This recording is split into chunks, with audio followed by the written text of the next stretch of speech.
River Realms, they call it. What a fine poetic name for something as rotten and twisted as our land has become. It was not always so.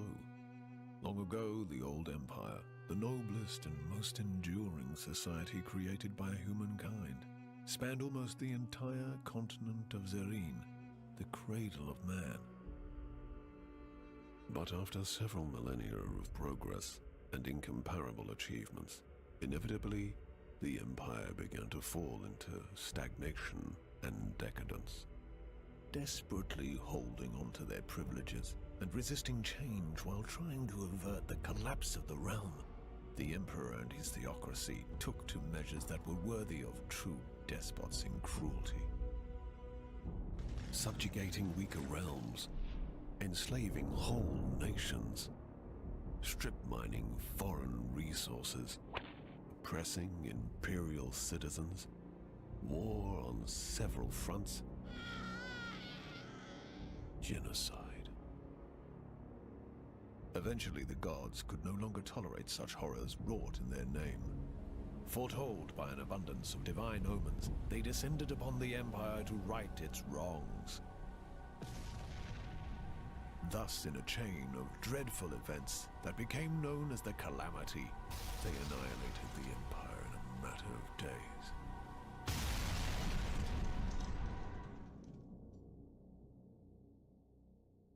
The gods then finally saw what they had done in their anger and confusion.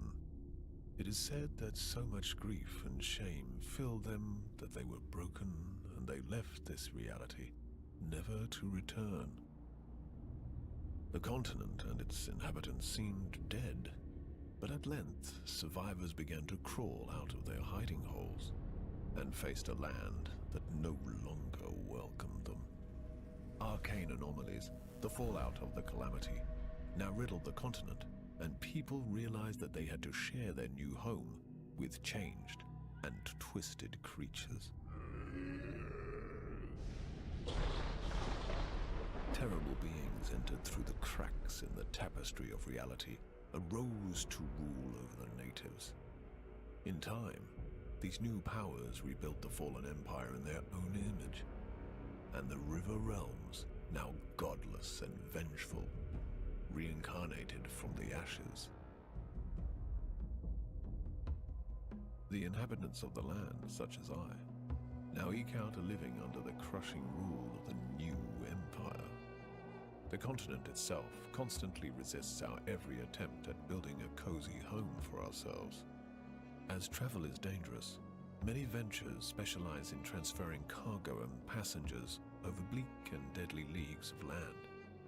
Others try to take everything of value from said travelers, or attempt to find buried treasures among the ruins of the old empire. The leaders of the endeavors are, some say, the bravest men and women of the River Realms. Such a leader is called a Vagrus. The River Realms?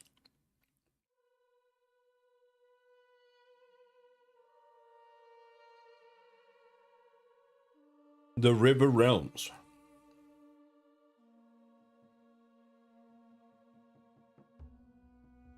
Never get over it. Bothers me every time. The River Realms. Is there a star here? Oh, hello.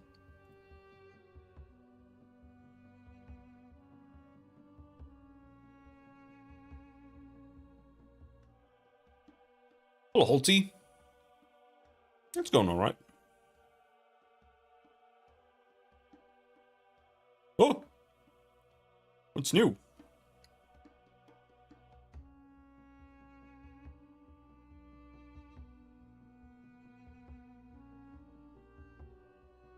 Nothing's new because I have everything already.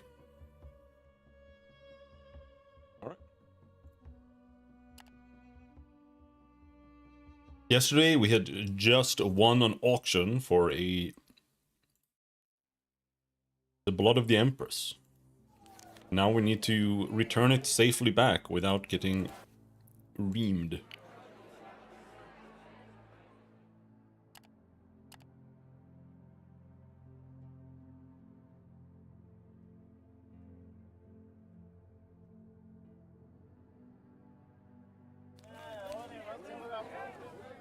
There is not a whole lot of supplies here.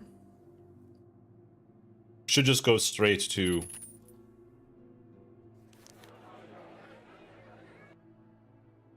Ash. Not pass by Avernum. We want to go to Devon. So, Ash, Devon.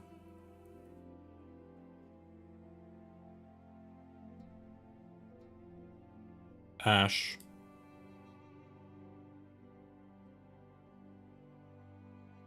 My inventory full? No.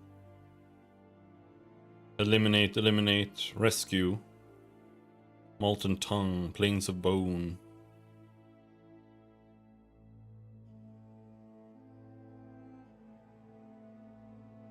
I think taking any fighting quests is a bad idea right now.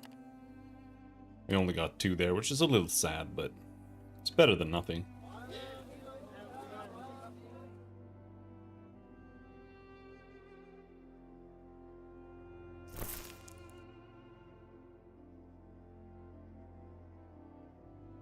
Yeah. So... or should we go to Avernum? I have tons of scrap metal. We can go to Avernum too. It's fine. And then we can buy even more scrap metal. And bright kelp, I think, is the best thing you can buy here.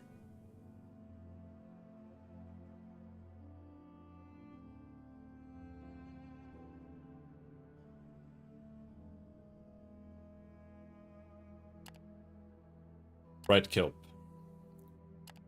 10.2. Special prices 10.3, 10.5. Are you kidding me? You can buy these for 9.7. This is actually a slightly better price.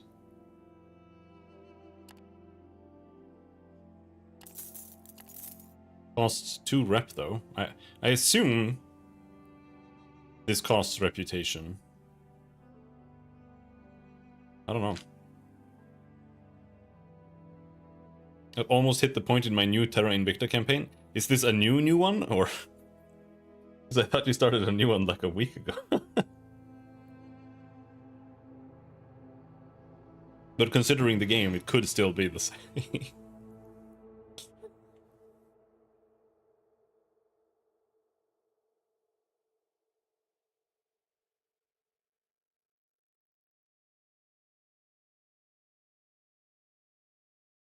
My defensive fleets are fucking stacked. Yeah, it's probably the same one. Second, yeah.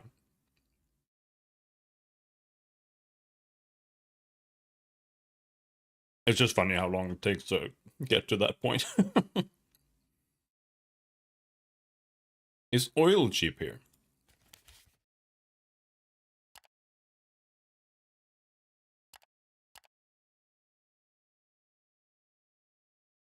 Yes, it's the cheapest place to buy oil. And what about Avernum? It's not worth selling there. What about Ash? It's not worth selling there. What about Devon? Not worth selling there. Man, the price of oil has just like plummeted everywhere. 2042? That's quite far in.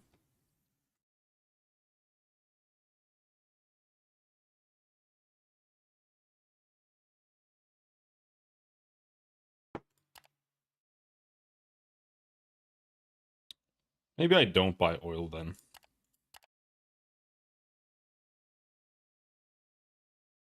I wish someone would sell me spectral dust. It would be so much easier.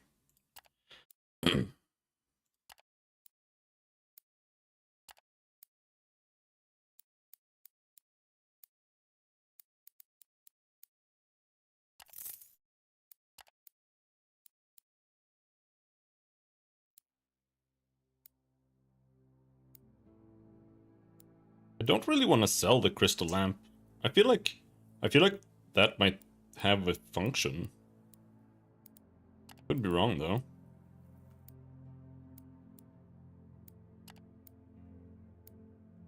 Bronze armaments, hunting dogs, armored harnesses. Is there anything I don't have?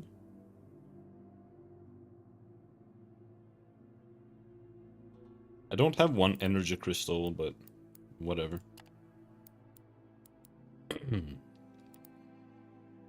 Seek audience with the Stinger Lord. Upon announcing your intent to see the local Stinger Lord, the leader of House Venari's operations in the region, a senior agent takes you to the back of the compound where an elaborate contraption was built to lift people up to hundreds of feet into a shaft carved out of the rock face. You're told that this elevator will take you up to the observatory, where the Stinger Lord Cytherus is waiting for you. A guard in heavy armor accompanies you as a matter of honor. At least that is what they tell you. The ride-up grants you a fantastic view of the city, and the contraption turns out to be much less rickety than you had thought. Perhaps the work of dwarven engineers. At length the platform enters the shaft and goes up a dozen more levels to arrive at a lavishly decorated hall, carved out of the rock of the mountain.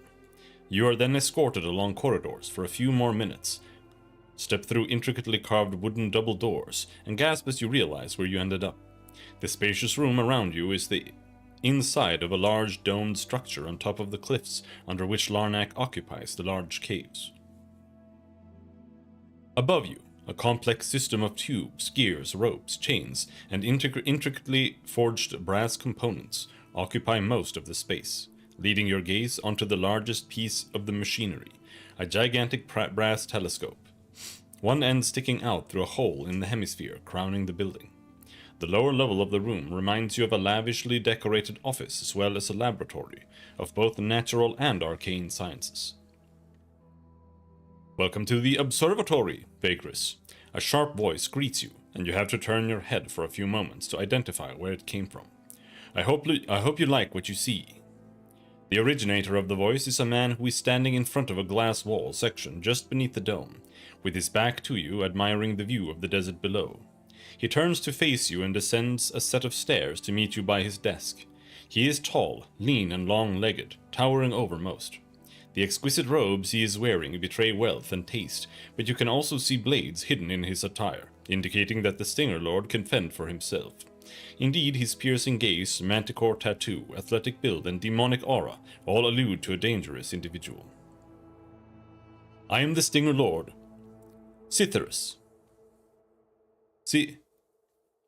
Cytyrus. It's something like that. Cytyrus. Stinger Lord Cytyrus, the man says after you introduce yourself. I hear that you either that or it's like Cytyrus. Cytyrus. Cytyrus. There's an H there. Pyhr. Cytyrus, I think. The man says after you introduce yourself.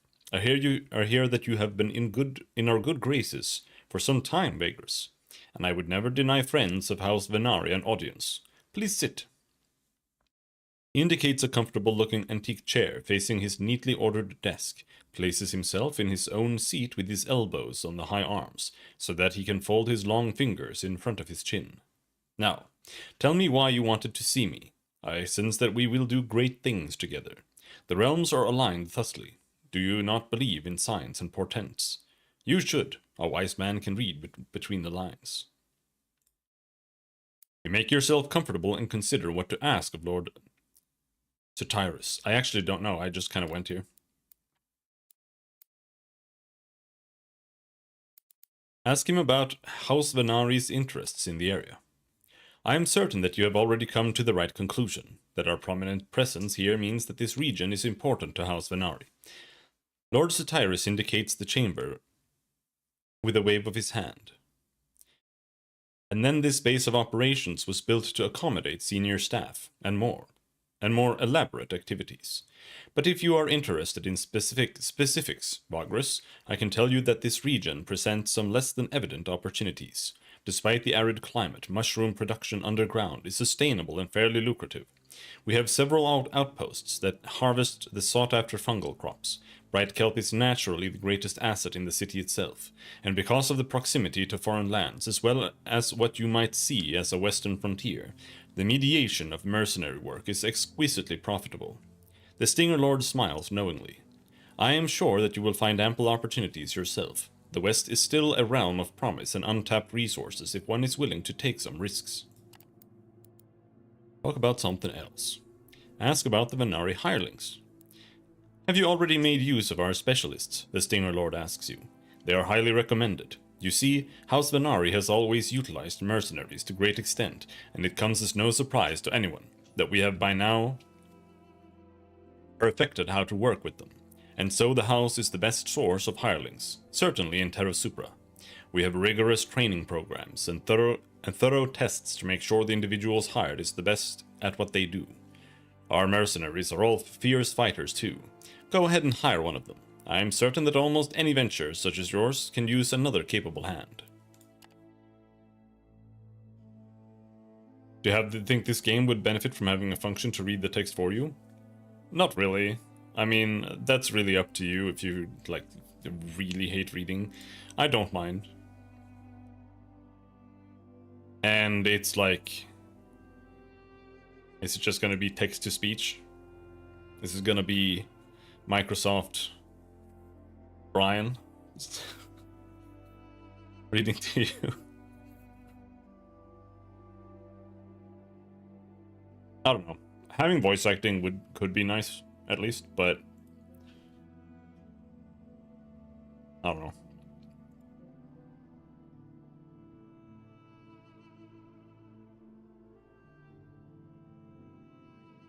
I think voice acting in all cases come at a high cost.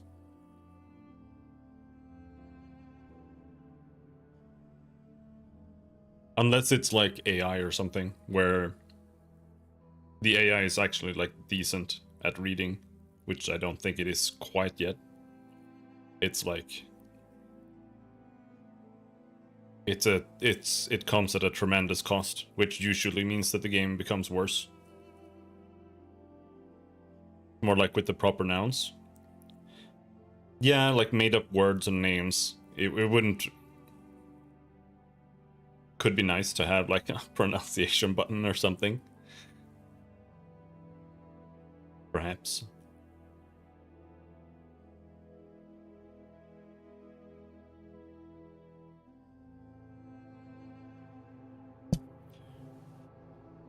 But I feel like it's one of those things where if you hate it's like if you hate reading, then this game is not gonna be for you, that's for sure. There's a lot of reading.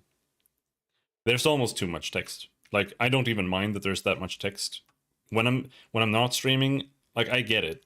When I'm not streaming, I have a harder time reading like this much shit. But when I'm streaming and I'm reading it out loud, it's much easier. Almost to the point where it's almost easier to read things out loud off stream as well. But I do think the game has a little too much text. And it's because I think you can have, right? Like it's about like for the scene, what is an appropriate amount of text, right? And sometimes for the scene that they have that they're putting in front of you, there is absolutely too much text sometimes. I think.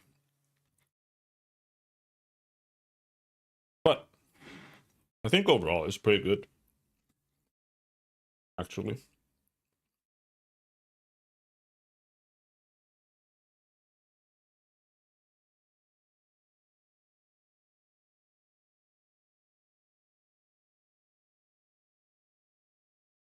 Like the issue is even if you have just one VA and to make it cheap, because that would work, right? It would work to just have like one guy doing all the narration. And that would be the easiest thing you could do. It's still extremely expensive, first and foremost, because there's so many lines. Second, if you lose that guy, then everything you make for the DLCs will have to be, you're gonna have to like shift it, right? To like another voice actor and like try to figure out a way for that to feel like it's like it makes sense without it being like weird and jarring. And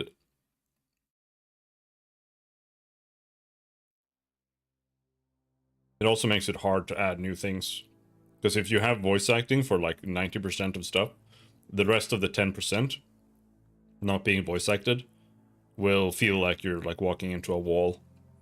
And it's gonna feel like 10 times worse.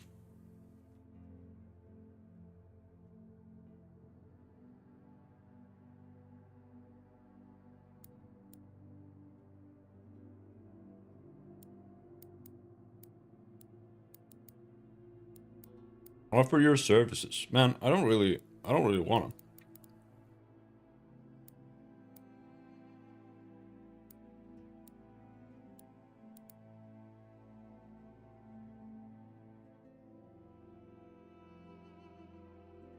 I'm gonna ask him about his past just for XP.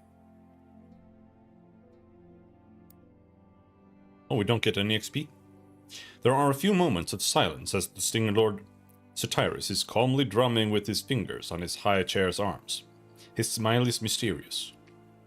Now, professional courtesy dictates that when one wishes to learn more about the person they are dealing with, one arrives prepared, having researched the other party's past and disposition. It's rather uncouth to ask someone so directly about such matters in case this preliminary research has not been undertaken. You assure Satyrus that your question was not meant to offend. It is weird. He sighs. I'm certain you believe that, he says, but let's see what there is to know about me. If one were to delve into my past, they would see that my family belongs to a dynasty that is among the 10 most powerful in the Empire. It even spawned emperors before our current sovereign took his immortal throne. Having studied everything about economy and trade in my home realm, the province, I entered the ranks of House Venari and rose quickly, of course. I am much too modest to go into details, and I believe that is enough about me.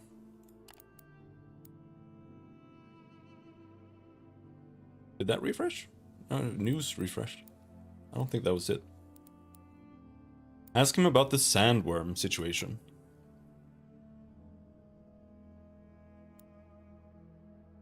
So you've heard, the Stinger Lord says and frowns. More and more people are beginning to pick up on this. For now they begin to see this as an opportunity, but I'm led to believe that the situation down south is more perilous than one would think, and soon enough the menace may spread north, even reach Larnak for that matter. All this when we believe that the accursed sandworm has gone extinct, but it is just a reminder that this world, these Riven Realms, or River Realms as the intro says, are still not hospitable to us mortals. I'm afraid that a war is brewing, Vagrus. You ask him if House Venari intends to take part in that war. I don't think we'll have the chance not to, he says with a sad smile. We have already begun preparations. As for you, if you wish to learn more, I suggest you visit the authorities if you haven't already. They might better guide you in this matter. I don't want to offer my services to him. I don't want to go around and just do every single quest. I don't want to do that.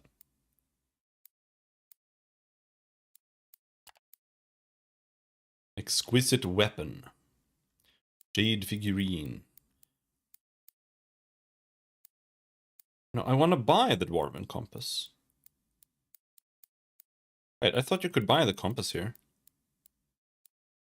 Was I just retarded and thought that this was like you could buy it?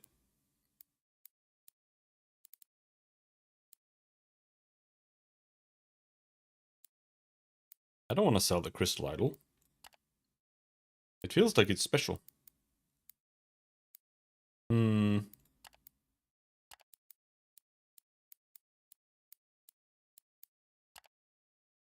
Where do you get the compass?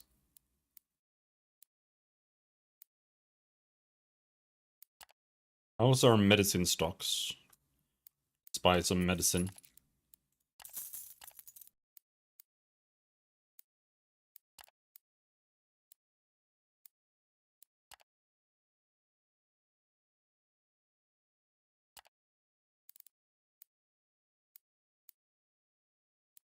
The Noonday Reader. Order a book. Do I want to order a book? Order something about the plains outside of the Riven Realms. It costs 20 bros. Book about imperial fortresses. A book about Sargot Kala, Daj Maha, Tark. Foreign trading houses. Pillars of the Empire. Order something on the powers that be in the Empire. Order a book on the Everdark. This book looks special. I want to get this one. The Outer Realms one. I'm rich as fuck right now, so. Good choice, if I might say, Sandrose confides. Once you make the purchase, it will take a week for me to get the book here through my channels. Don't forget to come back and pick it up. Right.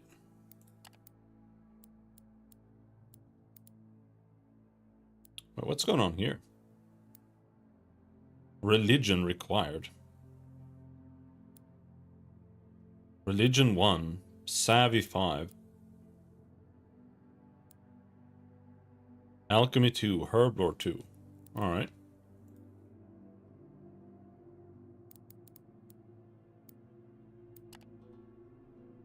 Don't know why there's Japanese kanji here.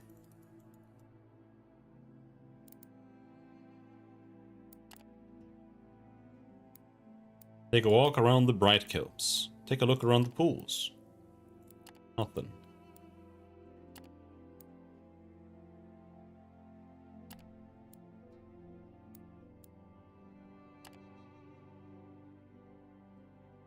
Okay.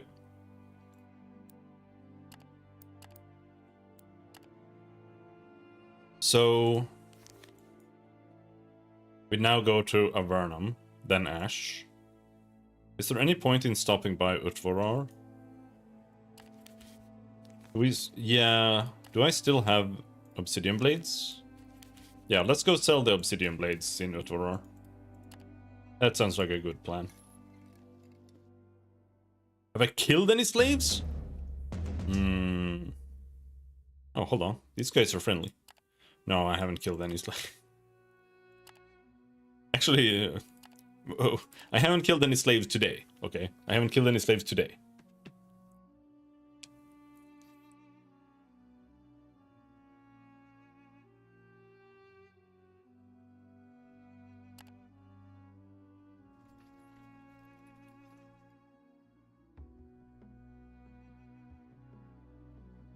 As long as you don't free them. I have not freed any slaves. I have not. No, why are they so angry? Why are they angry? I have a little bit of extra food. I have a lot of food. I think they can be fine with that. I thought they were like high. Everything else was high except for my slaves. I suppose. They are submissive. Vitrar.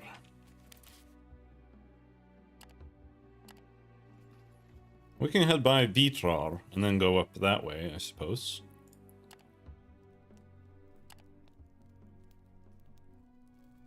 Right, my slaves are submissive again. You need one of those X days since you killed slaves, line. We have generally speaking not killed that many slaves. But sometimes I feel like it's almost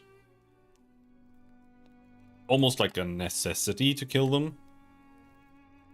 Because if you don't kill them, then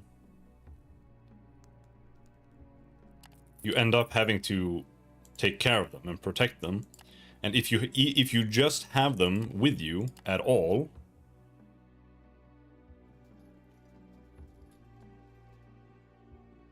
it fucks up like everything.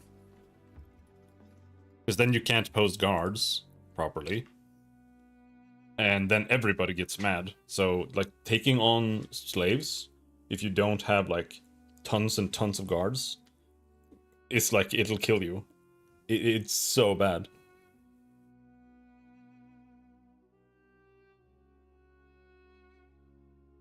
This is my third dried sausage today. I haven't been eating anything but dried sausages for like 3 days. Oh, I can't make it.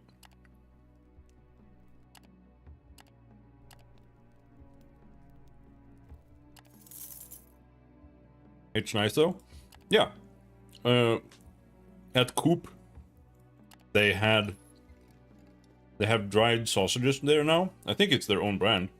And it's like 3 for 40 or something. And or it's a package with 3 each. And you get 3 packages for 40 Swedish crowns. Yeah, they're you know, like this or something.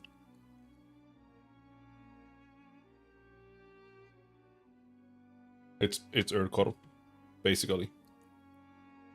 Pretty good. And they're not like super spicy either. I don't really like that.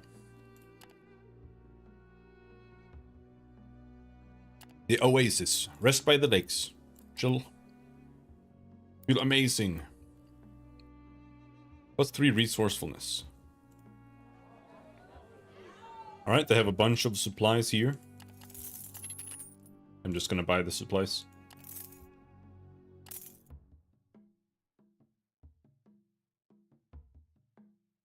And we're selling the obsidian blades here.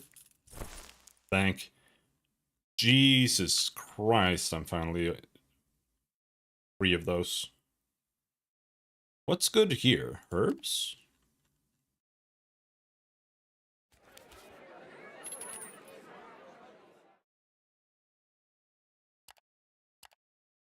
Let's rest.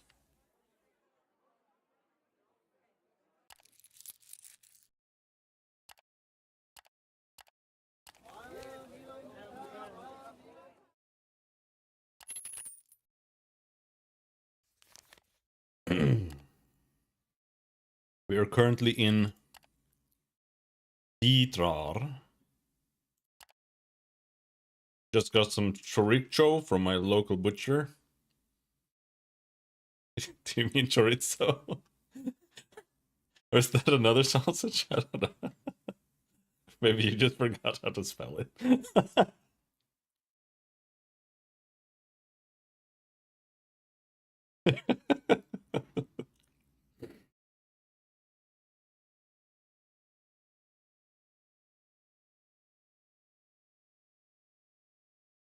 I actually had to throw away like 12 chorizo sausages.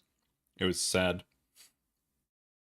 They had a drive at the store where they sold them for like almost nothing. It was so cheap. And I was like, yeah, shit, fuck, chorizo. And I bought a bunch. And I was like, I didn't really pay attention to it because they usually last forever. But apparently the reason it was on such a low price was because they were expiring in like a week. But they didn't say anything about the date or anything. It was just... So I ended up having to toss them. Very sad. Very sad. Okay. We're in Ditrar. It's gonna be herbs or something. Herbs sell for giga in ash. I looked up to spell it, that's what I saw. Fair enough. Fair enough. Let's buy some herbs.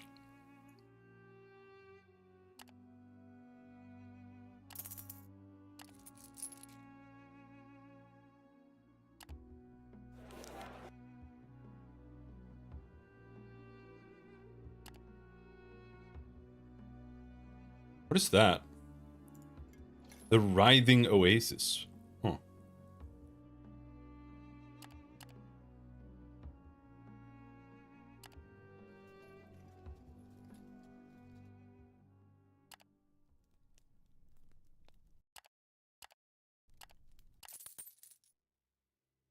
Slaves are cranky.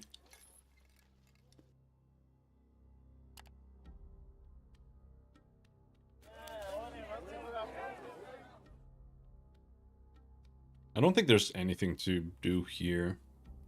Is this a good place for dyes? Okay, so we're in Utvarar now.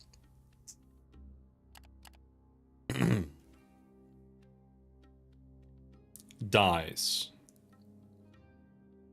It's worth a lot in ash.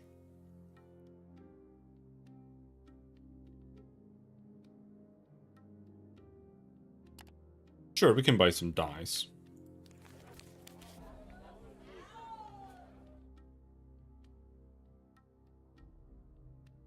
Supplies are cheap here, though, but let's go with the dice. Top up a little bit. I'm gonna go Avernum. You can come to Avernum.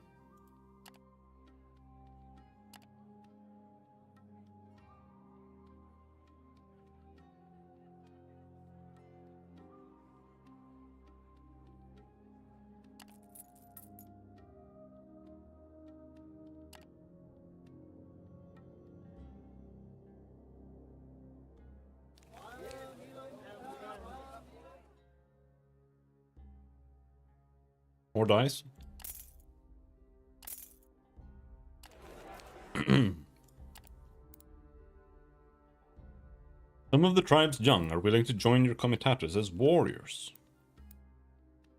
Don't want that. Go to the shaman's hall.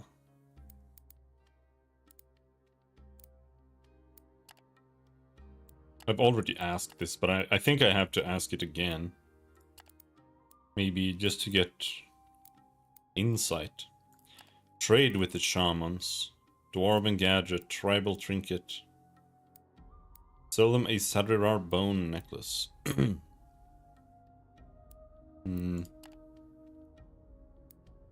Ask for a blessing. No, I don't want to take on any trials.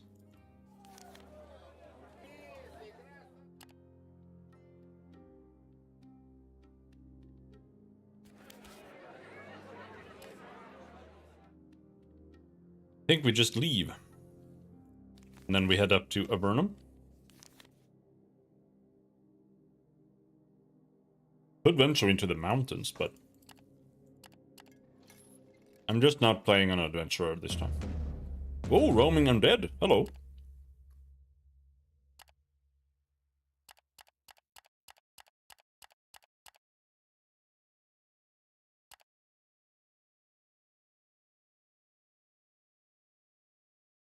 Flank him.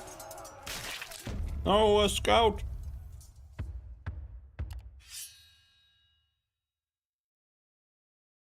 What do you think about the game so far? I actually like this game. It's got a lot of weird things that might not be great, but I like the... I like this kind of game. The whole, like, traveling and...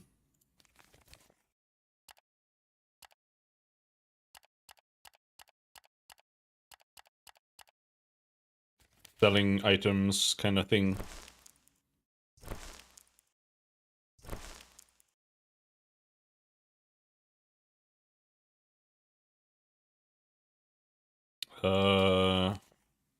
We have to camp here.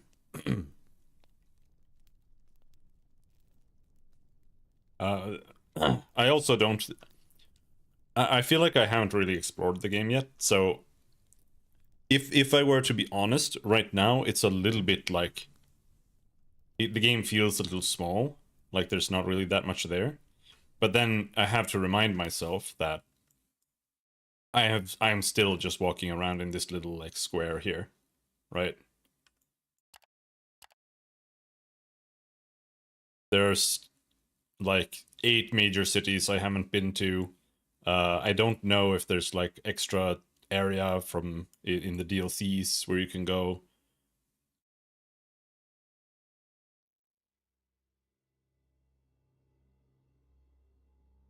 Over here you have the Crimson Gate. This is like the Dragonlands. I don't know if you can actually go in here because they won't let you in. So maybe there's like something there. Maybe you can get in there. Maybe you can go through the forest or whatever. I don't know. The Free Cities, what's that? And on top of that, there's tons of stuff that don't actually show up on the map. So there could be tons of other things. I just don't know. I really like the first part of Pathfinder, just walking around the world map. Yeah, I actually like that part a lot as well. It was really nice. It's really nice in the beginning. It quickly it quickly devolves into like not really mattering that much, which is very unfortunate. Like both Pathfinder games are like that, like the magic, here's some magic bit in Wrath of the Righteous. Also, it's like, it just kind of feels tacked on, but the initial feel of it and like the concept it feels really good. It feels great, honestly. I really like Pathfinder. I would never want to play it again because I finished it like 3 times on stream, so I don't I don't want to play it again. I kind of do actually, but I can't be arsed because the gameplay is too tedious. You basically have to download mods to like auto buff yourself. Is the sequel better? It's much worse, in my opinion. Many times worse. All of the issues with the first game exist in the second game to an extreme degree. And it's honestly mostly D&D stuff, but also like annoying characters. I hate all the characters in Wrath of the Righteous, but because like one of the issues is that like I don't like D&D, and it's Pathfinder. I think Kingmaker is really fun. Like I think it's honestly one of the best CRPGs, like up there with Baldur's Gate 2 and whatever easily. It has some cringe characters and some cringe stuff in it, but it's not that bad. And I think the overall writing is actually pretty good.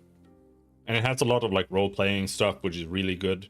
It's honestly one of the better like actual role-playing games where you can actually play a character. Because it just has a lot of like options that make you just feel like you're actually just playing the game. But like the issue with D&D is that when you're like level 1 to 5, the game is just not fun. Because you have like a 30% chance to hit something and then they will one-shot you.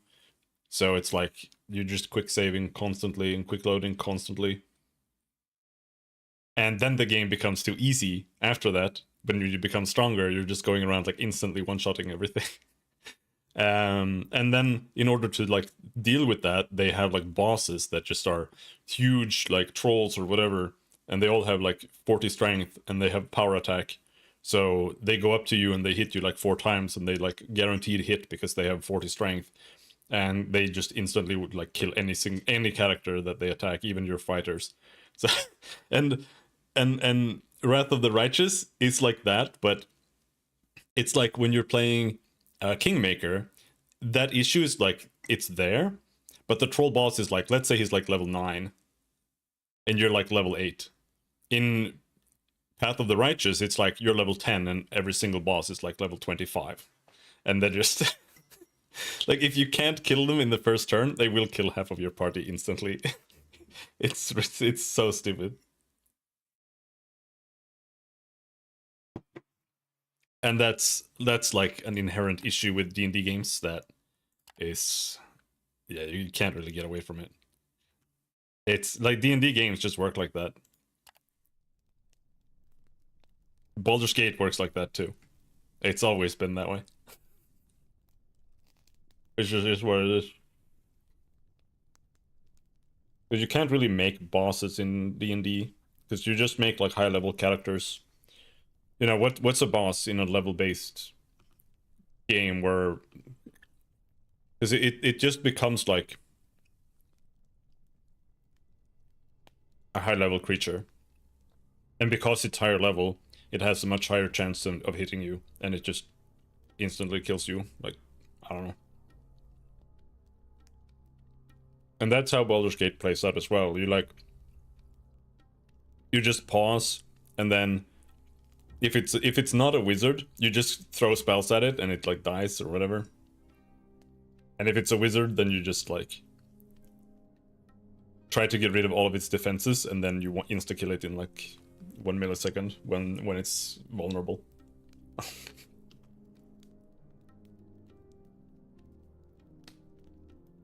Yeah. I'm just really tired of playing D&D games because it has that issue.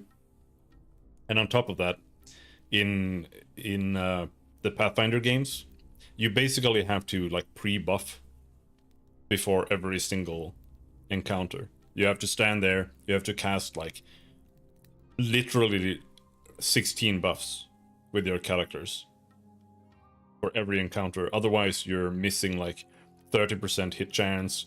Enemies are gonna hit you like 50% more, you know. That's what I was talking about, having mods that let you just auto buff, because it just makes the game more fun to play, because it's so annoying otherwise.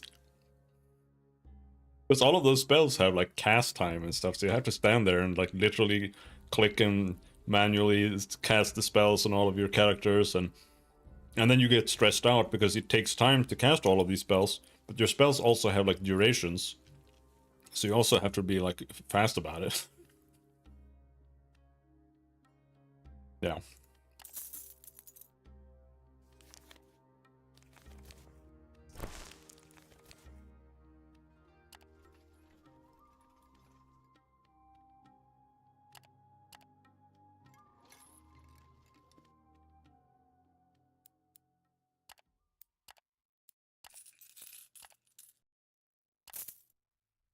Oversteer left. Oh, that was spicy. It was a bit spicy. We still have some tea. It's why I really appreciate Tides of Numenera as well, because it's just different. It has a completely different system, and it's not about fighting so much. And I think when your game isn't like about fighting all the time, it's okay to like have a bit of a more simple system, like they do.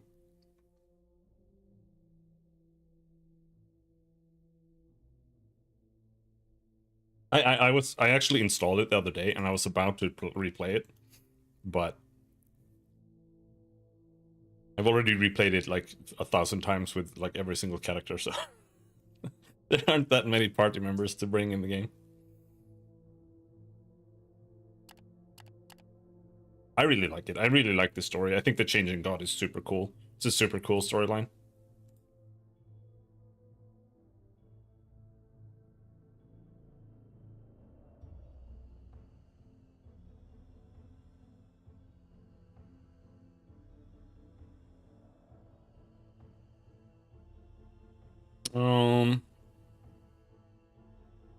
I think that's all the quests we'll be taking here. Now,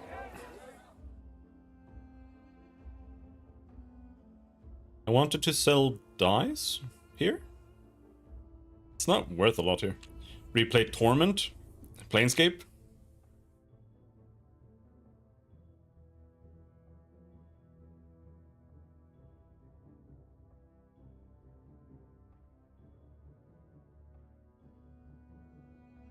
I don't want to replay Planescape. I fucking hate Planescape. I think it's one of the worst games. I don't like it at all. I like the beginning, but after that, I really, really, really don't like it again.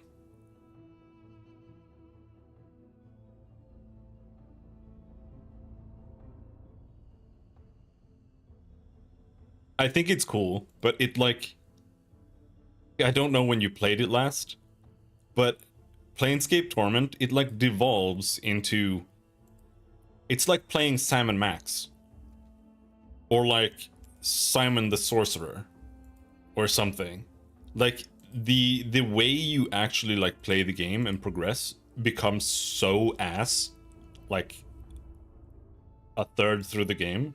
You're literally just like walking around randomly, just clicking literally everything, just hoping to progress and like for something to happen, because there's no logic to like anything. You're just mashing things everywhere. It's so annoying to play through it, and towards the end the game like really falls off in terms of quality. It feels like they've just run out of money and just stopped trying almost. But like, I think the first sections are actually pretty cool, but after that I cannot stand the game anymore after the beginning, because it's so, it just doesn't feel like it makes sense. You're just kind of pressing things, and I don't know. I don't think that the story is particularly good either, but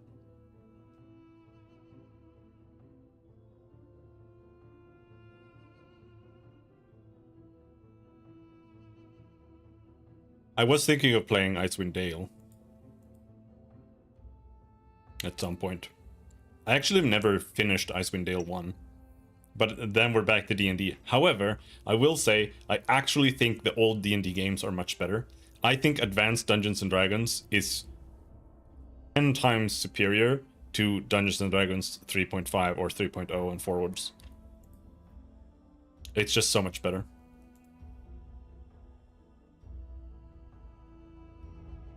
So we are going here to smelt scrap.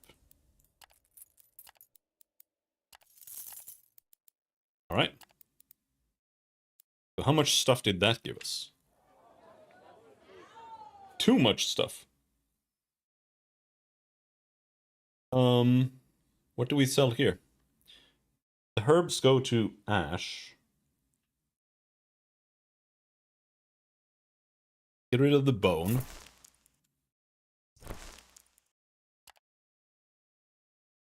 Give me 8 times 8 iron.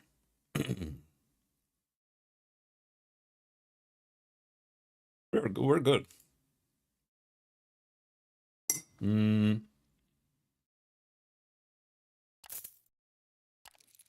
That. Workers for Devon, sure.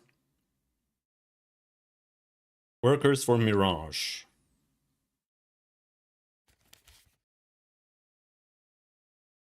Crystal is so far down. I don't know if I want to go Ash, Crystal, Sunrock. That sounds like ass.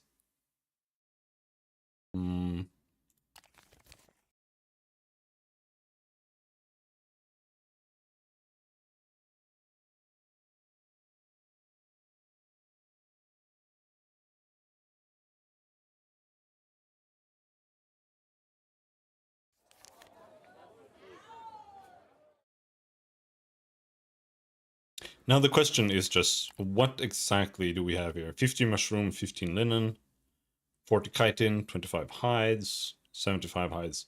So 4 hides, 2 chitin,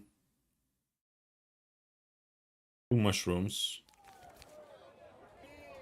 No, 1 mushroom. This. I think all of the hides, probably.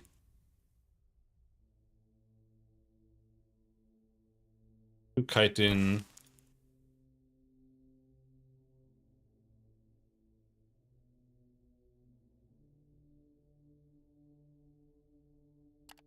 Was that it? 50 mushrooms, linen.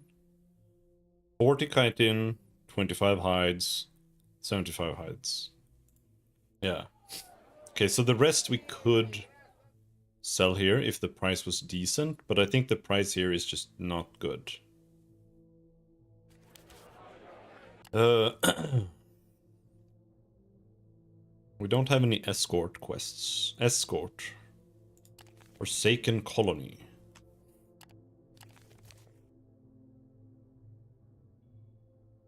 No, I don't think we'll be taking anything there.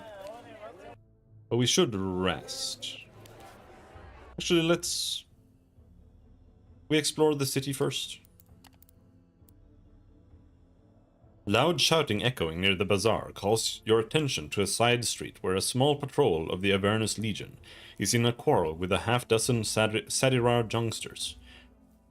You briefly eavesdrop on the argument, which seems to be about the tribal warriors having spent the night on the streets, which the city's governor, the odious Prefectus, has taken issue with. Of course, the proud Sadirar considered this an affront, citing their ancient right to live anywhere on the land, including the city's public places. You think about interfering because the quarrel is getting more and more heated. Keep away from the argument and leave. That's none of my business.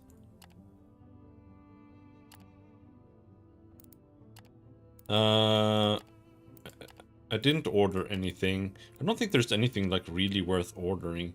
Master crafted weapon, 1 iron. It would have to be worth like 15 or something. I mean, I just don't know what this is exactly. Lances for your outriders. I I wonder if that could be good, considering that I only have Outriders.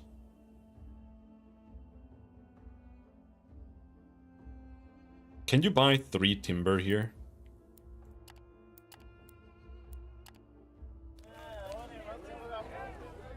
It's a big city, so yeah, you can buy 3 timber.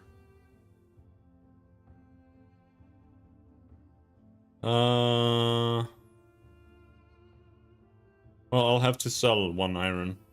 Well, that's okay.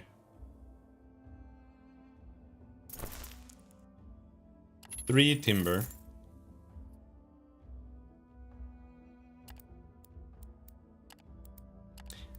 Lances for your Outriders. It will be done in 30 days.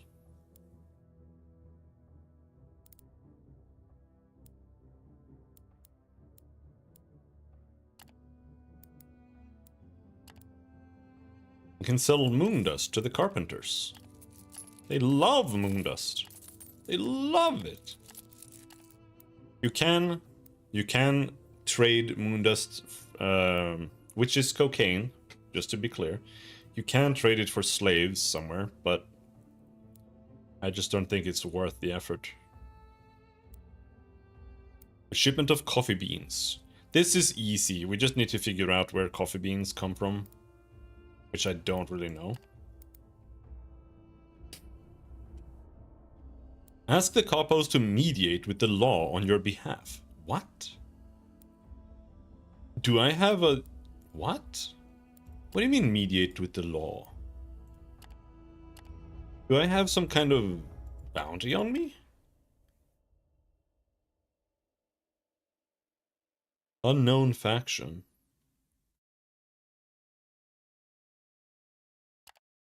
Huh? I don't think so.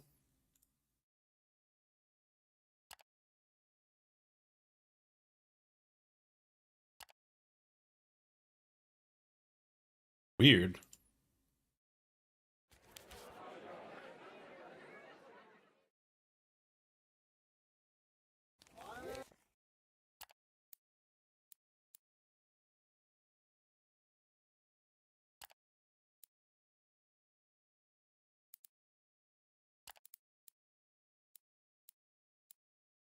Does he sell? No. I do need this demon horn, I think.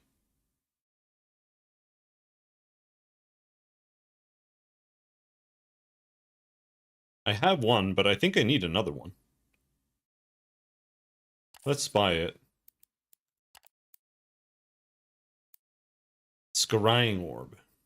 Plus 15 scouting base chance.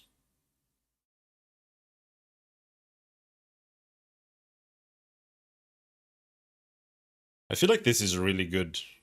It's 61 though. It's so expensive, dude.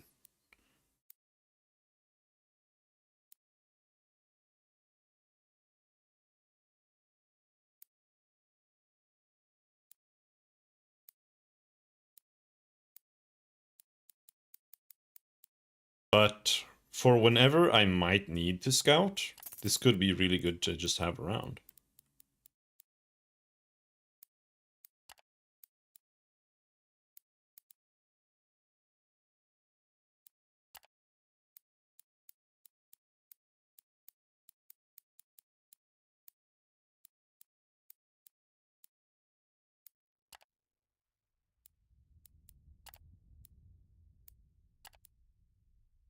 Pay fines for crimes you have committed. What crimes have I committed?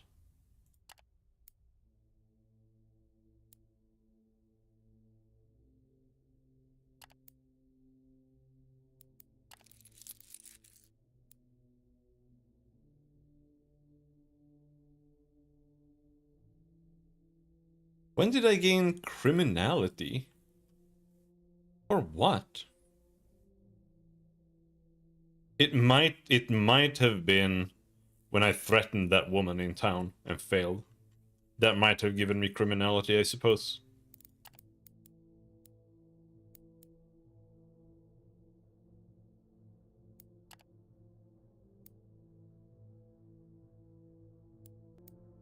I just looked at this before already. Permanent outpost. Actually, it's not that expensive. A permanent outpost. What does that mean?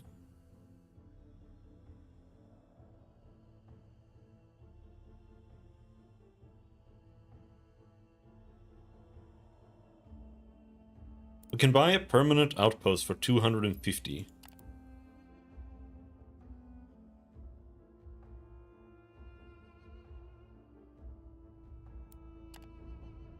But I might have 270, but it's not enough. It's not enough.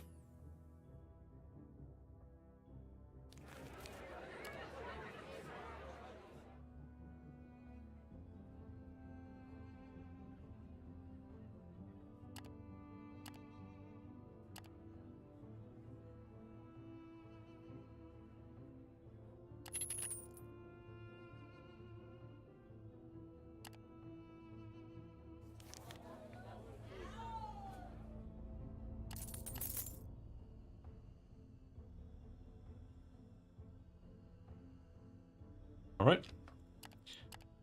My inventory is full no matter what, so it's time to go.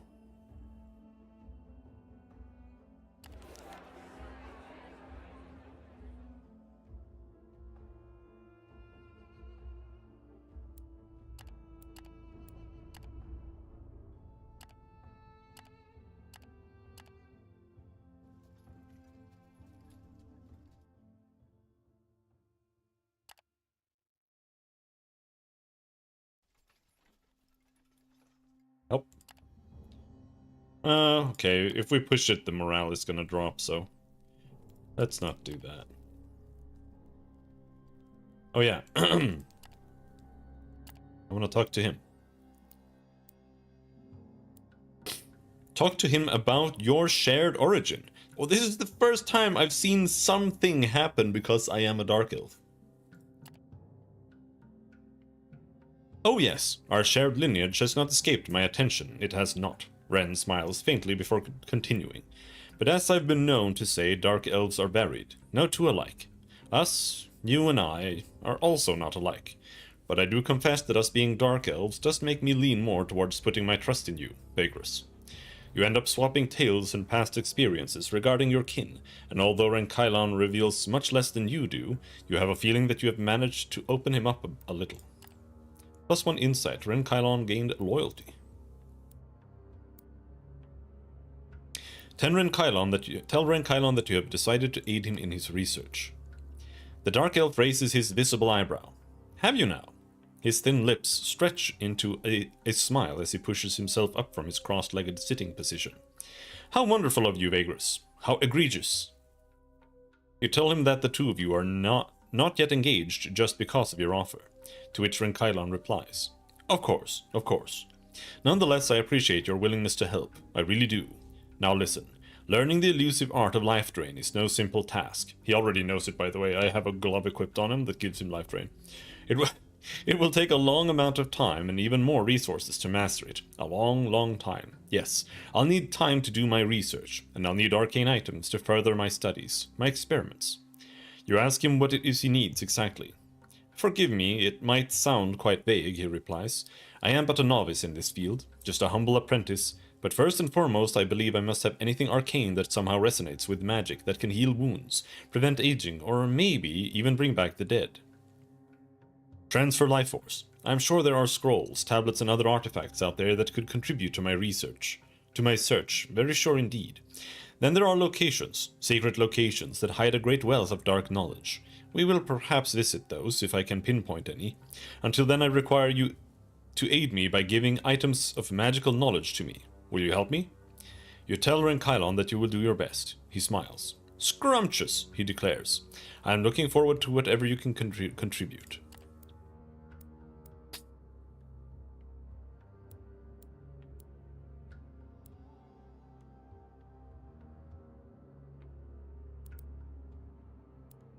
Ask Renkylon about the nature of his studies. What's this? Delving into darkness. The dark elf crosses his arms in front of his chest. Well, what's there to tell, he muses. I've given you the gist of it as far as I can recall, but alas, let me break it down to you again. Why not?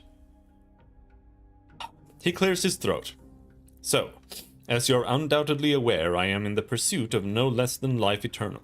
Well, a very long life at least. In this endeavor, I deemed it best to tap into the forbidden and arcane knowledge of my kind.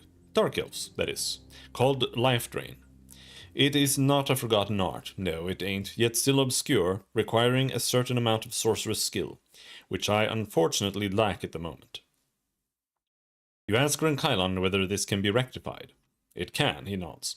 It can indeed. I might have mentioned this before, but I'll need old texts, tablets, and arcane items that are somehow connected to the complex problem of life force or death.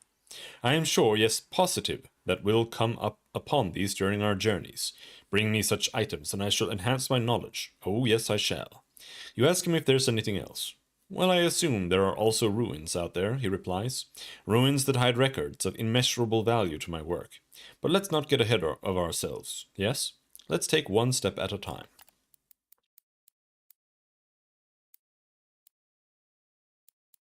I kind of want to save before I give him the gloves. I don't know if he's gonna steal them. Sure, I'll show him the gloves. You hand the delicate dark gauntlet to Renkylon. The dark elf's eyes go wide in admiration. No, he gasps. This can't be. A genuine Vagrus relic?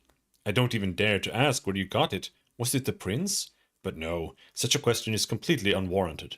Regardless of its origin, this one will help me a great deal with my research. Thank you ever so much, Vagrus. Thank you indeed. He will keep trying to unlock the secret of the gauntlets, but you can still use it when necessary, of course. Thank you. He doesn't actually steal it. Thank you. Show Renkylon the candle of the dead. The dark elf grins as you hand him the skeleton-shaped black candle. Those ashkalites are quite theatrical. This one looks rather like a cheap souvenir from a bazaar stand, don't you think? Oh, but oh, who cares? It will help me in my pursuit, I guess.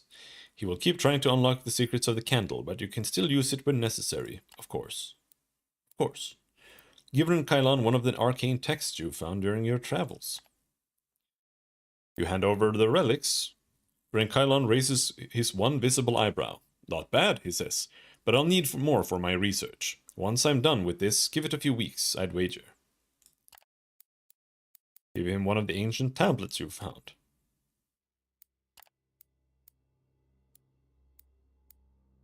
Well, that's all I can give you. Ask Renkylon about the mysterious discipline of life drain. That is a dark secret, Vagrus, and I do not know if what I've heard is true, but provided it is, apparently the princes have unlocked a method, using the guidance of demons, by which they can prolong their mortal lifespan almost indefinitely. Remember, my kin does not live forever. We have lost that boon a long time ago. Many of the nobles feel that us dark elves were robbed of a long life and have been searching for ways to retain it. Word is that many others, mages, witches, warlords, even artisans, have reached similar results with life drain, as the many centuries passed, and now it is a secret no more. Though still an obscure art, Renkylon shivers. One that involves great pain and sacrifice. Great sacrifice indeed. I actually already read that. Ask him about his homeland, the Everdark. Everdark is the colloquial name given to the lands beneath the continent of Zerin. It is a vast dark realm that is practically unknown to surface dwellers. Is there anything you're curious about in particular? Something tells you that Renkylon does not want to discuss the subject in too much detail. Ask him about Dark Elven cities. The cities of my people are by far the greatest pockets of civilization in a dark and dangerous labyrinth that is Everdark. Some are known on the surface, like the Shakuzar or Krel Arfand, but most are places people of the continent have never ever heard of. Most cities are ruled by a prince, a member of the nobility who rose to prominence, playing the deadliest game known to mortals, dark elven politics. These rulers have cruel armies that fight relentless wars against each other as well as raid the surface, but the cities rely more on slaves than on the might of warriors. Magic use is rampant too, though it mostly remains the art of the nobility and their sycophants. Most travelers who make it to our cities should hire guards if they wish to survive the experience. But surely you do not plan on doing anything so foolish. Maybe I do. But yeah.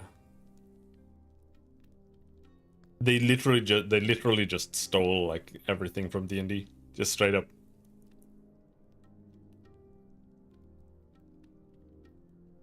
Yeah, let's rest.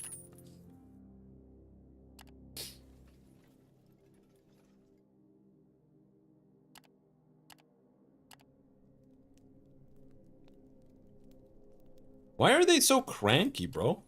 Why is morale not going up?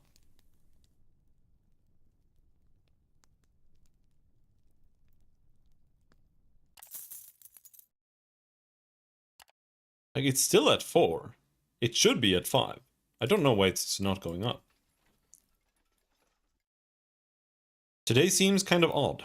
The comitatus starts early, the beasts and the crew work hard, and the scouts do not report anything out of the ordinary. Even the grub for lunch tastes better than usual. There's no need for setting anyone right. And the comitatus covers a bit more distance in the afternoon. It is a good day. +3 movement, +1 morale. Alright. Let's force march that morale.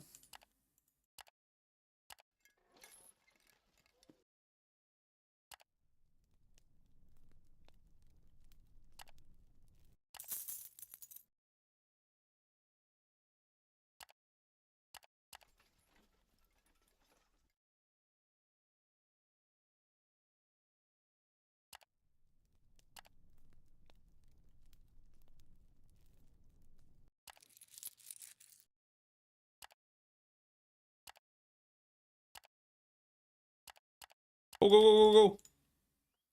I want pizza, but I don't want to drive for 2 miles to get one. And the pizzeria here is pretty bad. I'm surprised you don't have any places that deliver. When I lived in Lund, it was very easy to get delivery, but you had to order like for 2 at least. But we usually ordered when we were 2 people. And you can always order like 3 pizzas for yourself too. I live in between 2 cities. Fair enough. We actually, I mean, we actually have delivery here, and I live in a tiny town. Varberg in Borås? Okay.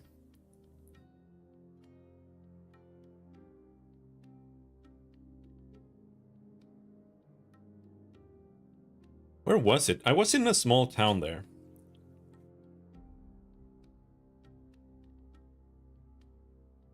Once. Where was it?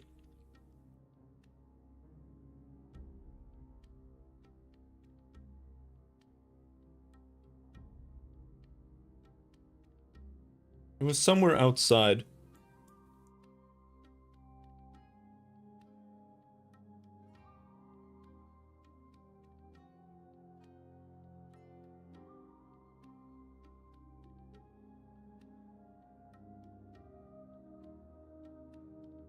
See Barb.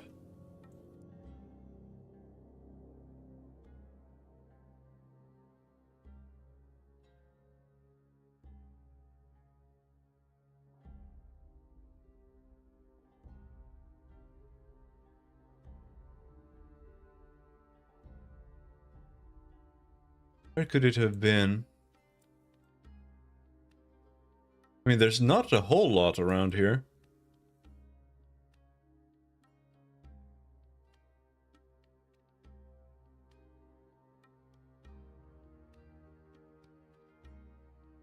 Near Varberg. We went like with a bus from Varberg. And there's like, it was like a little place where they had like a little football arena that we lived in, it was really...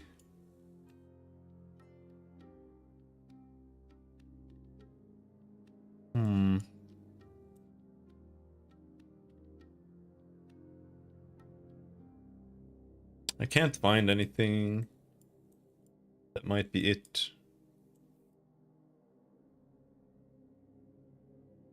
I feel like it would show up. Maybe I'm not far away enough.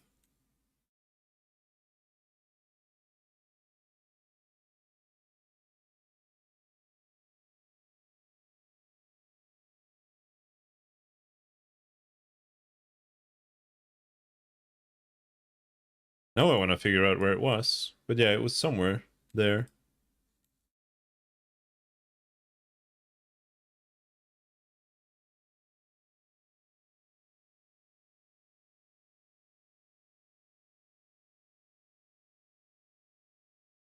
Anyway.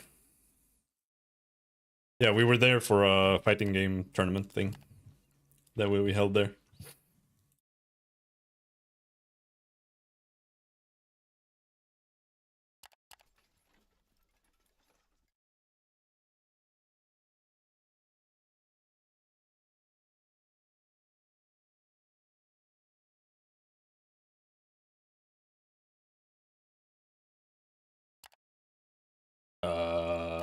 We're here.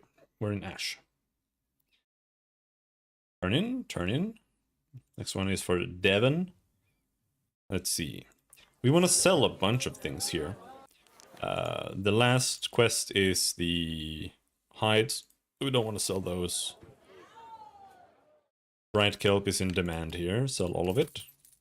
Dye is in demand here. Sell all of it.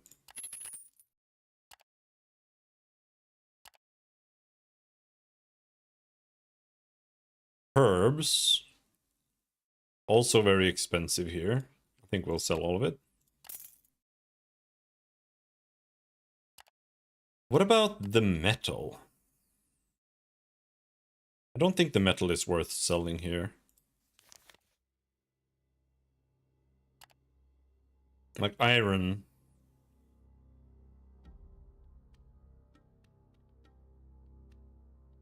Much more valuable in Devon. What about Sunrock? Yeah, it would be better in Devon. For sure.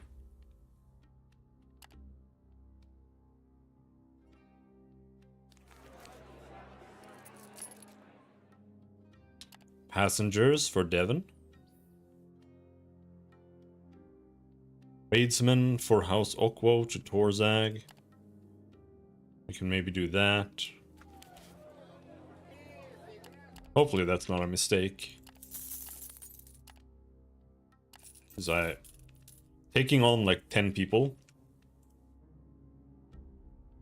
means that you eat a lot more food, which is not good.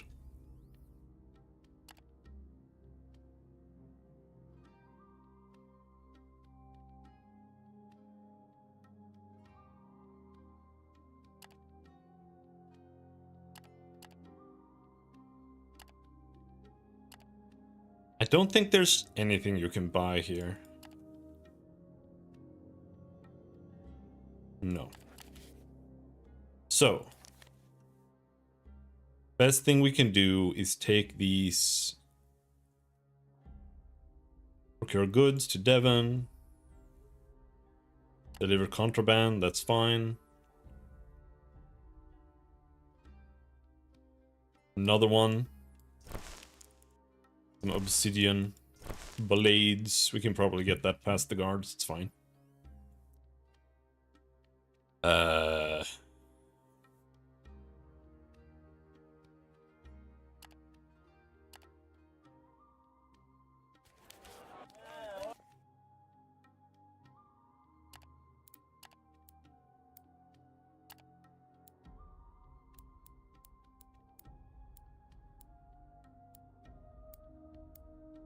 Slave cages. Generates obedience. Slave cage.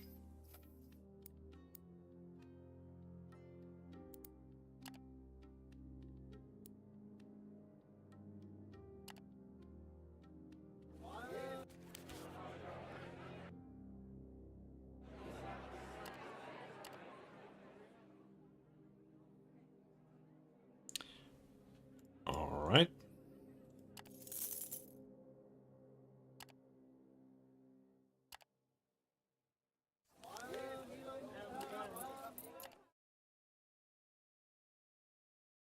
Now we have 5 days of food, but it'll be fine.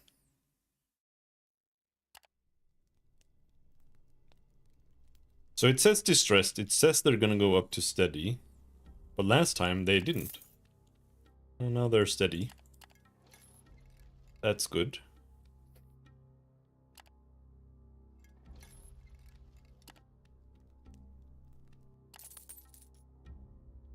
Why are they steady again?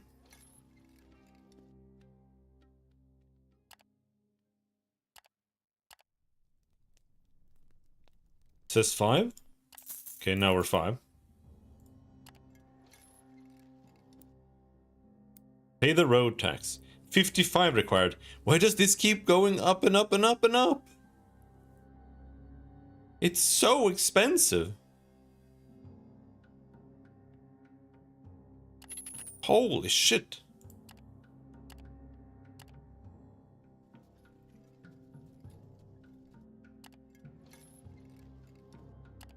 I don't know what it's based on. It could be based on my wares. And if it's based on my wares, then it's just gonna keep going up. It could be based on time. It could be based on my total money. I don't think it's based on total money though.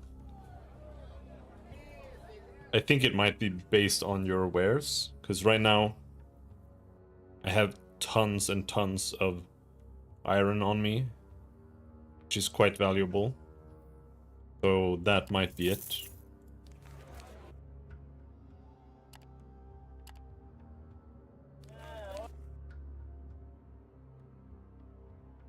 Procure goods for House Venari, Torzag. Sure, we can go down to Torzag. Devon. Defend near Devon.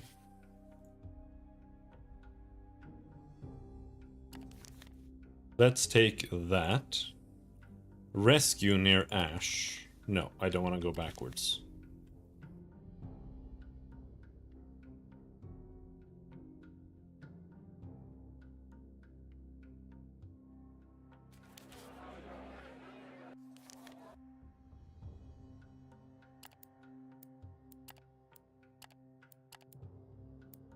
Buy some moon dust.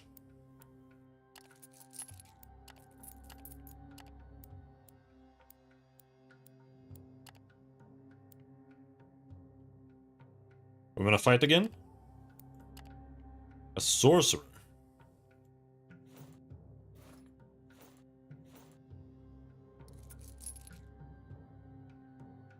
This one might prove a little tricky, Udish tells you while taking your participation fee. But everything for a good show, eh? You ask him what he means by that, but he just keeps on cackling. Y'all see, y'all see. Stepping into the arena, you're greeted by loud applause. The crowd has not forgotten your last 2 victories, but then you see who your opponents are.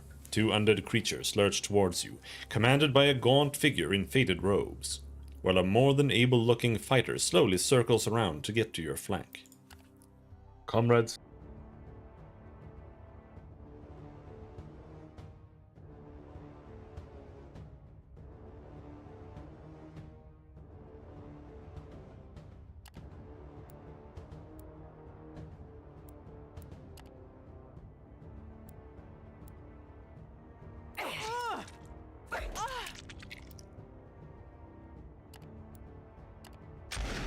Aw, miss.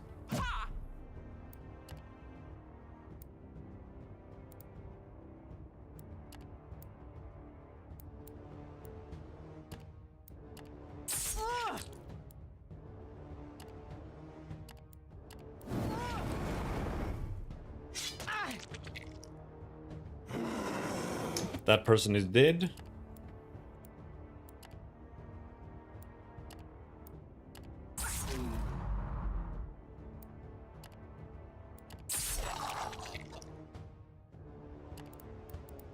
Reload the gun.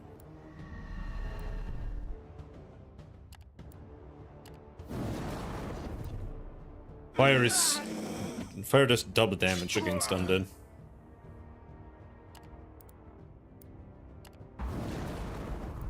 Sound effects are really loud.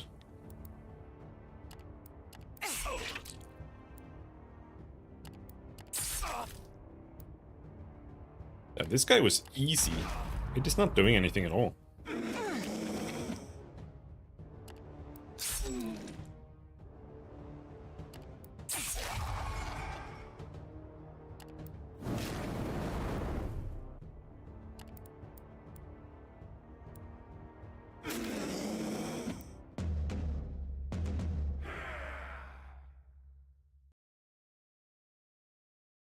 Not even the combined power of sorcery and brawn can best your companions. The spectators scream and cheer as your comrades leave the pit in victory. This time there is a slight glimmer of curiosity in Odysseus' eyes. Well, fuck me, he says. Might be y'all fight your way to my champion, Hesrak. Now that would be certainly a crowd pleaser. Alright.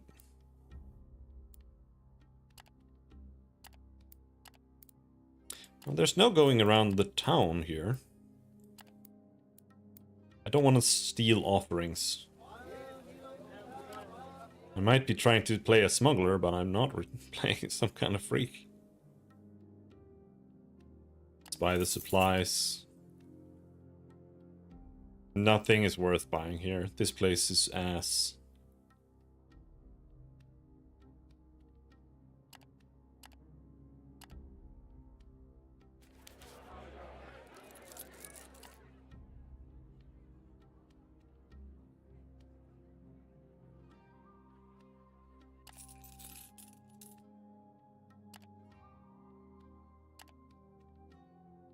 Oh, I remember. We went to Ubhult. That's what it was called.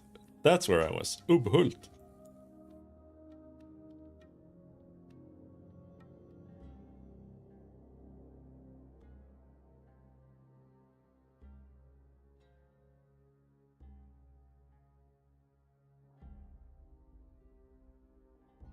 It came to me.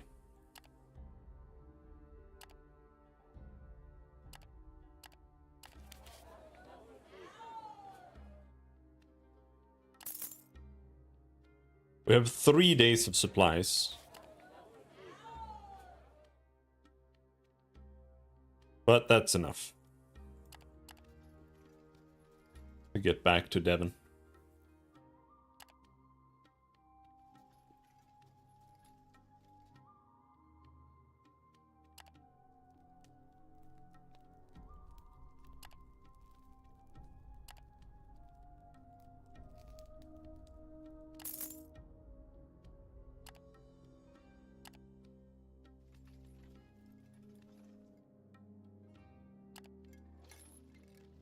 I don't think we can reach now.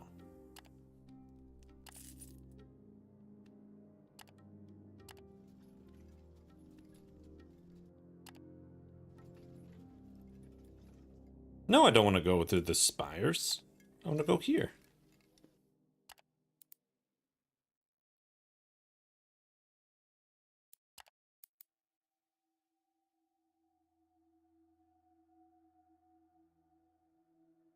I'm so good at sneaking things in. I think failing is... I don't know if failing is actually possible.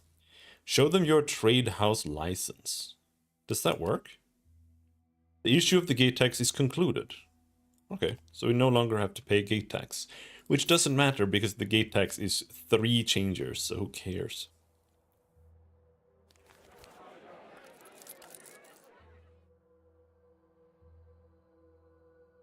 Turn in, turn in, turn in, turn in. Defend near Devon.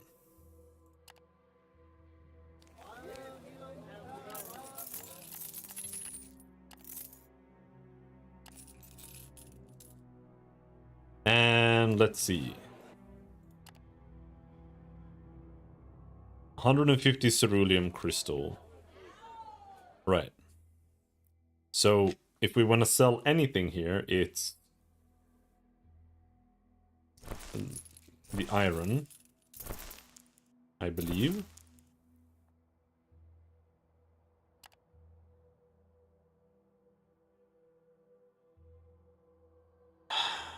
1 stack of bogweed.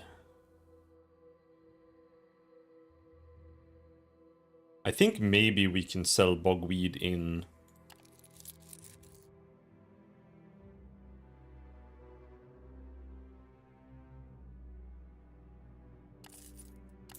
in Torzag.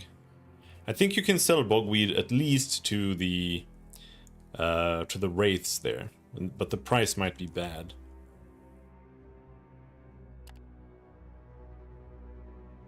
The price for this one is 25 total.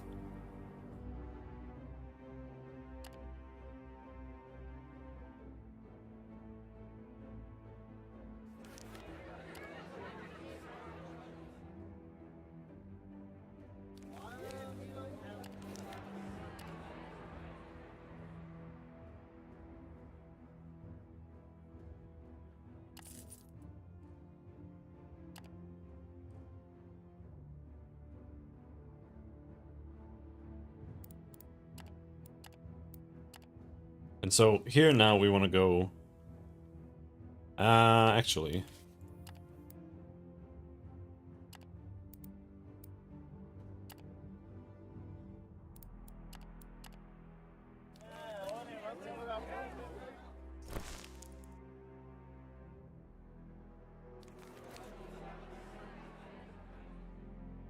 I could bring them reinforcements, but I don't think I really want to bother.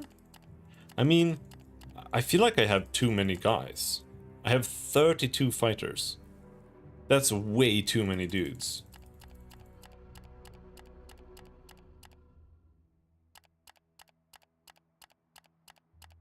So what we should do is we should hire all of these guys.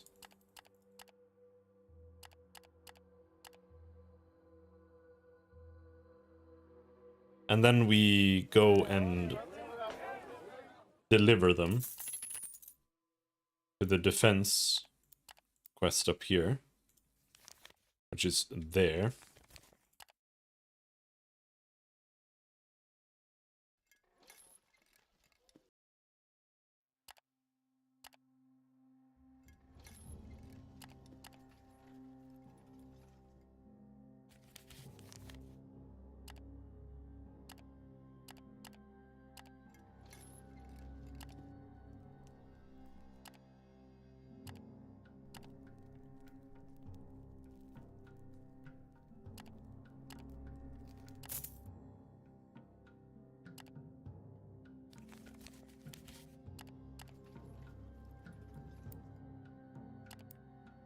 We can turn things around. They're just a little distressed. Relax. Hand over promised reinforcements. Wait for the attack to commence. 12 fighters.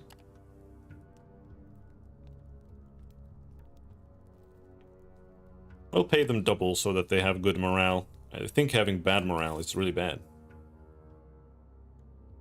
The adversary arrives, and fighting soon breaks out between them and your crew.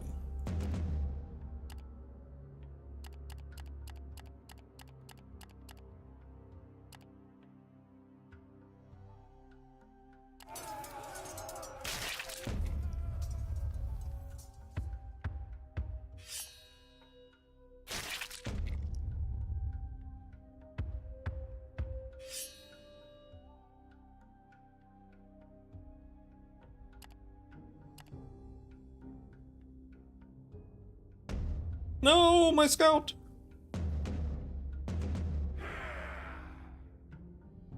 No spectral dust. Oh, another incoming attack.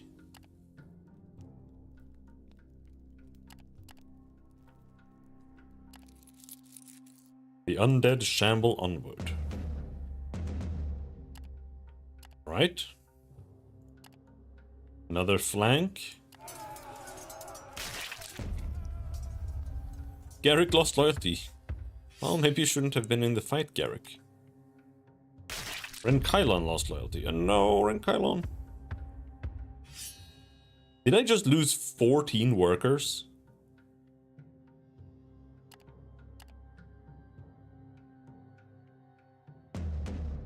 No, I lost 1 worker. Alright. You have completed all of your objectives.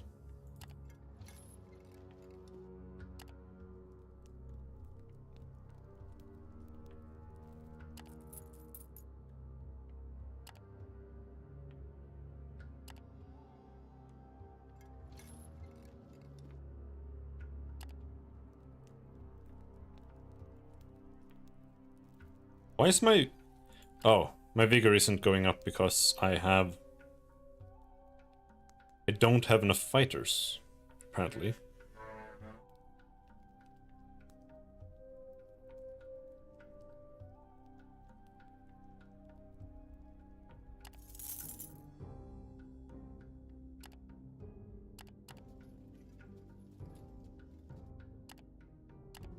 No, oh you fucking bastard. Your journey is brought to a pause when one of your slaves collapses. Languishing on the ground, she vomits and soils herself uncontrollably in equal measure. You stand at a safe distance, but even from here you can see that her barf and feces are streaked with blood, as can your crew, who approach you to ask how you wish to deal with the problem.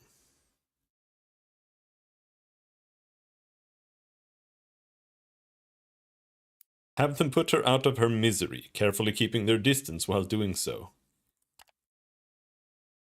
After you give the order, your comms put down the woman. One of them hurls a spear at her from a safe distance, which immediately kills her.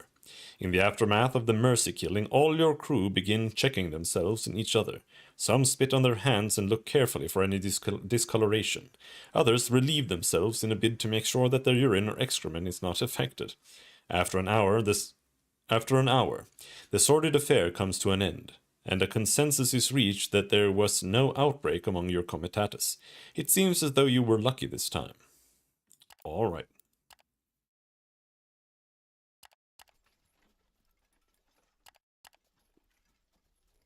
I think that's because I'm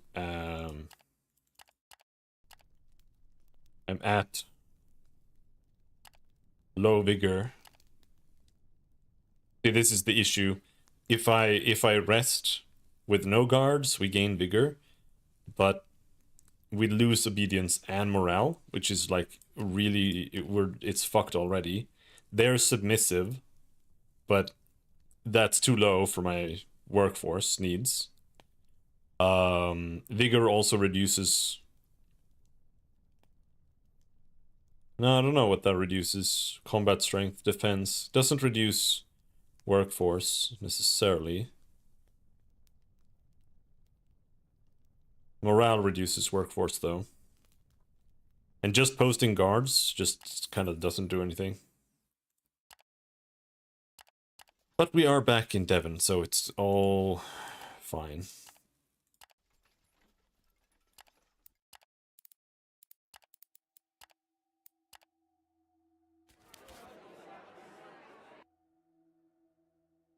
And we finished that quest.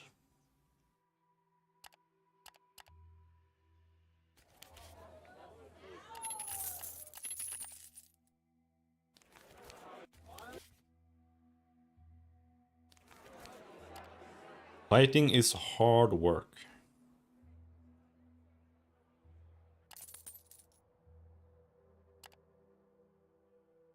Understaffed.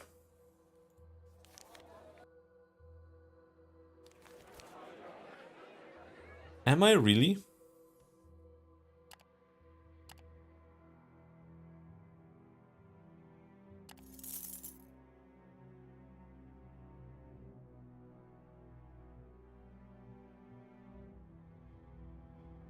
I think this is the real issue here. Oh shit. The Dread Reavers are 13 people that I was supposed to deliver to Lumen, but I forgot to go to Lumen. Holy shit, that's 13 people. No wonder.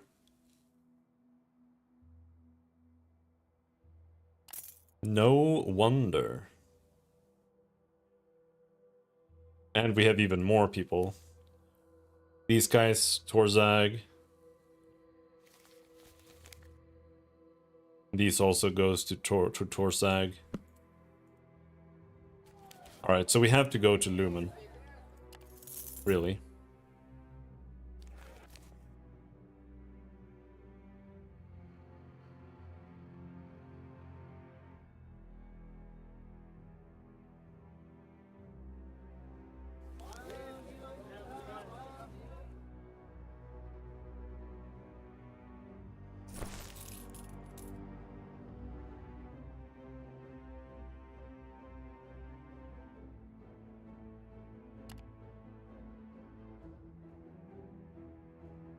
Let's buy more weed. And we'll see where we can put that.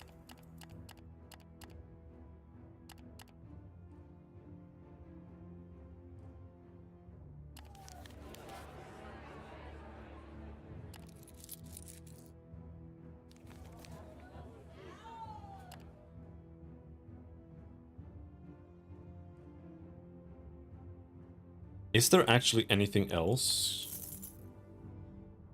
here worth buying? Now, we have an opportunity here. I have 13 days of food.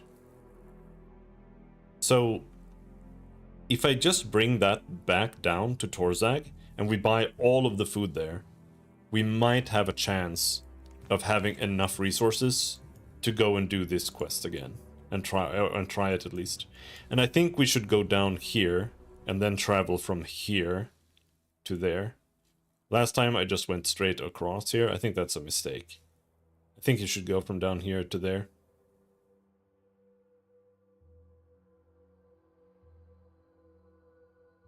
Either that or across the mountains here.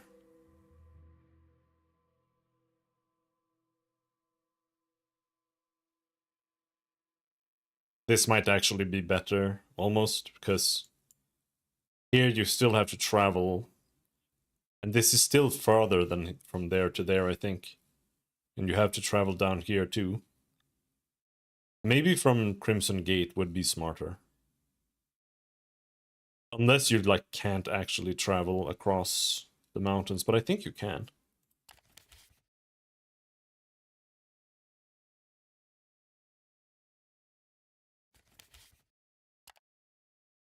So we're in Devon. We want to rush Torzag.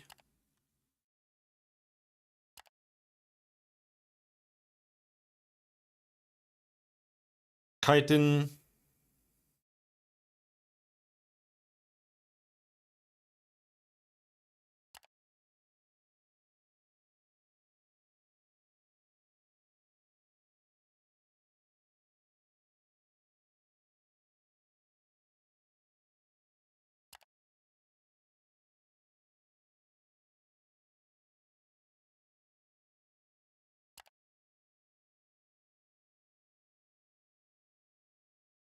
Bogweed is actually even...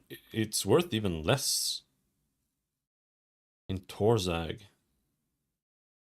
Is that even worth anything? I don't know.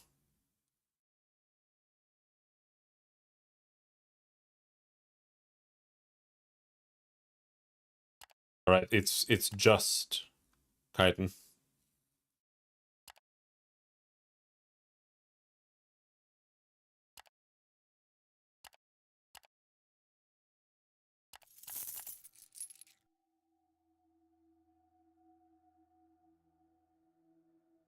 But before we leave,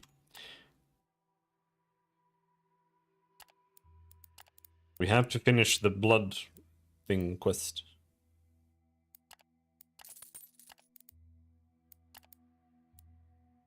Visit Ferus the Jeweler. Deliver the blood of the Empress. Ferus is literally shaking with excitement when you produce the lacquered wooden box. Belying his calm and civilized manners, he grabs it out of your hand and opens it covetously. Then he just stands there, stunned by the sight of the blood of the Empress. It takes him several minutes to regain his composure. Then it takes a quarter of an hour for you to tell the tale of the auction and the attempted theft. The half-elf listens in silence. Is that admiration in his eyes? This, he tells you after placing the box on his desk once the story is concluded. This was a great service, Vagrus. I've been waiting a long time for this treasure. I'll make sure that the guild learns of your trustworthiness and cunning. The coins you kept should compensate for your expenses and more. I kept my promises, and it appears that you do too. Or I keep my promises, and it appears that you do too. Thank you, and let us discuss business anytime you wish. I'll be here. Plus 100 Carpenters Guild. Plus 1 Renown for increasing rep with the faction Carpenters to tier 3. We might have rare jewelry. No, that's my bronze thing. Sell moon dust. Oh, they don't get you. I don't get as much rep anymore. But sure, take it. Borrow some money. No.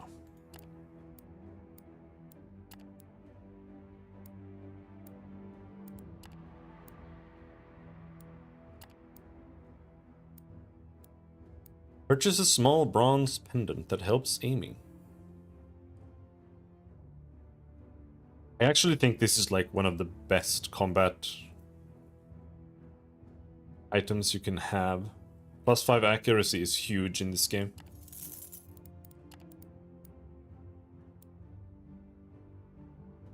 Magic sense, amulet.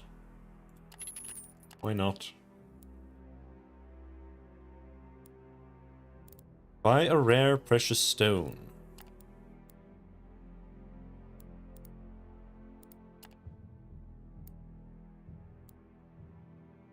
Try to sell a tribal trinket. Give him a handful of trinkets.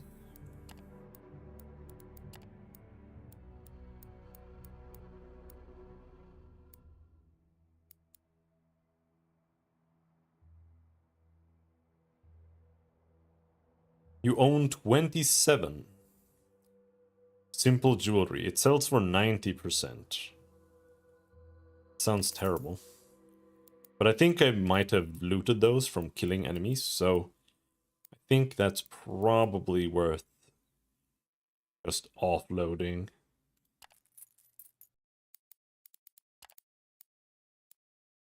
Common precious stones.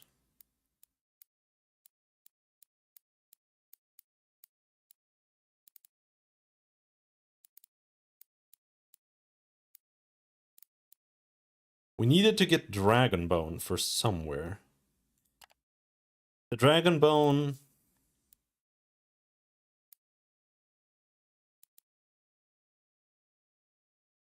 The dragon bone, I think, should be bought in the Caves of Plenty or something.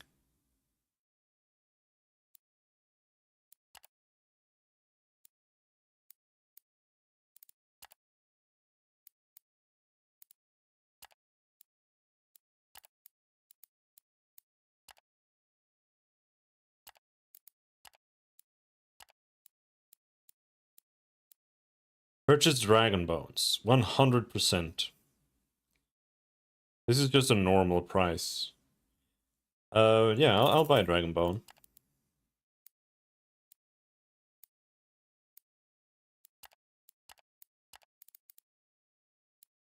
Caverns of Largus.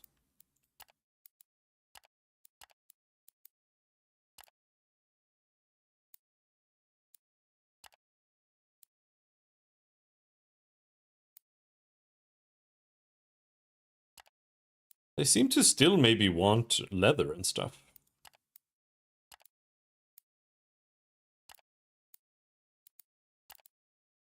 The Dark Elves.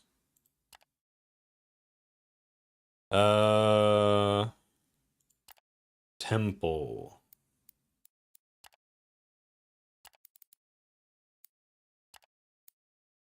Talk to Grath. Give him the bottle of Mekrothar's spirit. Grath whistles when he sees the bottle. Damn, you guys are just the best, he says when he takes the beverage. A bit closer to getting the Empyreana.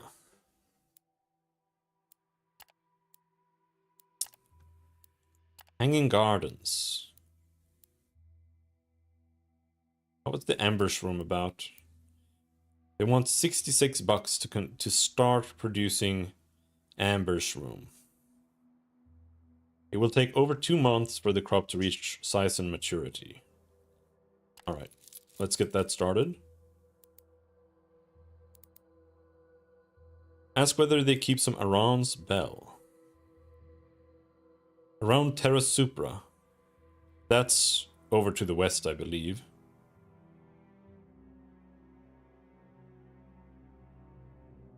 Down south. Okay, so we have to go to the town we haven't been to there, I think.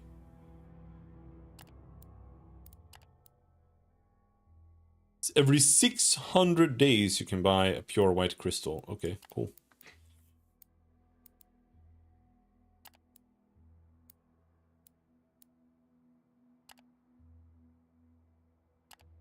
Go for a stroll. Just as you are leaving a fine establishment in the gardens, you run into something of an altercation. On one side is an ornate if old carriage, black drapes and silver frame in a lean and twisting design. The elaborate snaking patterns carved into the metal continue on the chitinous armor of the two pairs of the magically controlled erg drawing the coach. 4 dark elven soldiers stand beside it, their faces contorted in cold anger. On the other side is a group of city guardsmen shouting angrily at the carriage's escort. As far as you can tell, the argument is about how the dark elven coach was parked. The guards claim it to be against city regulations, and that the noble has to pay a fine. You know of no such regulations, and without a doubt the lawmen are harassing the elves. Use your renown as clout. Use your good standing with the church to intimidate the guards into leaving. Alright. The guardsmen leave reluctantly, shooting you dark glances as they do. The dark elves do not bother to thank you, and immediately bark commands for the erg to start pulling the carriage. But then a lean, fragile, bejeweled hand reaches out through the draped window of the coach and points at you. A husky voice orders the guards to stand down and invites you to the carriage. You walk over and see a darkly beautiful noble lady. A darkly beautiful noble lady, sitting inside. Her dark grey skin smooth like polished granite, her silver hair arranged in a fashionable coiffure, bound by a tiara. I apologize for my reticence, stranger. I did not mean to be rude, but this shameful matter upset me to no end, she says, and flashes a white smile. But I do owe you thanks for your intervention. Such heroic behavior is to be commended. Perhaps you should visit the court of my prince and the colony of his people here in the city, for there are always opportunities for people of your character. I believe the locals call the district Hinter Caves. Her frown upon saying the name indicates her utter disdain for the place. She then bids you farewell and the coach rolls away. Got her to buy BK. Sounds good. I haven't eaten anything today other than 3 dried sausages. Also, I should put this away.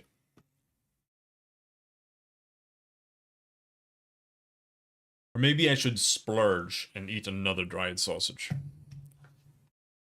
How about that?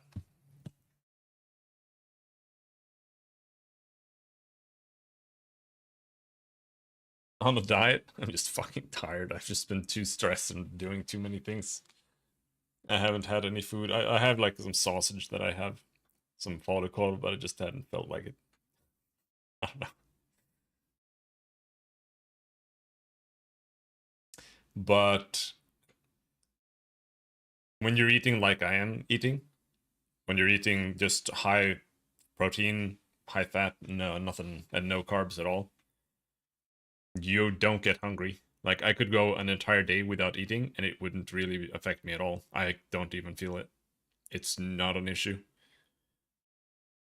So eating a bunch of dried sausage is just fine, but it's not great food. It's just salt.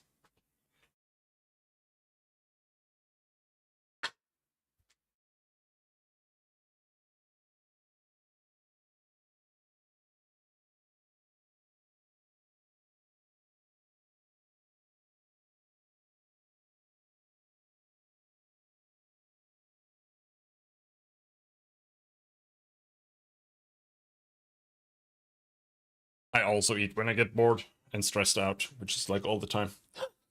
Also, I only eat once a day, really. And even then, it's like not really a big deal to not eat for a day. But yeah, let's make some more tea and eat another dried sausage. Sounds good. All right.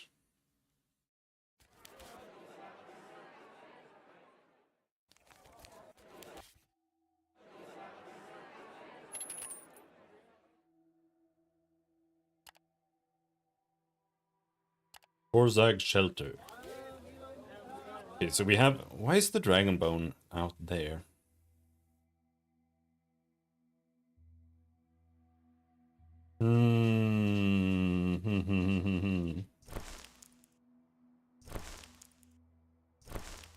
I might have to sell some supplies back. Unfortunate. People always complain that I don't eat lunch. People are obsessed with eating, but honestly, I don't. It's one of those things, it doesn't really matter.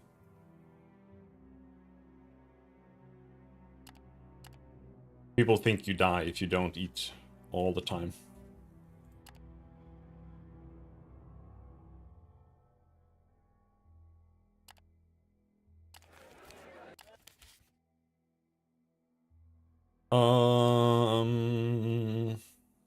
Oh yeah, rewards. Carpenter's Associates, plus 25 odd jobs base chance. What is that? What's an odd job? Exquisite tools. Hey, we got better tools. Exquisite tools. I'll take some exquisite tools. Exquisite banner.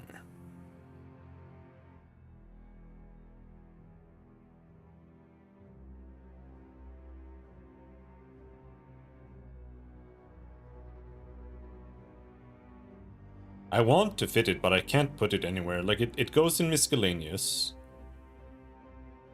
This goes in cargo, which is that one, right? But if I don't have this there, then I can't do everything there.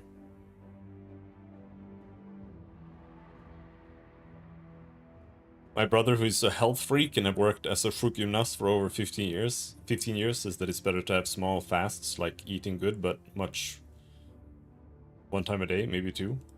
Yeah, I think so too. I think fasting is good. I've been trying to do like fasting for a day every week, but I've usually been fucking it up. But I usually feel better when I do it. Like, I eat one meal a day and then I fast like Tuesday or something. And I usually feel the best on the Wednesday after that.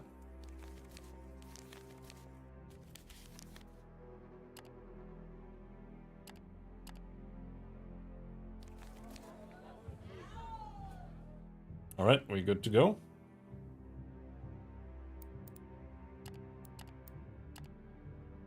Keys to drink much water? Maybe. I do think, yeah, I don't drink enough water. I don't think it really is that big of a deal, but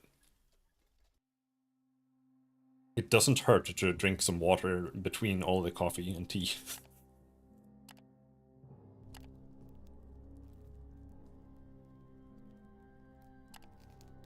Fuck! I once again don't have enough guards. I forgot to buy more guards.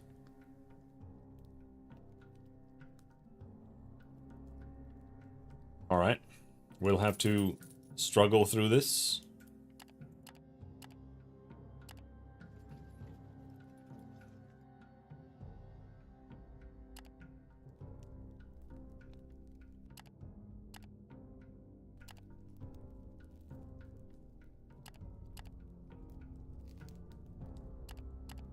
Everyone's distressed if I don't pay them double.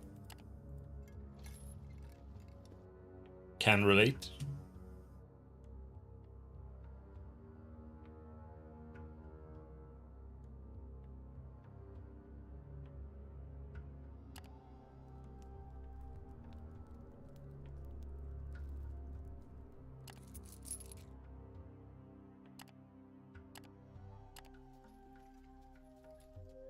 Unfortunately, since I can't march, that's gonna eat up like all of my food.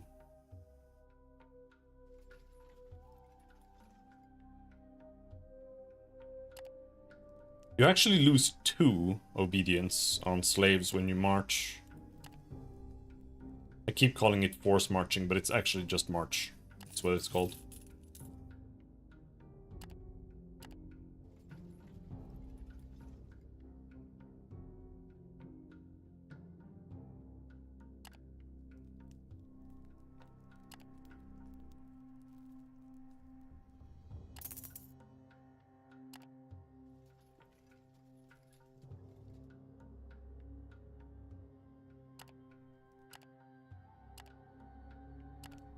You can only whip your slaves so much.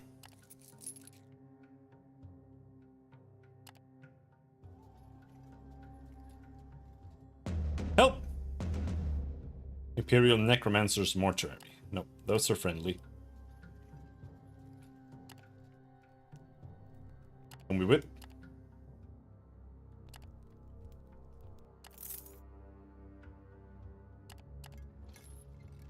Can we make it the whole way? No. Howling winds, as usual.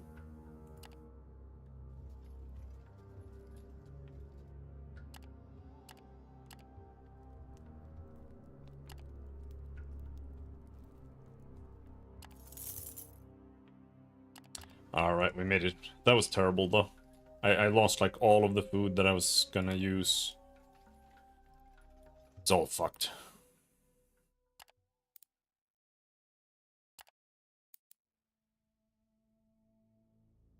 I almost failed. Rolled 94 out of 100. Equal to or below the test difficulty value of 100. Okay, so if it's equal to or below, that means I can't fail, unless 100 is this programmed to be an automatic fail.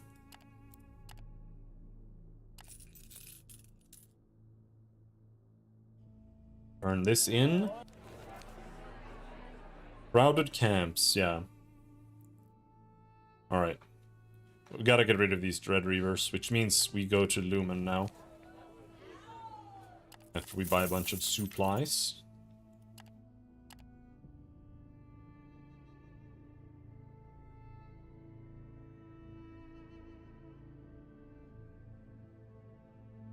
I can sell the bogweed here. It's a loss of like 7. No, it's a loss of 9.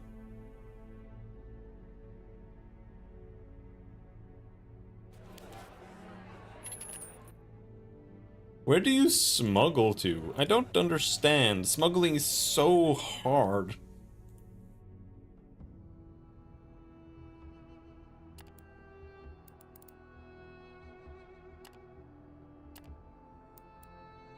Dragon's Nest Inn. Discuss the trade of Goradian absinthe with the barman. You hand over the dragon bone to the huge bald fellow behind the bar, and he gives you a thick glass bottle. It is full of a turbid-looking green liquid. Now you just have to return to Grath with your prize. Nice.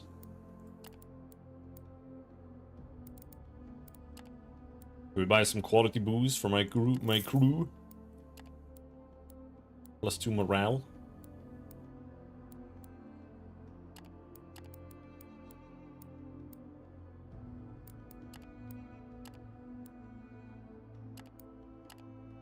+1 XP, that's huge. It's actually huge. It's so hard to get XP.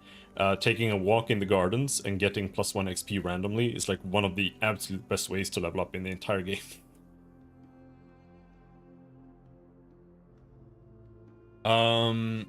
Alright, so I could take more resourcefulness. Am I still cursed? Why do I only have... Why does it say 3 out of 12? It's because this is my current maximum, but I'm just confused because it usually shows like I have 3.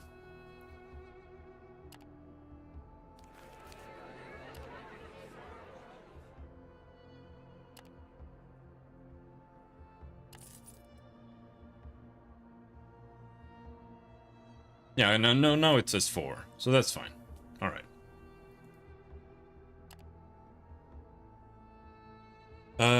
Which should mean that I can... you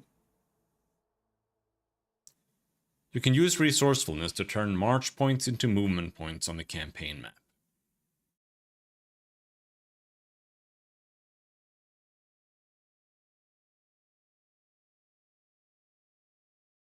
This one is super weird, I don't get it. You can use resourcefulness to raise the success chance of tests. But I already have that.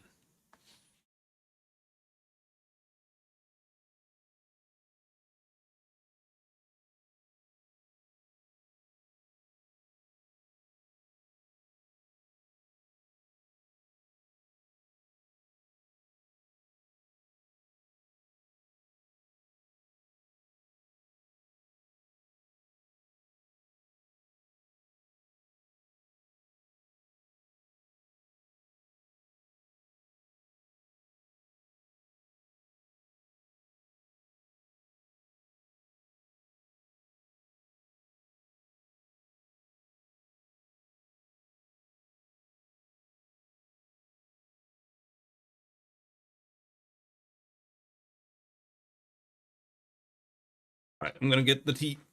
I'll be right back.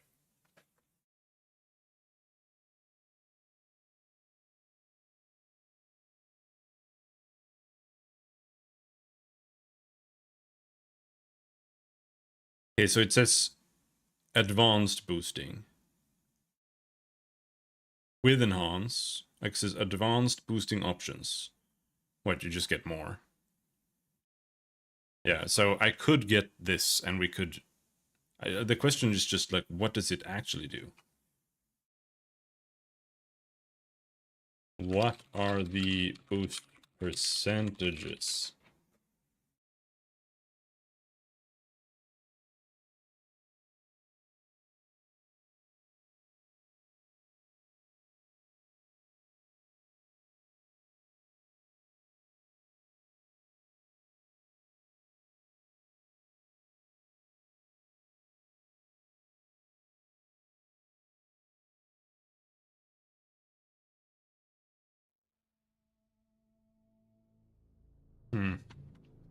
I think maybe I'll take this and we'll see what that does.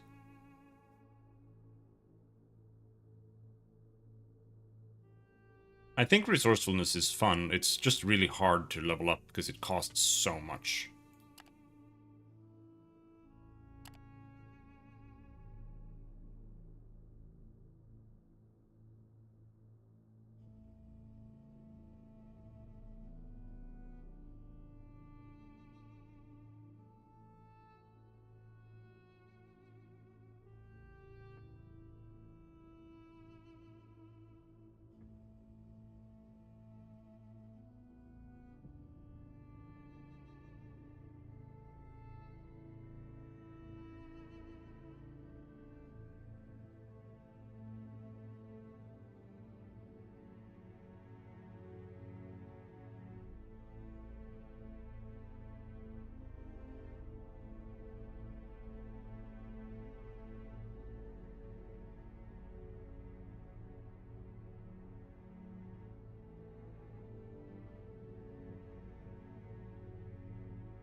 I'll be back in a moment.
Oh!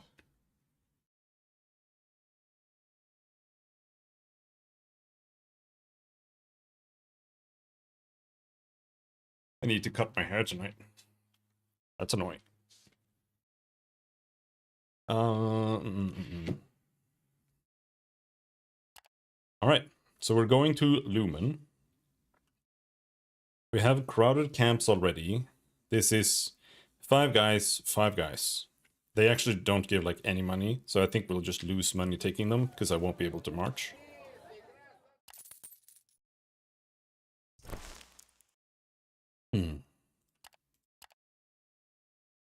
So who might want weed?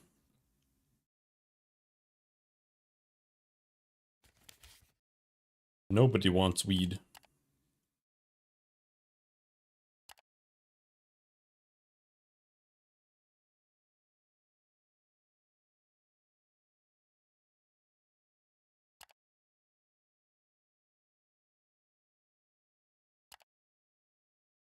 It's just like the places where you could actually potentially sell it. There's just nobody there to buy it. And in Utvarar the price is bad. Port Refugees. I don't even know where that is.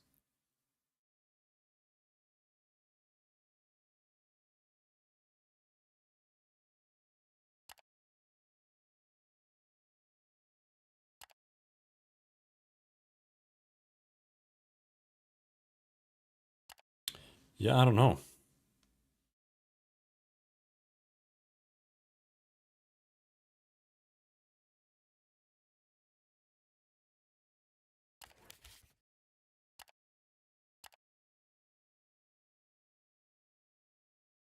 Odd jobs chance.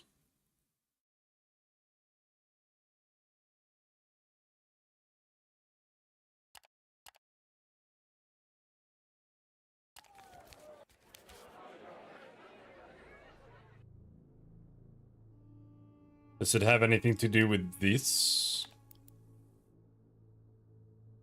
I think it might be this, like you just find random missions when you go exploring. I think that might be what that is.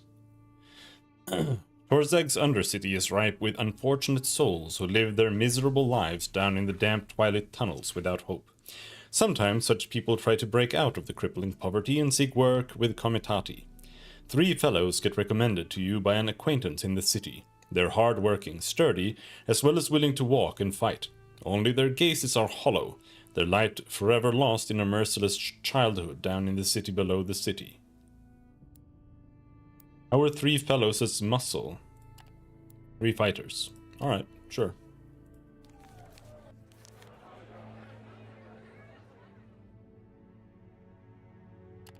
Well, maybe with that... Okay, we can bring those. They do eat up food. Which is kind of ass, but let's see. We don't have any active quests. Kaiten sells pretty decently here. That was the entire point. So let's see. We go to Lumen, but I also want to go to Crystal.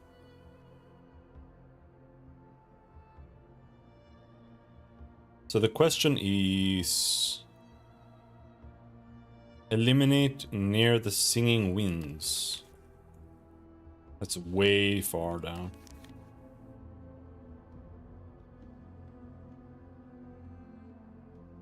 Supply run to the Iosan Quarry. I haven't ever been there, but I don't really want to go there either. But I think you can go through here. You can go from Fort Viridium down to the Iosan Quarry. So maybe we should do that just to explore the quarry. And then here we can get paid for doing it. Then we have another one here. Supply run for Lumen.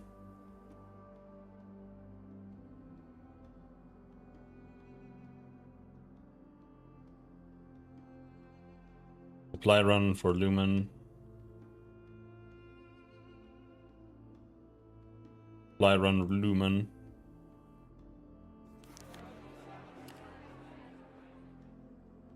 Alright, I think that should be good.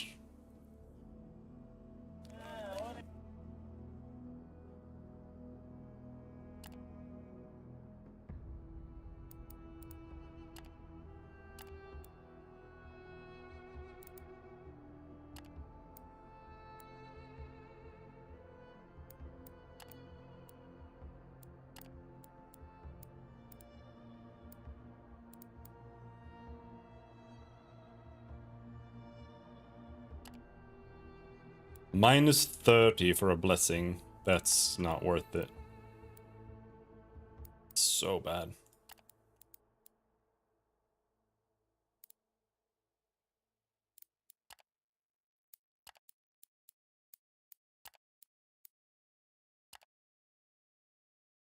Alright. Let's head out.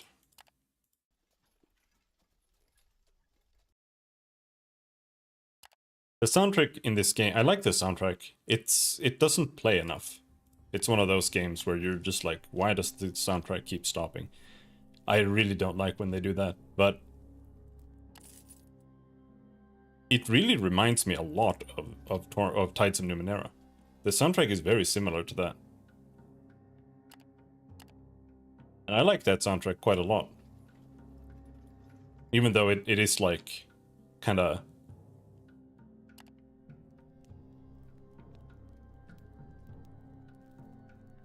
How do I put it?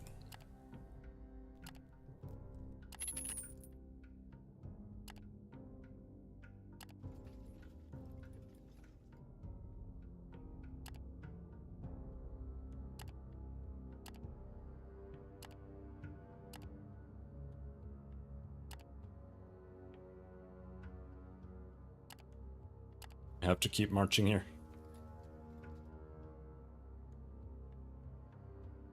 It's kind of down low. You know, it's...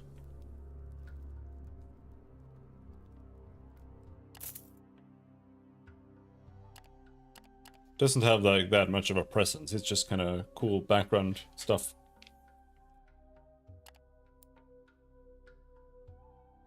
You're walking beside the Comitatus, shielding your eyes against the blinding light emanating from the crystal forest ahead, when a familiar voice calls your name.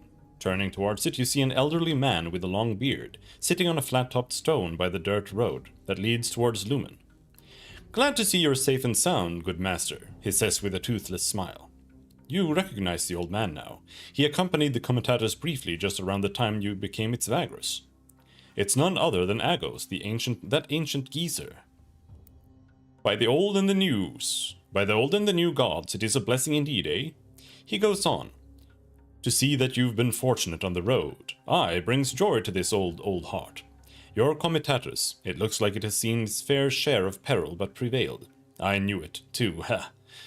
You too would end up leading these souls well, despite the harshness of the wasteland. It calls to the likes of us. But I babble, as always, eh? Good to see you alive and well, is all I'm saying. Tell him to sod off. Inquire what brings him here. Oh, good master, you of all should know how the road is. He goes on undeterred, perhaps even unaware of what you said. Me, I got a lot of travel under my belt since I last saw you, but now I have to make it to another destination, to the crossroads, just where the Emperor's Road and the Windway meet, east of the land of the Dra. You tell him that you know where that is. Yes, of course you do, good master, he chuckles. So what do you say? Shall we share the journey again? I'd pay with stories and good company. Oh, yes. Nothing better than stories around the campfire. I'm in no rush, truly, but who knows how long an ancient fellow like me has. Take him with you right now. Sure. Agos hops from one leg to the other in glee when you tell him that he can join your Comitatus for the trip. Thank you, good master, he bows low. You won't regret it. I'll make myself useful, oh yes. Onto the crossroads we go. With that he grabs his backpack and joins the column, then begins chatting jovially to your comms. You wonder if this was a good idea.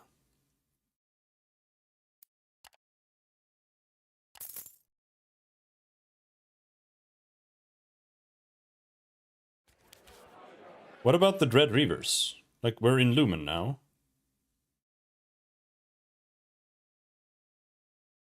So... fuck off? Oh, here. Drop off the Dread Reavers. Well, we made it. Lagdanar sighs and pats you on the shoulder. Veterans of the Reavers are ordering drinks while the newer recruits are hauling their gear down to the rooms they have just booked. Time for us to settle in and talk to our employer. Which reminds me, you still interested in helping out? As you contemplate this, Lagdanar hands you several silver coins for services granted. No hard feelings if you don't want to. We'll be here for a while if you do, though. Take your leave, you might return to discuss this later. See if they are selling some cerulean essence. You quickly learn that the bar here does not keep any of the crystal-infused booze, as it is much too expensive for the local clientele. They also tell you that crystalmancers usually consider it too lowly a ware to produce it, so getting the essence is no small task even in Lumen. But then the barman points out that one of the regulars boasts of having some in his stash. You walk up to the fellow, a middle-aged man with a receding hairline and a ridiculous mustache, who confirms that he does indeed have cerulean essence. However, your offer of coins does not interest him, but then he looks you up and down, smiles and says, "I like to gamble, see? So what do you say if we play a game of Dux Bellum for a bottle? Your coins could be your wager." It appears that you will have to play in order to obtain the beverage. Sure, I'll play. Dux Bellum is a game of strategy and resource management, something you're quite familiar with. It uses cards and tokens. The gambler fellow provides both, but if you want to play for the cerulean essence, you will have to wager some silver. 10, fuck. In Dux Bellum, players are supposed to be warlords who try to conquer realms. Armies, forts, and sorcerers are all represented by cards. Deep knowledge of the game and a great sense of tactics is required to succeed. There is also an element of luck, however. Okay, so you can double boost. Normally you can boost once, and then you can boost again for another 15%. High success chance. Success! Fuck you. Dux Bellum is also a game of anticipation. Can you figure out your opponent's tactics and turn them against them? Lure them into traps? Now we have a low chance. I'm apparently really stupid. Fail. Despite your best efforts, you lose the game. Come back in a week or so. The gambler fellow twirls his mustache. We can play again and again. You would love to wipe the nasty smile off his face, but you just leave the table. Alright.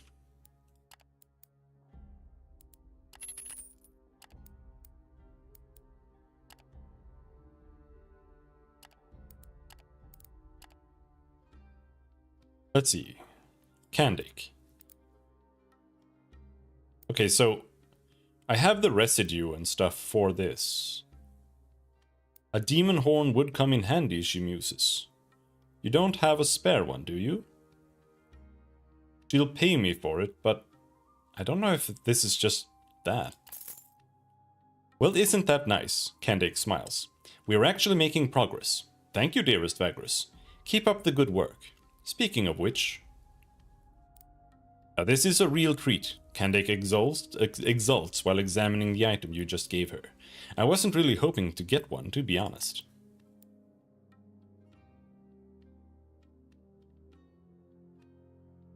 Alright. I could do this. This finishes this quest with 6 spectral residue and this copper. But it does mean that we'll have to keep randomly fighting imps, but I don't think it really matters. The imps are like super easy, it's just a little annoying. Getting the spectral residue is proving really, really cumbersome. But sure, let's continue this questline, I suppose. Well, isn't that nice? Candic smiles. We're actually making progress. Yeah. Ready to take the next step, she asks. You nod. Let me see, Candic says, biting her lips. Ah yes, pottery, that's what we need. For cooking. And for the experiments, Leventius reminds her. But of course, I was coming to that. For cooking and for experiments. So make it a lot. And don't forget the slime grass. But you didn't say anything about slime grass before, her assistant says derisively. Also for the experiments, Candake explains curtly, avoiding to look either of you in the eye. An awkward silence ensues. To ease the tension, you promise to procure everything and leave. Okay. 45 pottery and 15 slime grass. I think I might actually have that. Like, not the pottery, but... How much slime grass do I have? 6. Okay. Not quite. Yeah, because I've been making damp smoke out of it. That's why.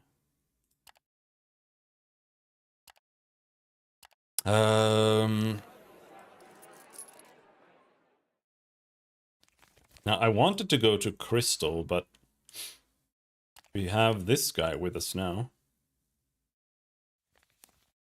Agos.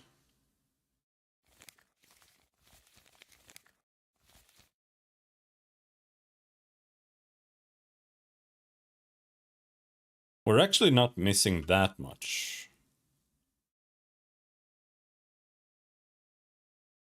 We're missing that. This one we know. We need to find coffee. And we need to win the gambling game. Mainly.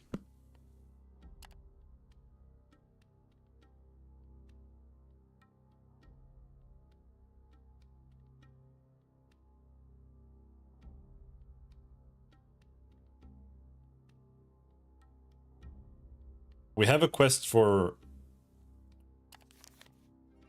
down by the Iosan quarry. Conquer. We want to do this? Let's rest first. Always rest before accepting quests.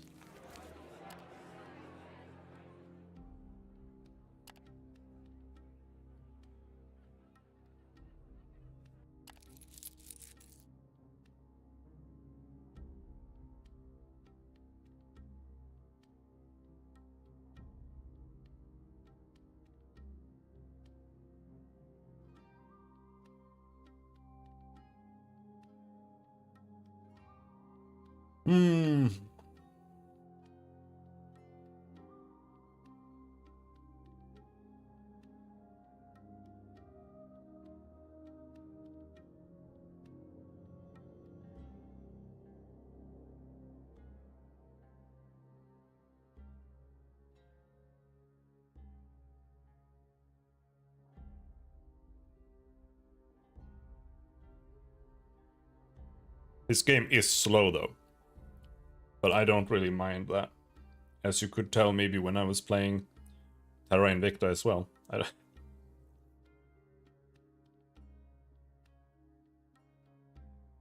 Or 700 hours of Project Gorgon. Mirage, Devon, Arkin.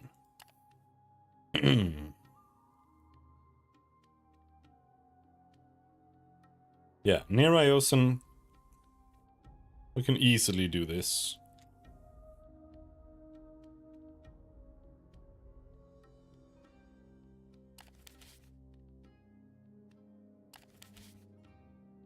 We could take this because we are going to Crossroads. So I think this actually makes sense to take.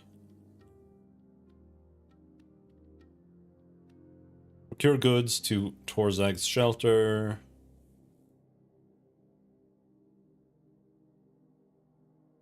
Procure goods, Arkin, not worth taking.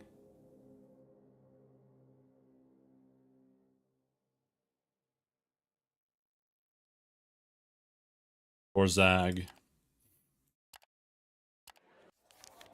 And that's my inventory full.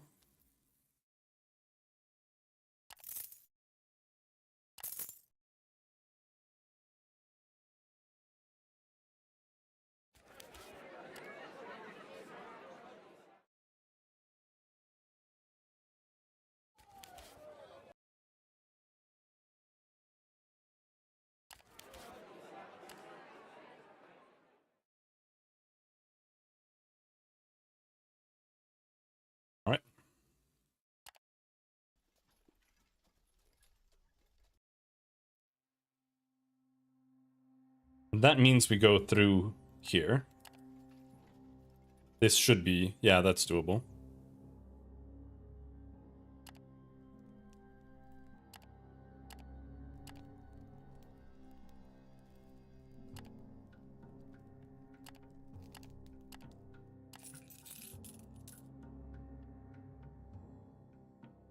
Reallocate 3 march movement points to regular movement points.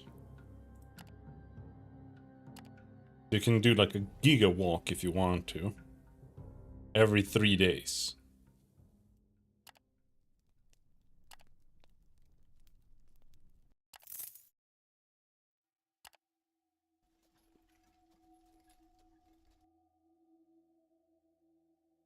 The Iosian quarry is at the brim of the Plains of Bone, a notorious breeding ground of monstrous creatures. Due to this, the perimeter of the place is highly fortified, and the guarding mercenaries are ever watchful. In the case of the majority, this is quite literal. More than 2/3 of the guards you encounter are undead. As you enter the premises, you get entrusted into the care of an old slave when you head towards the designated campsite. He is clad in yellow and green, the colors of the local authority. To your shock, you can see that the man's legs are skeletal, lacking any meat and sinew, yet he walks around without apparent discomfort. Your guide tells you that the obsidian deposits here have dried up long ago. Industrial operations are minimal, so the mines have been converted into living quarters or warehouses. This huge hole in the ground is now more of a base of operations for parties venturing out to the Plains of Bone, under the employ of House Okwo, and the Imperial necromancers who support them. Brigades either gather bones in great quantity or look for special skeletons. The necromancers, who are the local representatives of the Empire, pay well for the latter, while the Okwo sell the gathered ivory and bone in bulk elsewhere. Currently, there is a surge in the Skortar activity. There's a surge in Skortar activity, so they are looking for folks ready to fight that menace. Don't worry, Dominus. The damned mutants are kept in check by the mercenaries. It's just that the commercial activities are limited now because of the infestation. That is comforting. If you have any, I am happy to answer your questions. What kind of employment can a comitatus find here? Normally, wandering to the south and gathering bones is a standard way to get a living here for armed groups, if you have the blessing of the Okwo. Now, this is much less viable due to the Skortar. Therefore, going out and killing the mad beasts is a possibility for you. I would guess. Go to the morgue and talk to one of the necromancers, Dominus. They can enlighten you further. The morgue? The huge tower on the perimeter of the quarry. Don't let the name deceive you, Dominus. It is the base of operations of the necromancers of the Empire. The town house, and the hospital too. The dead also turn up there and get sorted out. This is why they call it the morgue. It makes sense in a way. Ask what people do here for entertainment. Well, there is the Garden of Bones in the large abandoned mine. It's not only interesting, it's educational too. Just don't go into the chambers from which the screams come. Duly noted. Ask why he has legs of bone. It's a kind of a benefit. The necromancer Opiter Lucius Herculeus, blessed be his name, developed a way of animating limbs and attaching those to people who lost theirs. It is like having your legs back, except these do not ache, but after a month or so, start to act on their own. Then you have to go to the morgue and have them reanimated. The whole thing is still experimental, but I have heard about mercenaries who lost a limb and came here to have a chance to live a normal life, with bone legs or arms. Okay.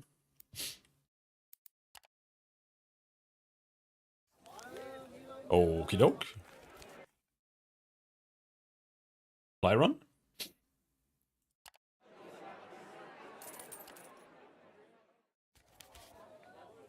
So here they sell bones. Tons and tons of bones. Eliminate near the Forsaken Colony. Okay.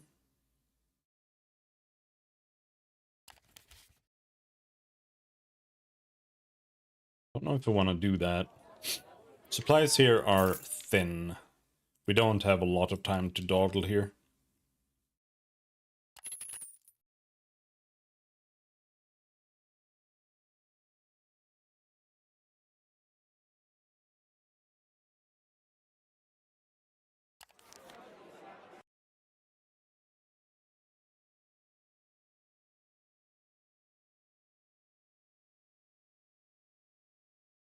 Eliminate in the Plains of Bones. It's even further down. I don't wanna do that. It's too much. I'm gonna lose all of my food. Let's just go do this one.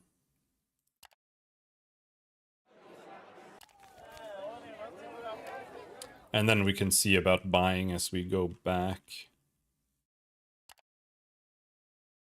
Visit the morgue. The morgue oversees the quarry, both geometrically and politically.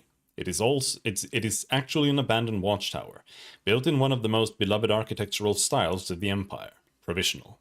Then this bare garrison got extended and turned into a labyrinth. Somebody tried to embellish it with second-rate gargoyles, spikes, and an ungodly amount of skulls and bones, but did not fix the ornaments too well. The result is that the complex looks like a boneyard dump, while the buildings are still grey and boring. It is also too small compared to the amount of traffic entering and leaving. Within the morgue are long queues waiting for all kinds of civil services. Here the dead and the living look remarkably similar, bored out of their minds. Slave stewards run around and organize things loudly, calling for names and leading around groups of people. Huge bunches of fragrant plants hang from the ceiling in a futile attempt to cover up the scent of death. Look for someone in charge. The people here are really helpful. A shambling corpse tries to show you the way, when you may mistake it for a living person. After a few misses, you get a young necromancer with a traditional black garb and bone staff. His attempt to grow a beard failed thoroughly, and the pimples make him look even more adolescent. He is happy to lead you through the complex to someone who is competent regarding work. Meanwhile, he chats continuously, complaining about the workload and stopping to ask directions from random people. I'm stuck in my cable. Wait until he figures out the same thing you yourself could have, only faster. The office you're looking for has quite a prominent sign, the pincer of an adult Skortar nailed to the door. Even so, your young guide asks several more people in plain view of the place before leading you there. He knocks, smiles at you, and leaves. Enter! The necromancer behind the door is quite impressive, a huge and muscular man clad in short black tunic, with bones tattooed all over his body. Even his face is covered by the grey shade of a skull. His smile is sincere but frightening, with a double set of large teeth. Most of the room is occupied by a plotting board and a carved bone model of the quarry and its surroundings. There are many little red flags in the wasteland with stingers on them. The room's walls are covered by pieces of slate, denoting times and possibly places in a disciplined shorthand. Ask him about Skortar activities and bounties. Once in a few years, there is a sudden boom in Skortar numbers in the plains. It must have something to do with the reproduction patterns, which we know nothing about, at all. For a month now, many groups of young, inexperienced males have been roaming the region, to kill and to take heads. Generally, the areas neighboring the quarry are safer, but now those are also infested. I had several bone-gathering expeditions that were scared back to the base by those vermin. I love hunting Skortar, but there are too many right now. Sometimes a man has to share his pastime, the necromancer laughs. So now we pay anybody who would get out there and thin out the numbers of those accursed things. The current bounty is a brass for 10 pincers. These vermin never go in smaller groups than 5, so you just have to go out there, make a lot of noise, and kill the damned bastards when they show up. Then it's payment time.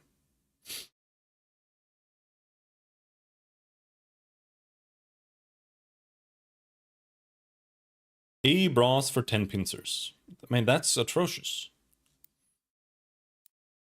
No, I don't wanna. We're not killers.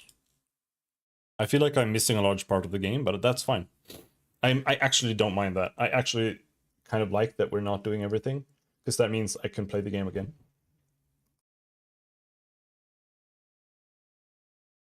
And I can go get the orc gladiator in the beginning. And focus more on fighting.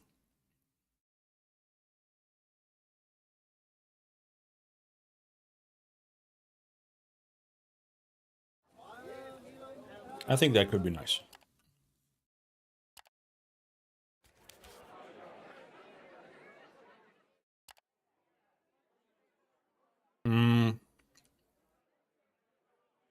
This is bad. We don't want to sleep in here.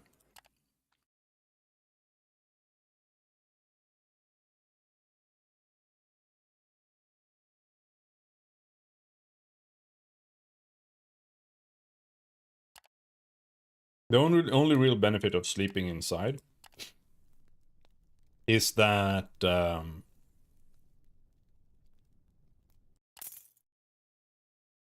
you won't get ambushed or attacked at all. So it's safe, right? But it kind of sucks otherwise, compared to having lots of guards.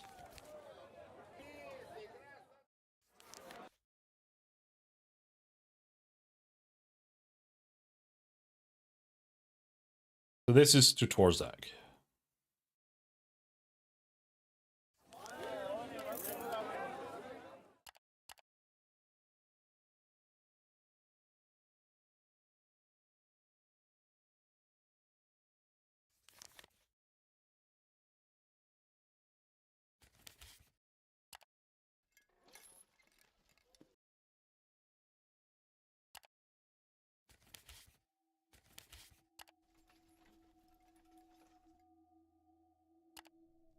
Leviathan's Demise. Yep, that's a big guy.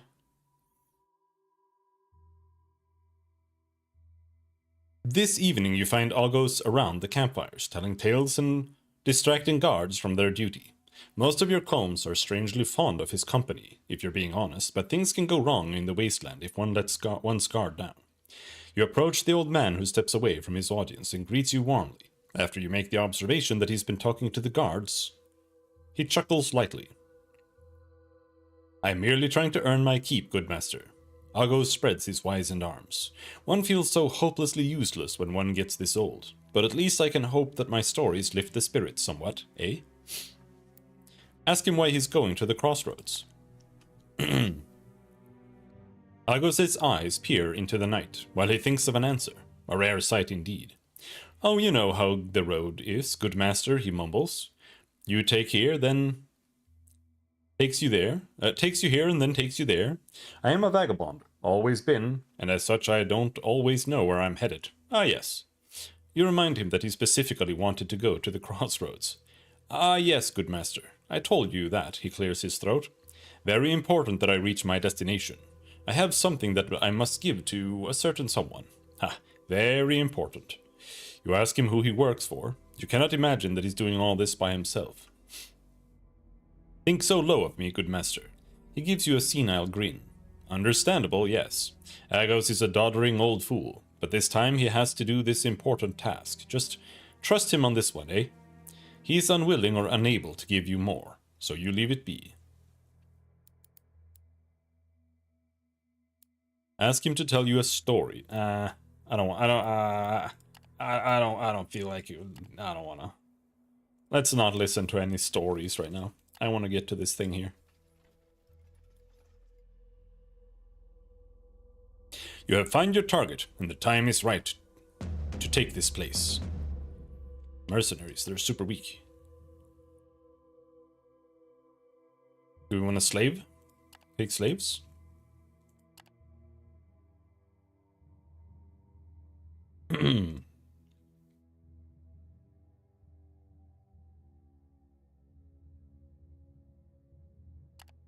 Actually need to do this.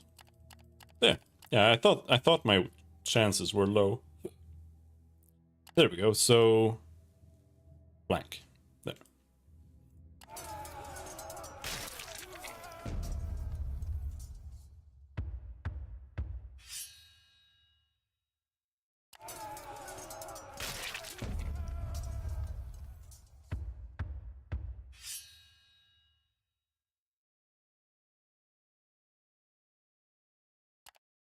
Take them as slaves.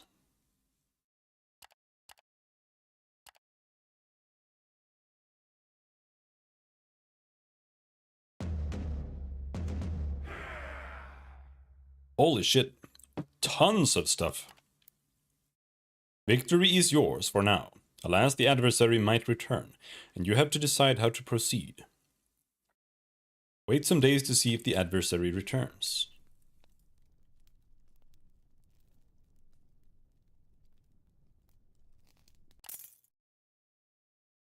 Your ploy worked, and with that, your objectives are completed here. Alright.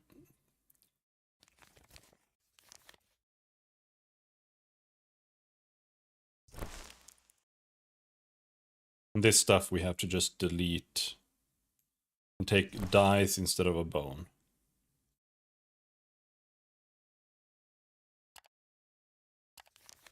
Alright, that was it, we finished.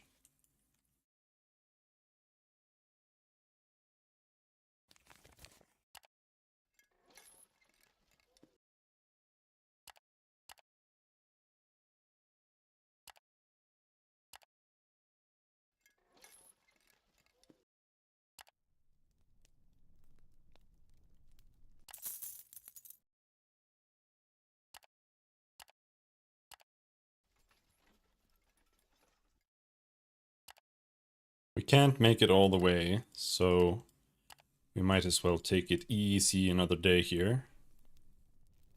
You can't forage here at all.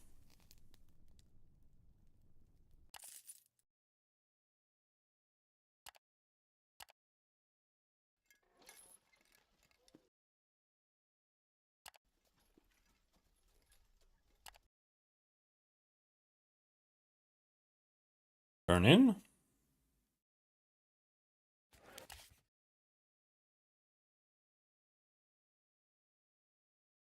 Distribute to whatever. Sell 1 mushroom.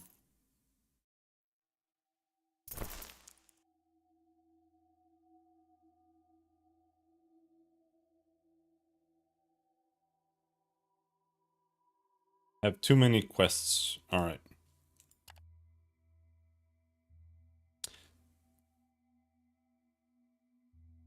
This one is 4 days to Torzag. I'm gonna fail that one. That's for sure.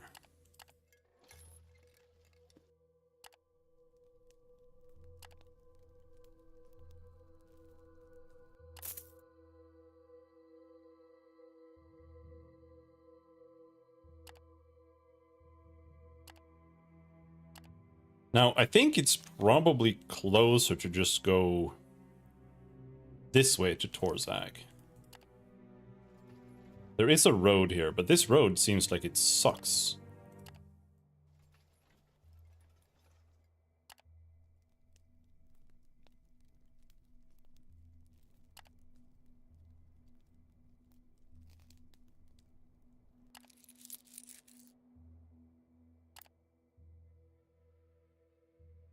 Argos sidles up to you almost imperceptibly while you are finishing your supper. Terribly sorry to disturb you, good master, he begins with a nervous grin. I merely wish to ask you about the crossroads. What are your plans? When are we reaching it? To be truthful, I enjoy the trip greatly so, but sooner or later I wish to arrive at my destination. Ask him if his arrival is time sensitive. Algos purses his lips and shrugs. No, not per se, he mumbles. Still, perhaps it shouldn't be postponed much. You tell him that his words and demeanor are confusing. Ah, yes, I can see that, he admits. Apologies, good master, I was merely curious. With that, he stalks off. Alright. Weirdo.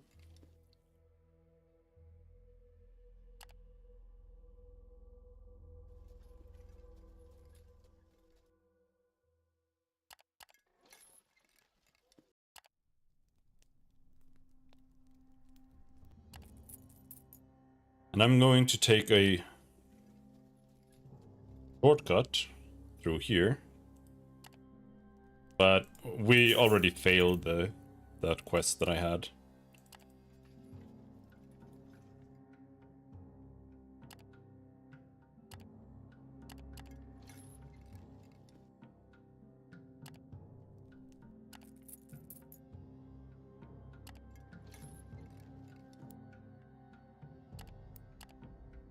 Relax.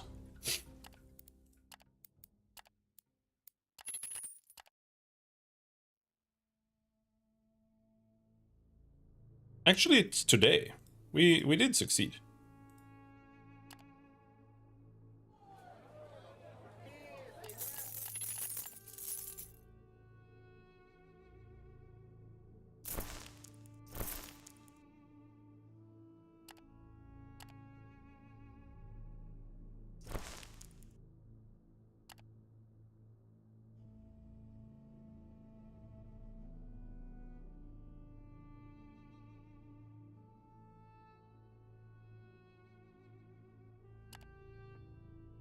Alright, so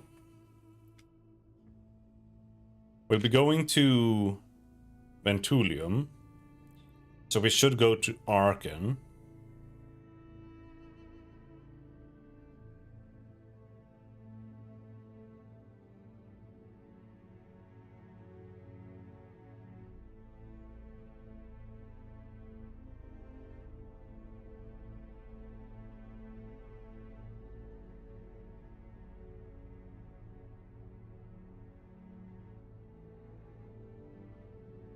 Eliminate.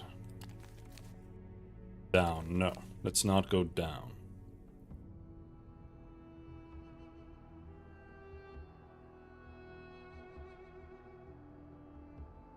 Eliminate for the Church of Surgorod, near Belarius.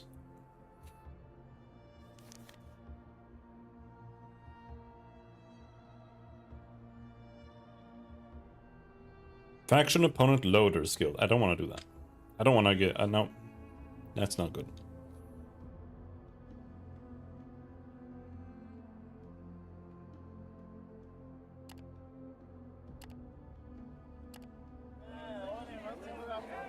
So, let's see.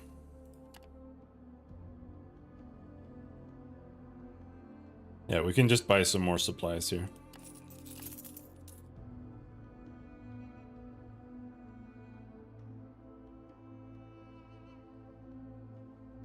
This is a pretty good price for obsidian blades, I think. 7. I've seen a lot worse than that.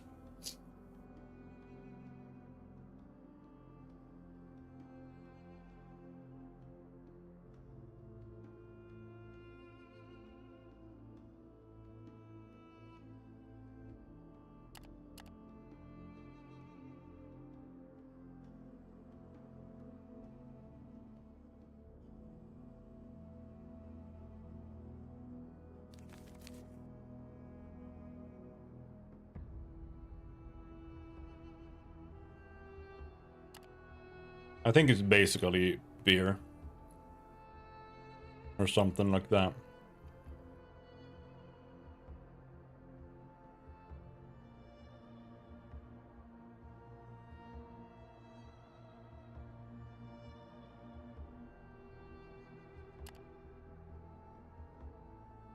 Or pot.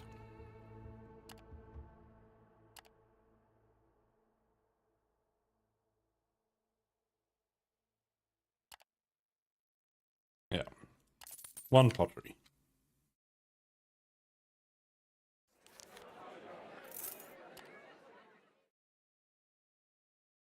That seems to be it.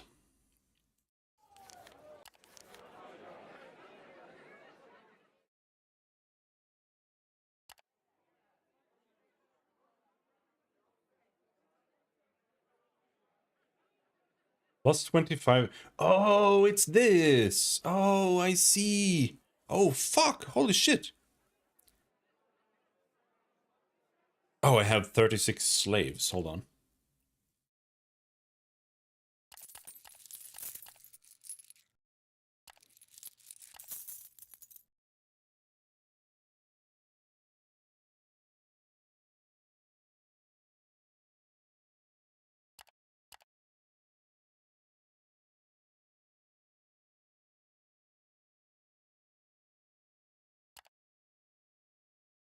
I have... Where did I get all these horses? I have like infinity horses.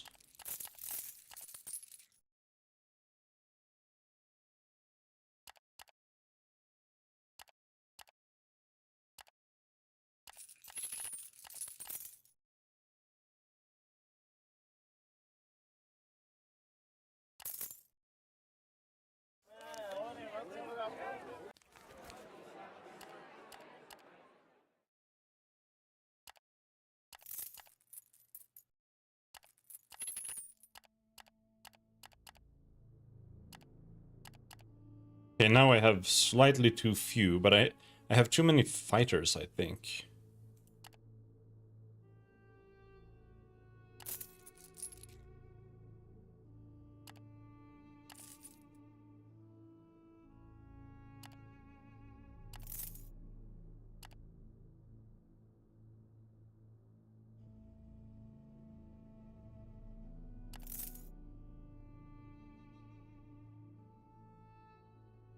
Like that.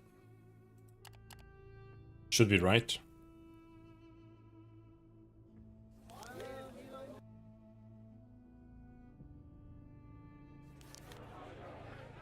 And now we get... Yeah, okay, no, we're still getting a lot more. But yeah, getting rep with the Carpenter's Guild gave us plus 25 bonus for all jobs, which is actually, like, a lot of money. But by a lot of money, I mean it, like, maybe covers my daily upkeep. And then it costs two brass to just stay in the inn. So it really just kind of mitigates your cost a little bit while you're in town. -2 vigor? What the fuck?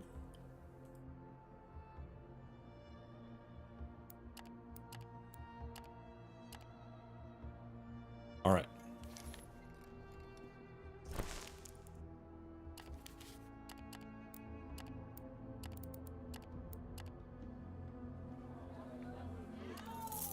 I noticed I just had open slots there. Alright.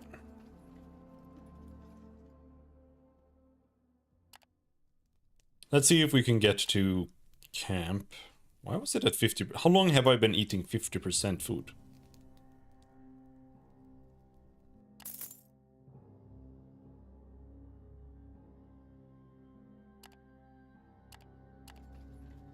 Dude, moving 12 is fucking massive. Holy shit, you could move so fast with horses only. I really want to try that. That would be so cool. Like, you can move 12, and then you can also march. It's crazy.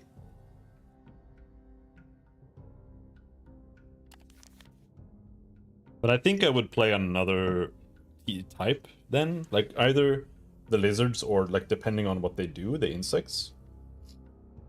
But, yeah, definitely the lizards on, like, a mercenary playthrough, because they just have more attack. Torzag is basically your home base? Yeah, it is. At least this early in the game. It definitely is. Devon also works. Like, if you get up to Devon, it's fine.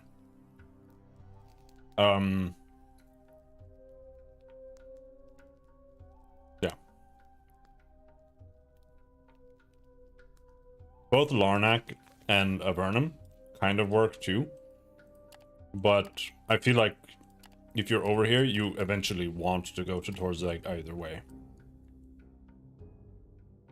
Torzag is just a really solid town. You get pretty good prices for bringing a lot of things back there. And it's just, you know, just a lot of supplies and everything.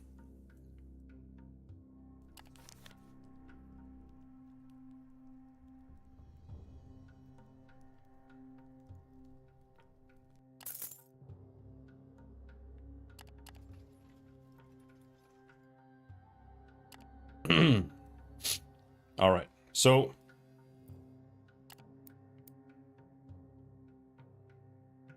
Argos wanted to come here. What is he planning on doing now? The old man appears at your side. Good master, I am grateful to you for bringing me here, beyond grateful. He tells you in a rather serious tone. But I ask you one last time, please help me.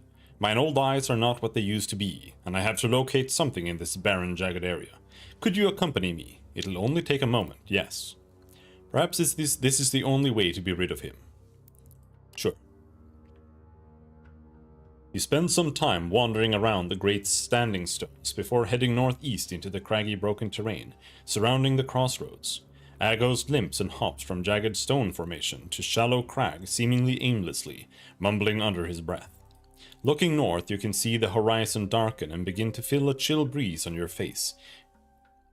It's a dust storm approaching. You call to the old man and ask him what exactly he is looking for. Agos hems and haws about finding something important out here, then looks up at the horizon, and his eyes go wide. Too soon, he mutters. Before you can ask him to elaborate further, you begin to hear agitated yells from the comitatus. Turning around, you can see some of your combs now standing on vantage points, waving at you, and looking out towards what is undoubtedly a dust storm, moving at an uncanny speed. Its trajectory is taking it closer and closer to the crossroads, and you begin to have a very bad feeling about your position here. You turn back to tell Agos that you should go back and prepare, but he is nowhere to be seen. You spend only a few moments searching to no avail. Then you decide to rush back to your people. "Wait, good master!" The old man's voice came from nearby, so you stop and turn around. You can see him now, his bald egg of a head popping out of a crevice that runs from east to west. "Please, good master, you have to trust me," he calls to you. "Direct your combs here as fast as you can." You ask him why you should do that, to which he glances at the approaching storm, now looming large and dark, swallowing the skies to the north. "That ain't your regular dust storm," his voice quivers.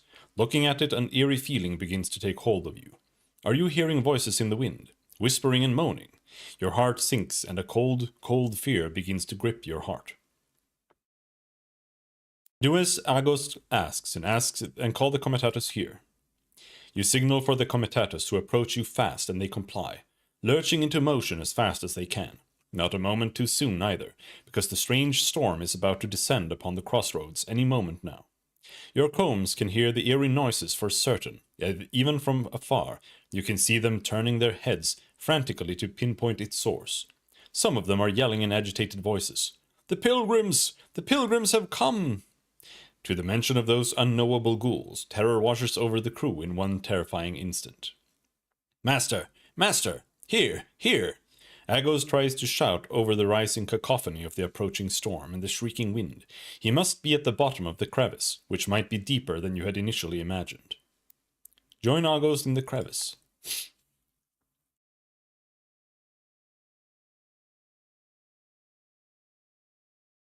You expected some sort of shelter in the ravine, but Agos has found, but when you run into its bottom, you see the old man bent over some strange metal device on the ground, no larger than an adult's hand, adjusting its moving bits gingerly. The crevice you are in is less than 10 feet deep and similar in width, reaching its lowermost point just about 20 feet ahead of you, where a strange, natural archway has formed from the rocks on the side. You gasp when you see that between the arches the air itself shimmers in an odd sort of way. "Crossroads is more ways than one," Agos almost whispers with awe. "And before you, good master, is a gateway to other worlds, a realm gate." You blink. You can just make out the clamor of the approaching comitatus over the screaming wind above the crevice. Ask Agos what the device is. "It's the way out of here," Agos replies. When you ask him if he has had it all along, he grins. "I've had it for a while now, aye." At that moment, the device lights up with a bluish arcane flame, and at the same time the shimmering of the realm gate becomes more pronounced, as if some unseen force was tugging at a vertical water surface. The mirror-like apparition solidifies, and on the other side a red light appears. The old man jumps to his feet and yells triumphantly. He turns to you and hands you the device. "Take, good master. Take it, take it, take it," he begs you. "Lead everyone across. To safety, it's your only chance." Just then, the storm hits the crags outside with a deafening scream.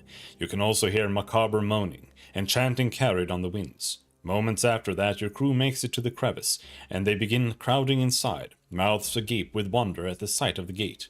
You could send everyone to the other side, as the gate is large enough for even your beasts to fit through. But how long is it going to stay open, and is it truly safe there? Usher your crew through. Crossroads became a realm gate. They are hesitant at first, but once you begin screaming orders, they find their courage and leap into the gate one by one. Even your protesting beasts and mounts are ushered through without much trouble. Perhaps they too can sense the imminent danger closing in on the crevice. You wait until you are the only one on this side of the realm gate. By then the storm has reached its zenith, and the strange noises are quickly becoming more and more pronounced. You realize that it is chanting. Monotonous, horrid, inhuman chanting. Terror seeps into your heart. Eerie lights appear at the entrance of the crevice, dancing through the dust storm. You can see figures now in the light, terrifying skeletal figures emanating an evil glow. Ragged robes rustle, cowls half hide decayed faces. All the faded religious paraphernalia, hanging from these sad corpses cannot make up for the fact that they have been dead for a millennium. 3 of the ghouls descend, hovering effortlessly towards you. Paralyzed by terror, you cannot move, you cannot even breathe, but just before the first pilgrim reaches you, one of your companions jumps out of the gate and pulls you through. Everything becomes a blur as your head is spinning madly. Fuck is this? I wasn't expecting this at all. The spinning stops and you suddenly feel solid ground beneath your feet again. You just have the presence of mind not to fall over right away, but you are grateful for one of your combs who leaps to the rescue and catches you after you stumble several steps. It takes you a handful of moments to regain your senses, and when you do, you try to assess the predicament you are currently in. You and your combs are standing at the foot of a strange structure, a pair of fang-like stone pillars that form an archway of sorts. The realm gate must have opened between them, but now it is gone, with not only the telltale shimmer remaining behind it. Around you is a rocky, completely barren wilderness. The ground rises to your right and ascends into a line of jagged hills. Above all of this are red skies streaked with dark clouds. Distant rumbling thunder spreads over the comitatus, as crew and beasts are huddled together in silence, looking up at the strange alien-looking heavens.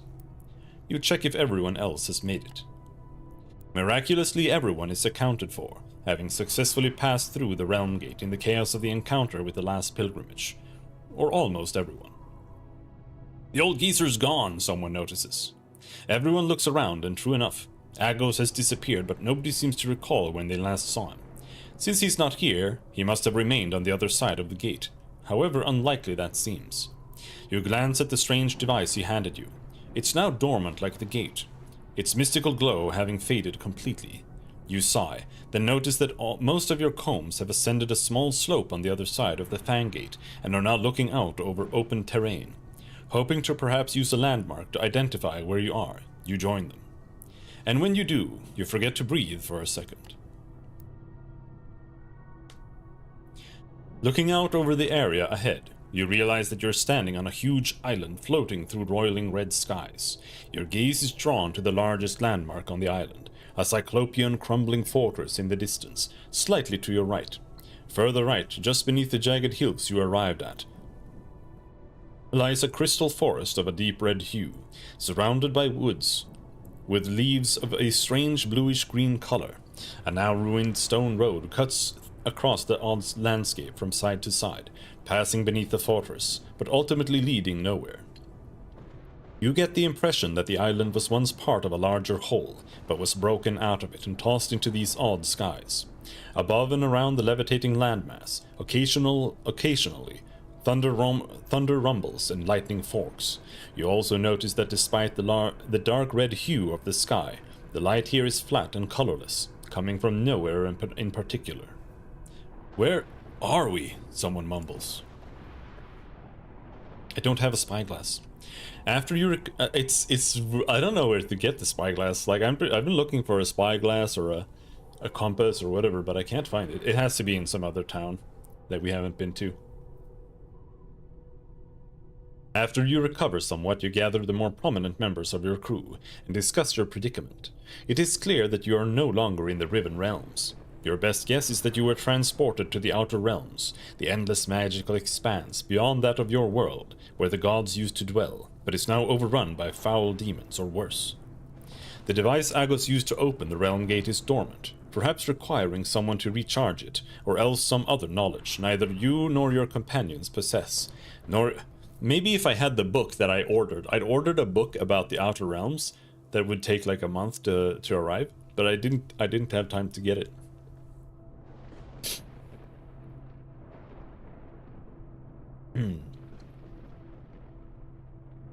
Nor is there a discernible way to open the portal, but even if there were, nobody is insane enough to venture back to where the last pilgrimage appeared.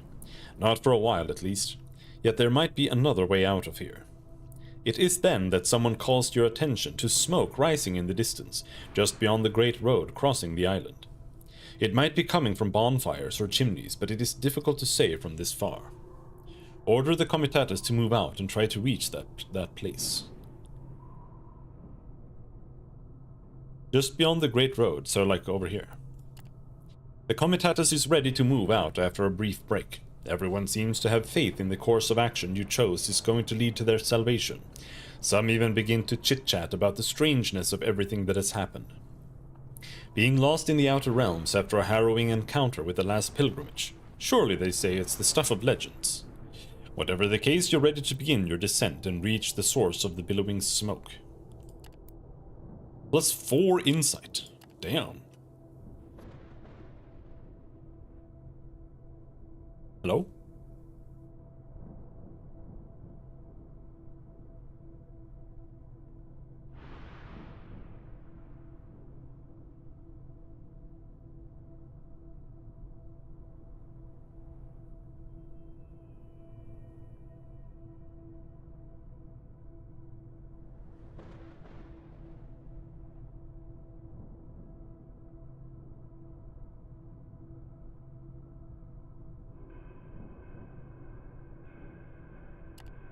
Oh, wait, huh?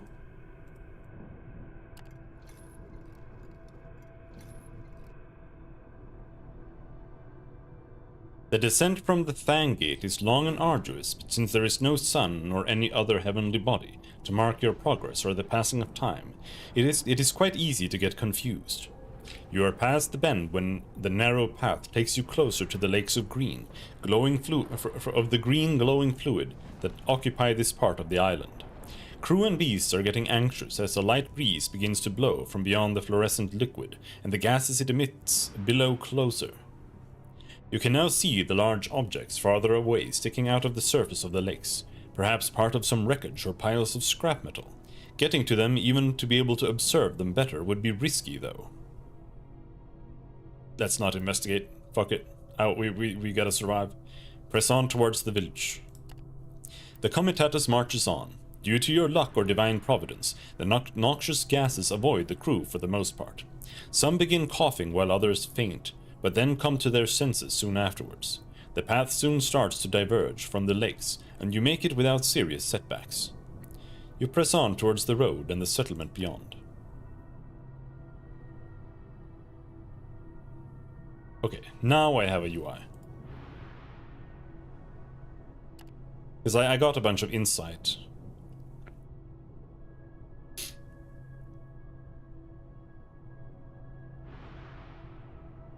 The astrolabe charges itself in 60 days, but there are ways to do that much faster. Okay. We could level up Outer Realms lore. It feels like cheating, like, oh, hey, you know what? We happen to be in the Outer Realms. Let's just level up Outer Realms lore. So now I know about the Outer Realms.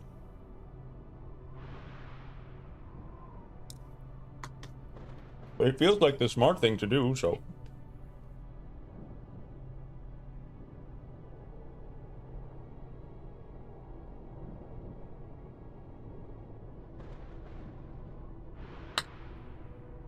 let's get some lore.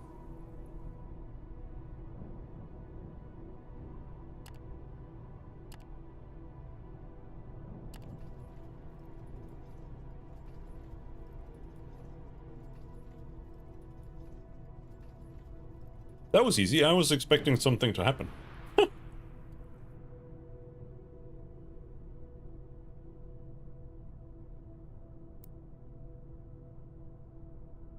You're on the final leg of your approach to what looks like a mostly abandoned village, huddled between the woods ahead.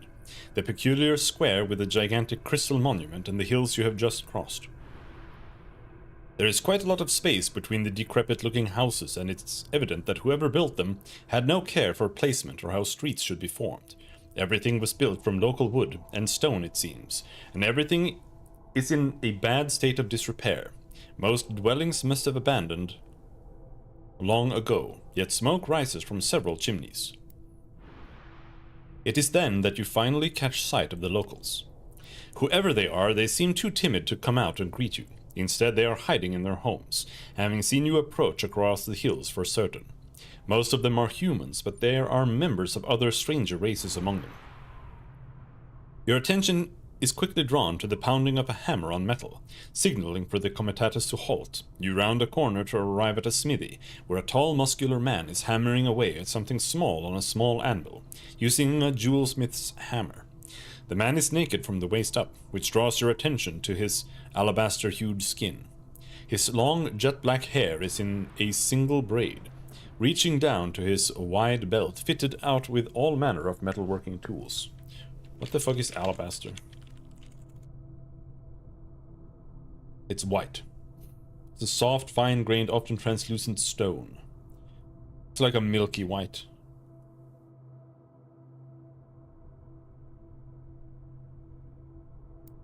So, what brings you here? The man's voice is smooth and even. He turns to you, crossing his powerful arms in front of his chest. To your surprise, his features look almost elvish, with slightly glowing blue eyes set in a handsome, ageless face. The masterwork silver armbands he is wearing are probably magical, as is the delicate circlet keeping his hair in place.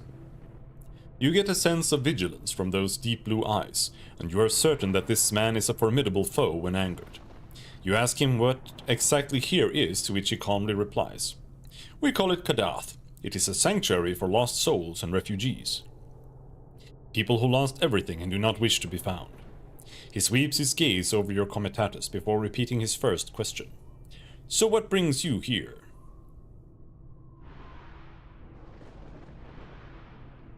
Tell him the essentials. You ended up here by entering an unknown gate. The man listens to your account intently. Once you conclude it, he makes a note of missing details, but says he understands your caution. "My name is Ikarion," he introduces himself, "guardian of Kadath, our wayward sanctuary."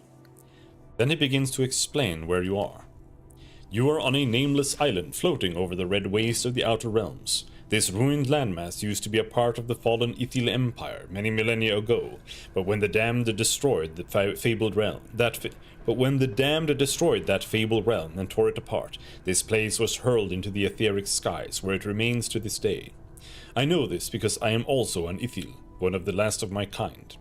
We were blessed with eternal life barring illness or injury, and so I witnessed the destruction of our empire and our culture.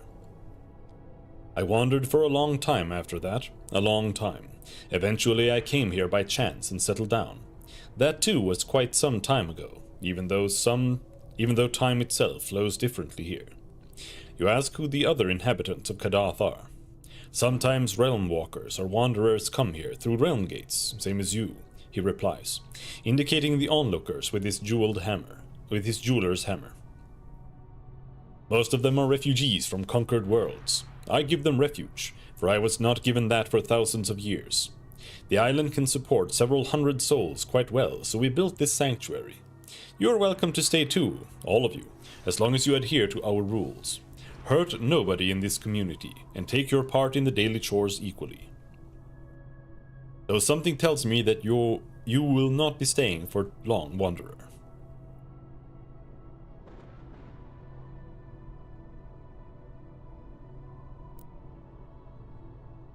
You make a deal. You keep to his rules if he helps you leave the island. Very well then, we are in agreement. The Ithil smith flashes a smile, the first time you have seen him doing so. You and your crew can stay as long as you want. I suggest you settle in. You have quite an ordeal behind you, I believe. Once you all do so in a satisfactory manner, we can talk. There might be a way for you to leave, but it has some caveats we need to discuss.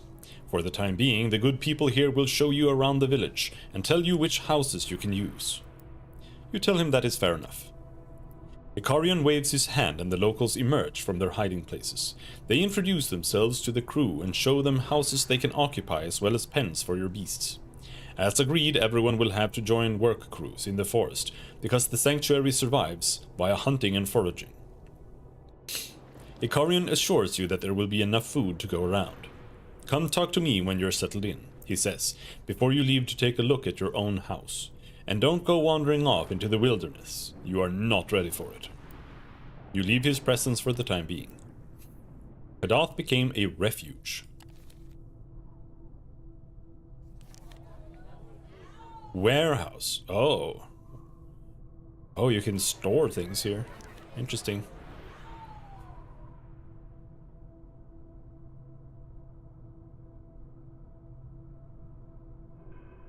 Oh, is that what you get when you get like the permanent outpost? It lets you store cargo and stuff?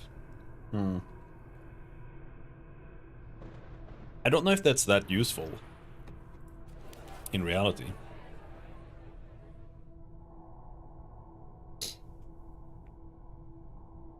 Because generally speaking, you just want to sell everything.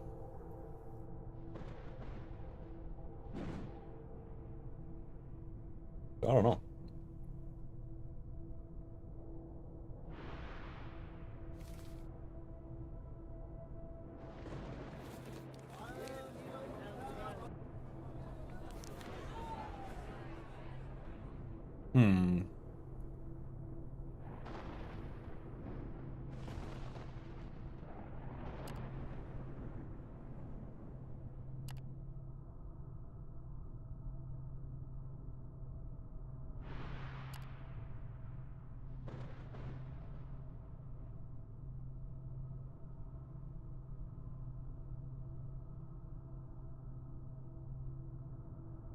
Arcane door.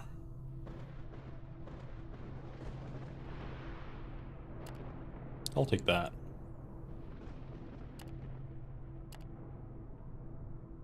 The village. A speck of civilization in the strange wilderness. The village of Kadath is sparsely populated, even considering your crew, who are occupying formerly abandoned houses.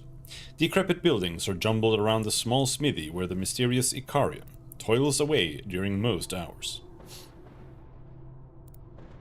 Check in on the locals. Most of the 24 locals are shy people who like to keep to themselves, but some are friendly enough to answer questions. Ask them about the island. The locals know quite a lot about the island. It is their home after all, yet you soon learn that their knowledge goes only as far as dangers and bounties go. They know where to go for food and water, what to avoid, what to hunt, what to plant, and where to take shelter. As for the history of ancient structures and the origin of strange locations, they're almost completely oblivious. Most of them are content to spend their days in peace here, working for their food, repairing their houses, and listening to Icarian's tales occasionally. You ask some of them why they stay, and the answer is almost uniform. They have nowhere else to go. Some tell tales of their complete destruction of worlds, empires, lands, or continents where they used to live, at the charred hands of the damned. Others were chased away from their homes for other reasons. All came here by accident, and came to the conclusion that there is no point in going anywhere else. Ask them about Icarian. The inhabitants of Kadath consider Icarian to be their lord and guardian, even though they know that the Aethiel Smith does not want to place himself above anyone else here. Everyone you talk to gladly places their life in their leader's hands, knowing that his skill, intellect, and magical power and benevolence are unmatched. It is mostly thanks to him that they have survived this long. You try to carefully ascertain if they ever doubted the Aethiel. You try to carefully ascertain if they ever doubted the Aethiel. Yeah, okay, he is an Aethiel. That's his, yeah. But they tell you that since they have been here, Icarian has never once given cause for it, and some of them have been here for decades. Try to buy something from them. The villagers at Kadath do not have much, but they are more than happy to assist you as much as they can. Your imperial coins are worth almost nothing here, they explain, but they are ready to share their hard-earned supplies. Request their help to build some hauling litters. What the fuck is that? So we need 5 ivory, which I have apparently. I need 5 hides. Ask for some supplies. Talk to Icarian. Icarian looks up when you enter his workshop. Welcome, he tells you, placing his jeweler's hammer on the anvil. I hope your new accommodations are sufficient. Unfortunately, we are a bit tight on resources, as you can see. You tell him that it will have to do. True, he nods. And rest assured that if all goes well, you will be able to leave sooner than you'd think. Not all of you, mind, but don't worry about that. Anyone who stays behind will be taken care of, no charge. Suspicious of his intent, you ask what he means by not all of you. Well, I might be able to open a realm gate for you, but lacking proper tools and resources for arcane repairs. They can be held open for only so long. This means that a limited number of your people can cross at any given opening. And even so, I'll need to confirm something. He holds a pause, then reaches you out towards you, palm turned upward. I need to take a good look at the device that brought you here. It's a long, tense pause. Upon my word, I'll give it back, Icarion says calmly. But without it, I will not be able to open a realm gate that takes you back to your world. I have to make sure it is the genuine article. You hesitate briefly, but then hand him the strange device Agos used to bring you here. Icarion handles it with great care, almost reverently even. I was right. An astrolabe, he says. You call his attention to the proper pronunciation. He grins. I know what an astrolabe is, he tells you, but this was named astrolabe because it does not use the manifestation of heavenly bodies to guide its owner, but rather the astral currents flowing between the realms themselves. A bit of a cheeky name, I grant you that. You ask him what it does and how it works. It is a remarkable relic and a true rarity, the smith says quietly. I don't know if any survived the scouring of the Ithil Empire. Yes, Wanderer, this artifact was designed and created by my people in the days of yore. It can open realm gates. It is attuned to, even when held by someone who does not possess the required magical powers normally required for such a feat, or any magical power whatsoever, for that matter. Unfortunately, its arcane energies are spent doing so, and it has to recharge. This takes quite a lot of time, unless... He takes a large, red glowing crystal artifact from a shelf. Icarion mutters an incantation with the astrolabe in one hand and the energy crystal in the other. The latter begins to shine brightly, but then the glow begins to fade, and at the same time the arcane device you handed to him starts to light up. After a minute or so, the crystal is cracked and glass-like, while the astrolabe is aglow with sorcerous energies. It is done, Icarion announces, handing you the device. Your astrolabe is recharged. Granted, this cannot be done by just anyone, I'm afraid. I can do it for you whenever you are here, but once you use the device to leave Kadath, you will have to wait for it to recharge by itself, or find someone who can recharge it for you. It won't come cheap, I imagine. Icarion strokes his chin thoughtfully. One more thing, he says. The astrolabe is bound to you, well, your soul, by powerful magic. This connection is very difficult to undo or to create in the first place. Whoever did it made it so that you and only you can use this specific device. I imagine this is quite a feat in most worlds that are largely ignorant of realms walking, or are incapable of it without major magical resources. You just need a gate to be attuned to the astrolabe, and know the destination, also attuned to your device. A lot of thoughts are rushing through your mind. Could Agos have done this? How else can you explain the binding of the astrolabe? Seeing this, Icarion adds quietly. When you are ready to explore your options for leaving, talk to me again. Discuss smithing. You tell Icarion that you have been looking at his workshop, wondering what he does here. I am a mage smith, the tall Ithil tells you, and although this workshop is poorly equipped, I can still make use of my skills to create and repair arcane items. Would that be of interest to you? I admit the prospect of getting my hands on new items is appealing. You see, the ones I can salvage here are few and far between. That said, due to the simplicity of the workshop, the lack of tools, and the passage of time, what I can do has its limits. You ask if he can actually forge magic items here. Icarion frowns before answering. Unlikely. I can enhance and repair enchantments, especially those embedded in smaller magical objects. Perhaps mend metal here and there if necessary for a specific item. Show me everything you have and I will point to the ones I can enhance here. Show him the crystal idol. Oh, here we go. Oh, that. The Jathan of Sikarai famously commissioned these from the master crystal caverns of Selanon. He takes the idol with reverence and examines it. They depict the envoys of the gods in their radiant forms, but they are also meant to protect their bearers. How did you get this one? You tell him about Thatmas and how a realms walker sold it to him who allegedly got it from fabled Selanon. Ikarian's eyes light up when you conclude the story. A fellow Ithil, he says quietly. A scavenger and merchant of old treasures, it seems. She must have found it in the ruins of Selenon. Brave of her to seek our fallen capital. Reckless even. The Jathan perished when the city fell, you see, and the idols. This is merely one of many that were lost with her, until now.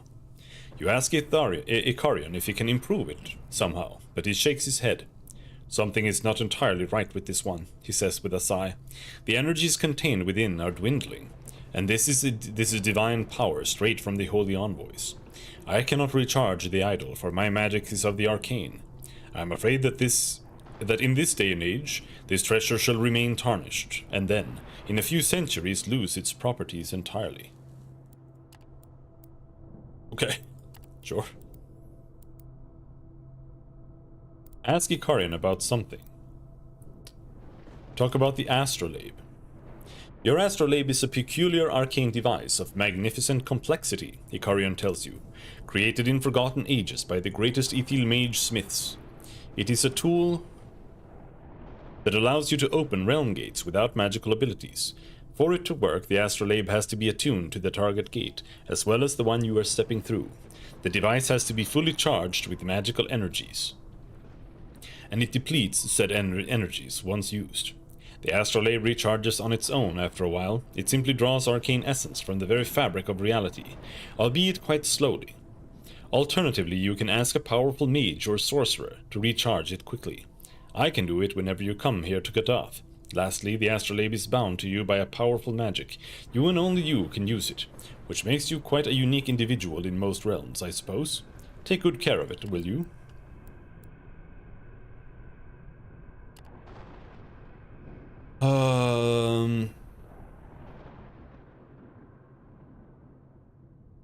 I unfortunately feel like a lot of this is just like rehashing what we just talked about, but it does seem to be a little bit different, so I guess I'll read it.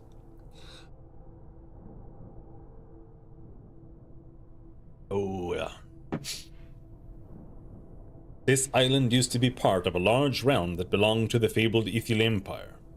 Ikarian intones, a land of rolling hills and great forests, with the highways of my people connecting its far reaches. The fortress here guarded the crossroads, and beneath it lay the Field of Stars, a realm gate hub that the Ithil used to travel the outer realms in a much faster manner than otherwise available.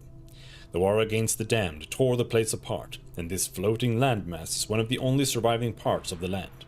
A severed limb from the corpse of an empire, suspended in perpetual limbo. You ask him why he does not leave. And go where? He asks, then falls silent. After a while he smiles faintly. I did not mean to sound crude. I am sorry. But I lost my home, my kin, my people so long ago that I can barely remember them. I wandered for millennia, saw civilizations rise and fall, witnessed worlds dying, and entire races going extinct, or worse. After such a long time, one becomes jaded beyond imagining. And your memories, well, immortality might be a boon from the gods, but they certainly didn't account for our minds. We're simply not equipped to live for such long lives. I've forgotten more than most beings learn during several lifetimes. He pauses, then sighs. I do not wish to talk about it. Suffice to say that this is my home now. That's the way I prefer it. Ask about other parts of the island. Most parts of the island are very hostile, Ikarian confirms. I suppose that is partly due to how the land was destroyed. The demons used the foulest of magics to accomplish it, and partly due to where we are now. The Red Waste is one of the most chaotic regions of the Outer Realms. These left their mark on the island during the many millennia since its creation. Flora and fauna suffered, and were subsequently corrupted into perilous forms. You take note of the noxious lakes that you passed on the way here. That formed due to a crash, Ikarian interjects. A skyfaring vessel of the ogres fell onto the island, and the wreckage began to emit this corrosive fluid. Almost all hands were lost, the rest died in the following decades.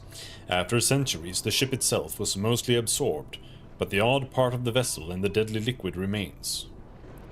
Do not go close to it. Similarly dangerous is the Crystal Forest. With powerful arcane protection, one can survive the proximity of the red formations, but I'd advise against trying. There is nothing to gain by going there anyway. The fortress is perilous in a different way. Its structure is falling apart despite the original preserving magic used in its construction, and so it is little more than a death trap now. One cannot ascend to the higher levels without flight or levitation. And then there's the forest with its unseen predators and poisonous plants. The trees with faces can also drive one mad with their screams. Only go there with guides from the locals, or not at all.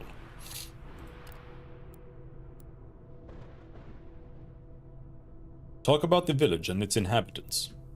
The people of Kadath, and that now includes you whenever you're here, are under my protection, the Ethel Smith declares. They all came here by different paths but decided to stay regardless. Most of them have nowhere to go. Their homes were either destroyed, most often by the damned, or they were otherwise displaced or chased away. I care little for their past, as they long have adhered to the rules here. Talk to them if you wish. Perhaps you'll learn a thing or two. But most importantly, be kind to them. They have got the worst end of the stick this universe has to offer. You ask how the village came to be. Hello, Metallic Chair, how's it going?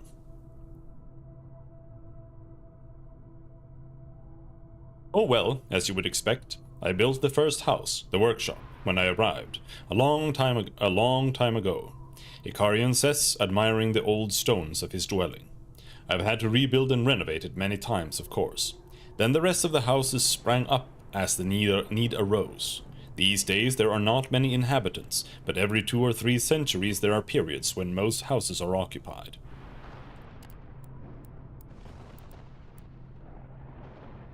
Holy shit, there's so much talk. Ask him how you understand each other without knowing each other's language. Ikarian smiles at your inquiry. I discovered that communication with refugees and wanderers across many worlds is a cause for concern, he tells you. So I placed a complex enchantment on the village. It makes it so that everyone can comprehend any spoken language, while in the confines of Kadath. Outside though, you will have to rely on sign language, when going on hunts and the like. I also have this enchantment permanently embedded in some of my magical items, so even if I leave Kadath with you, we will be fine. You wonder out loud where he learned such magic. The Ethel were always travelers across worlds and mediators between many races, he explains solemnly. And so the gift of tongues, through learning or through magic, has always been one of our important skills. Enchantments like the one I'm using were developed eons ago by the most accomplished mages of my people, one of the few achievements that have not been completely lost to the ravages of time. This looks like a story-rich kind of game. Yeah, it's both story-rich and it has like no story at the same time. Because it depends on what you're playing. But, yeah. Time for the chair to dash? Alright. Thanks for dropping by, dude.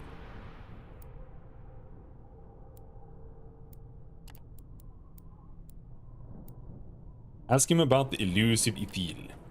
My people, the Ethel, are a near-extinct race, Ikarian declares. Perhaps a couple of hundreds of us live all across the Outer Realms as well, as the few worlds that remain untouched by the damned. Most of us are wanderers, though some settle in sanctuaries, as I have. Very few of us are born, if any, and so for all intents and purposes we are a dead race. We have also learned that the universe is full of dead races, dead worlds, and dead lands. Our fate is not unique.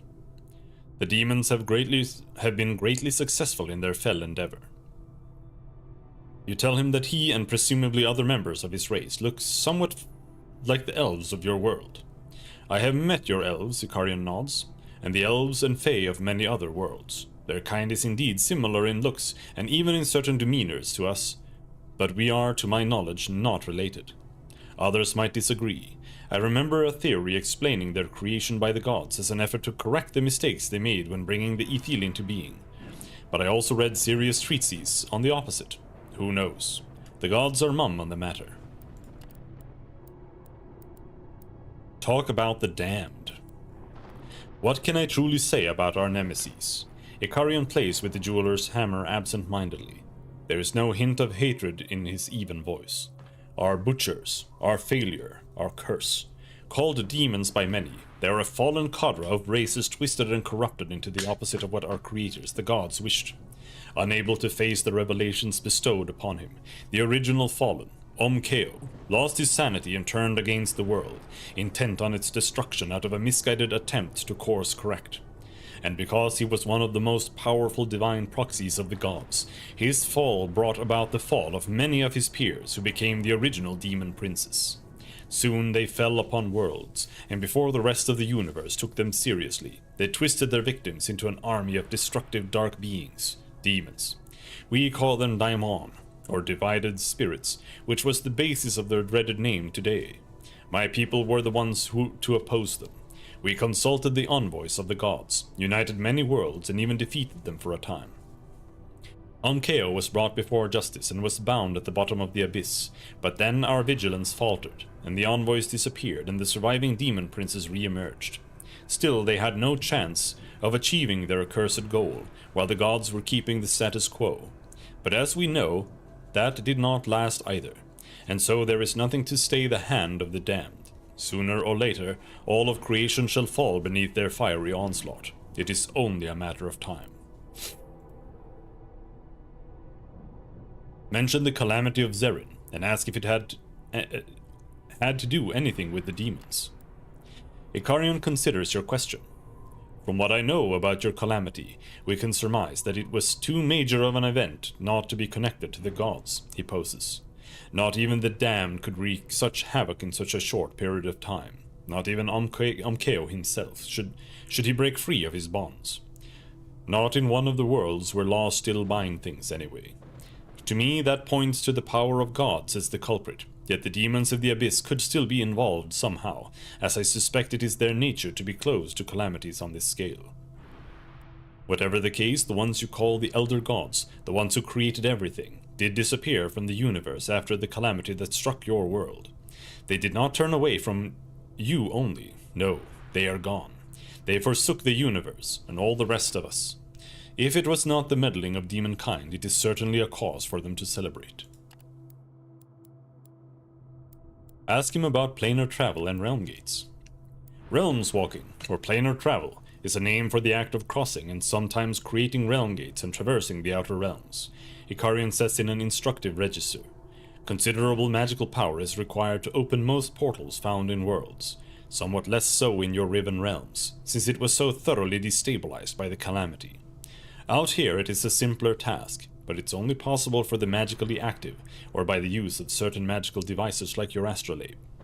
Some gates are enchanted to be openable by non-magic users. Realms walking used to be more common thousands of years ago, but the rise of the damned cut most worlds off, and the outer realms themselves have become highly perilous to traverse. You wonder who or what created the gates, seeing that they are found in the most peculiar places. What the original or naturally occurring gates are, and how they came to be, is an interesting subject, one we could probably debate and ponder for decades. The Aethiel Smith chuckles. Let's just say that the prevalent theory is that they are paths, or conduits, left in the frame of reality, essentially to guide and focus astral energies. A lot of them are moving around, which might be evidence of the grand theory of a rhythmically vibrating universal essence that is the basis of all creation.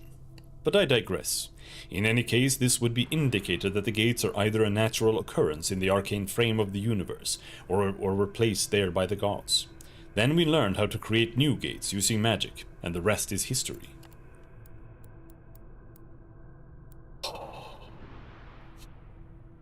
I need to breathe. Holy shit. Ask him about his plans to get you home. Indeed, I have a plan, he offers. Your return can be fairly easily accomplished, I believe. When you gave me the device upon your meeting, it still had the essence of the gate you passed through to get here, and so I attuned it to that essence. This means that we can go back to the Fang Gate, where I can attune the astrolabe to it, and you can use it to open a realm gate to return to that crossroads place. Moreover, you will be able to use a recharged astrolabe to return here using the same gate. He smiles when you tell him that you owe him for thinking ahead. Just out to the Fang Gate when you are ready to leave. I will join you there. You can return to the Fang Gate from now on.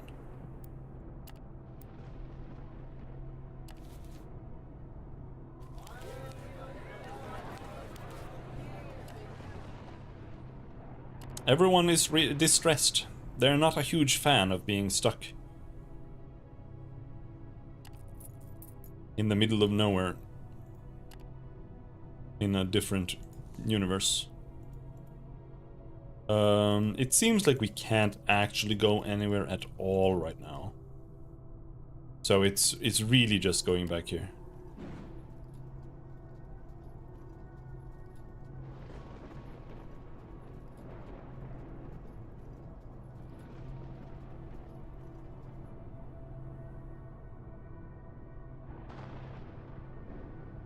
The realm gate looks like two stone fangs facing each other.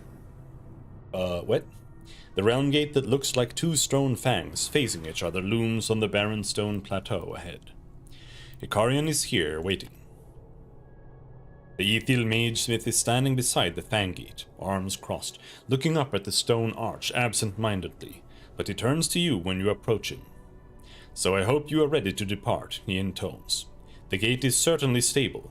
I just have to attune the astrolabe to it and you're ready and you're good to go. It only takes a minute for those who know what they are doing. He is right. He hands you back the astrolabe quickly after he performs the attunement spell with it. He then proceeds to explain more of realms walking. Now, for reasons not entirely known to me, this gate can be opened with your relic for a long time, so there is no reason to leave anyone behind. Other gates might not be that stable, but this one is. At any rate, if you ever wish to return here, simply find someone to recharge your astrolabe, or wait for it to do it by itself. Then head over to this crossroads place. You will be able to open the realm gate by doing what I'm about to teach you. You tell him that you are listening. Ikarian proceeds to instruct you on how to set the small knobs with the symbols on your astrolabe, and what words of power to utter to open a portal between realms. Once done, he prepares to leave you to it. From now on, you can pass between the crossroads and here any time you want if the relic is charged, he adds as he is walking away. Should you return, we might be able to look and see if we can attune your astrolabe to other destinations on the Field of Stars at the foot of the fortress. Safe travels. And then in a blink and a flash of blue flame, he is gone, having teleported back to Kadath, you assume. You will now be able to leave the island. The realm gate that looks like two stone blah blah blah. Walk up to the realm gate. The realm gate is between a pair of stones that look like fangs facing each other. Everything is barren and silent around it. The portal is working, but dormant at the moment. Open the realm gate and pass through the crossroads. You walk up to the gate, standing in front of its arches, and hold the astrolabe out the way Ikarian instructed you to. Adjusting the knobs with the symbols, you utter the command words. Unseen, tingling energy surges through your arms, and there is a sudden flash of light between the arches. In the air now hangs a vertical surface between the fangs, much like a mirror or a pond. The muddled visage on that reflective surface is unmistakably the crossroads with its standing stones. On your order, the Comitatus walks through the realm gate, people and beasts, one by one, until only you remain on this side. Then you step through the gateway yourself.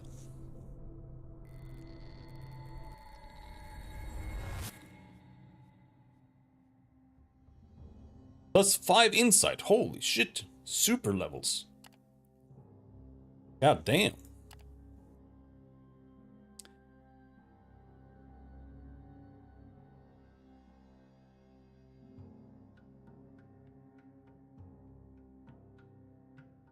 Magic sense. Strong-minded.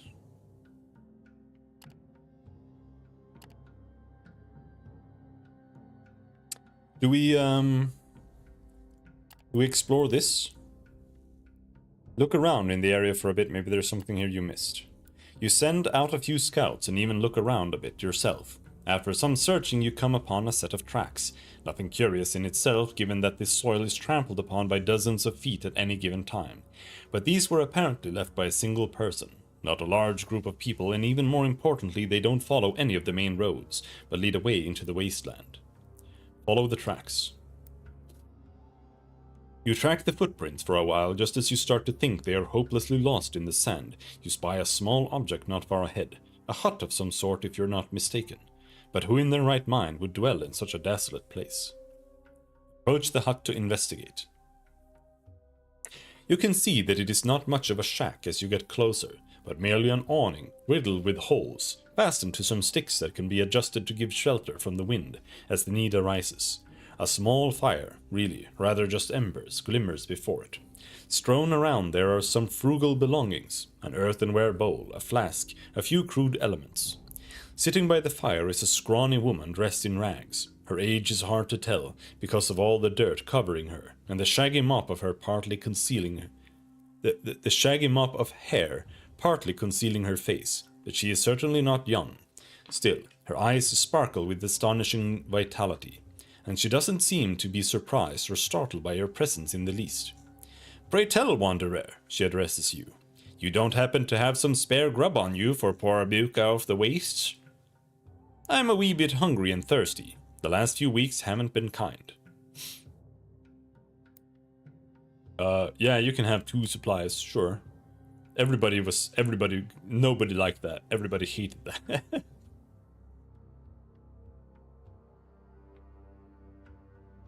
"Oh, bless your good soul," she says after some eager gulps of water. "Buka is ever so grateful. You ask her who she is and how she's survived here all by herself." "Questions, questions. Hush now, I'm mighty tired, but you've been kind to me. Come back sometime later and who knows. Buka might even have answers for you, or even other things to trade for your help. A lot of curious goods tends to fall off the carts around these parts." Your first impulse is to question her further, but you can see it would be no use. Munching on her newly acquired food, she retreats to underneath her awning, humming a quiet tune, staring into the distance and not paying you any further attention. Maybe it's better if you indeed come back a little later, if at all. Alright.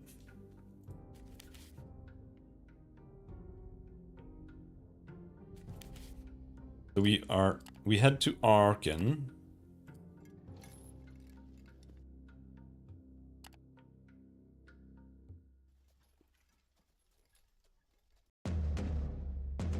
Small Jakra Horde.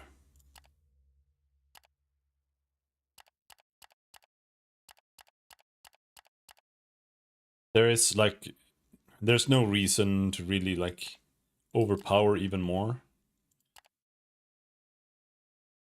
This is like the maximum you can get. Almost. This actually increases the chance of winning by 1%. I think that's the only one that actually increases the chance to win. Everything else only increases the chance for a critical win. And I don't know what's better. But this does reduce the mounted charge, or the critical failure chance, to 0, which I guess is not bad.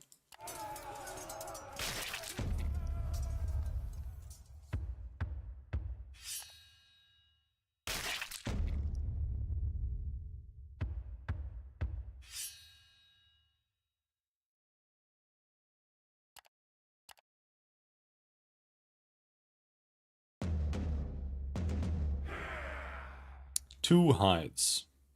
440 supplies.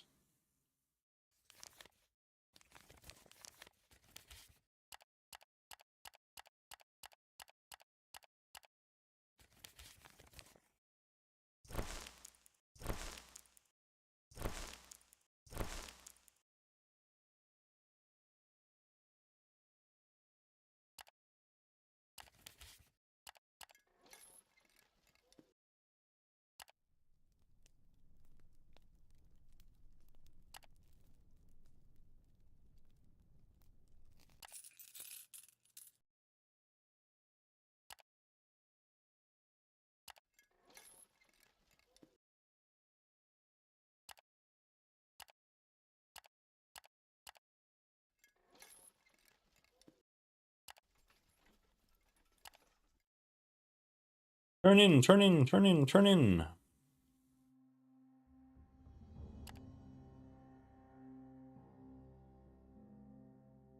Escort. Yeah, we have another one near Ventulium. That would be perfect. Oh, it's actually over there. Near Fort Larius. That's super far away. And this one is super hard. Faction opponent, abolitionists.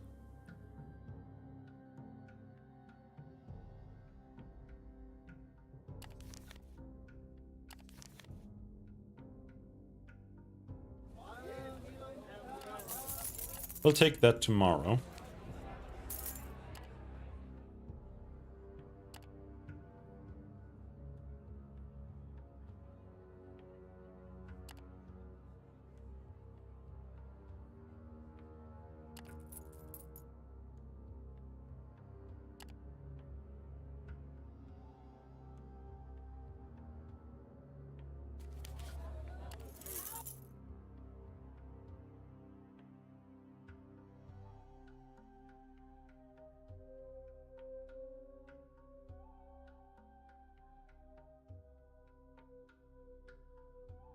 And then what?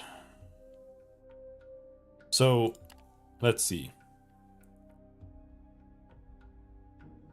This is just Conquer. This is Escort to Arkan. That's just here.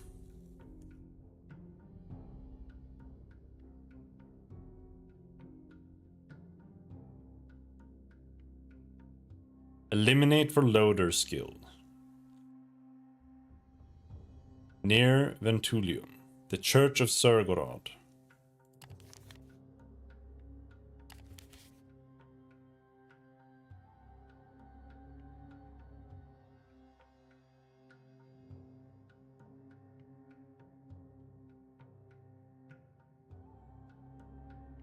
All right. So then we should hire a ton of fighters here. And a ton of scouts.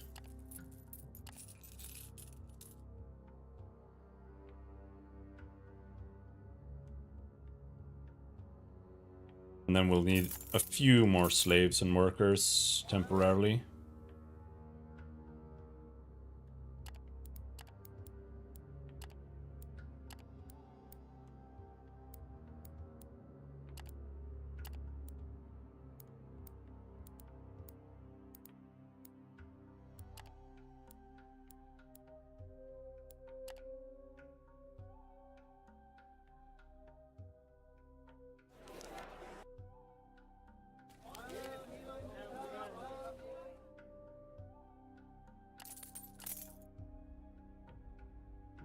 Right. Combat up here. It's just straight up basically.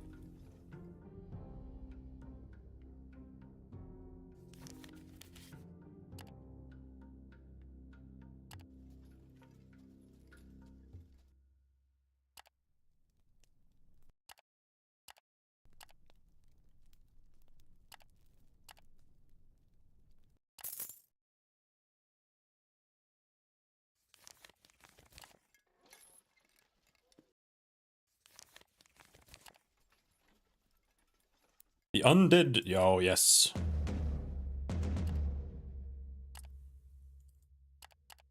Again, I'm trying to fight undead because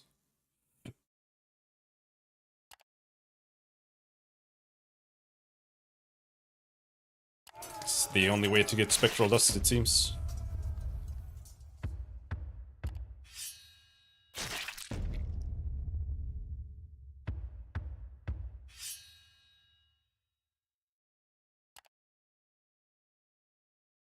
That went really well. Took no damage at all. No spectral dust.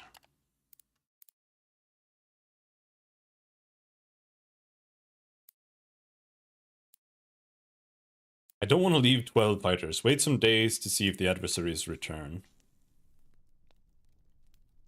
And then we just chill.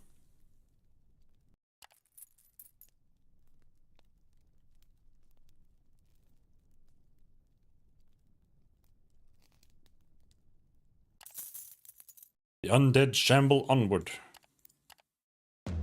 They did return. What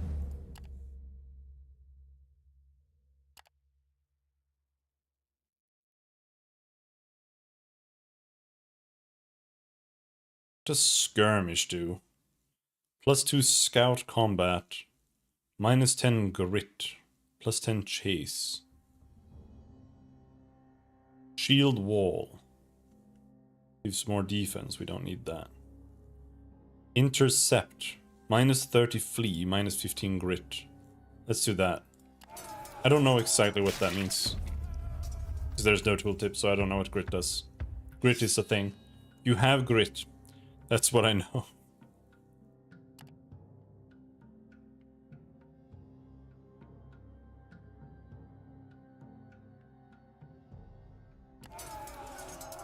Ouch! No, my workers!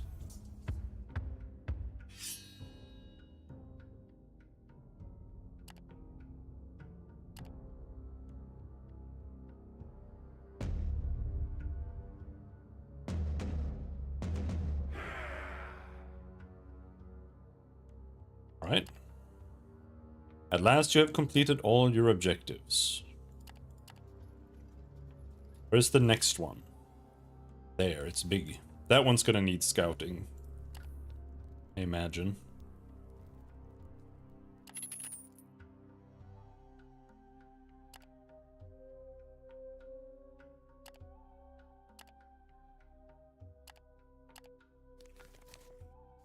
Now, let's not go up. Let's go just straight right, maybe. Sure, let's go to the road. Screaming winds, very spooky.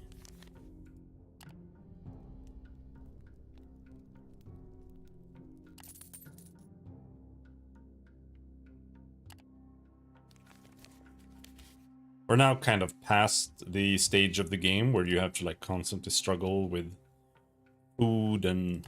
Well, food is still a constant struggle, but...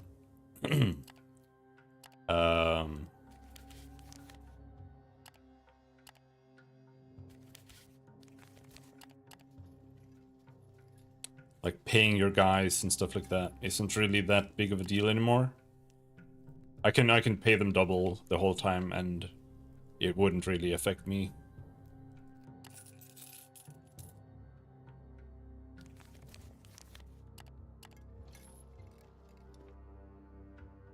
You have found your targets and they are aware of your presence. The time is right for the attack. The legionnaires form up. Oh, they have some skeletons. Imperial Army cohort. Fighting the Imperial Army? Uh-oh. Oh no, no, it's good. It's a good thing. They're abolitionists, right? Which, yeah, we can enslave them.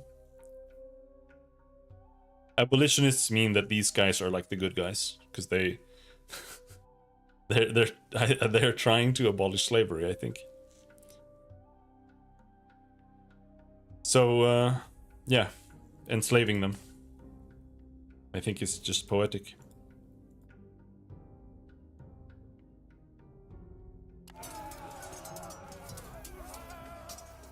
Insta kill. All right.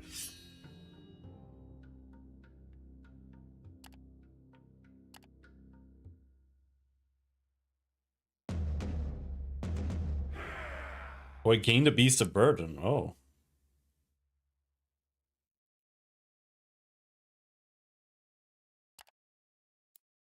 Victory is yours, as are its spoils. You have completed all of your objectives. All right, so we want to go up there. But not today. Today we want to hunt.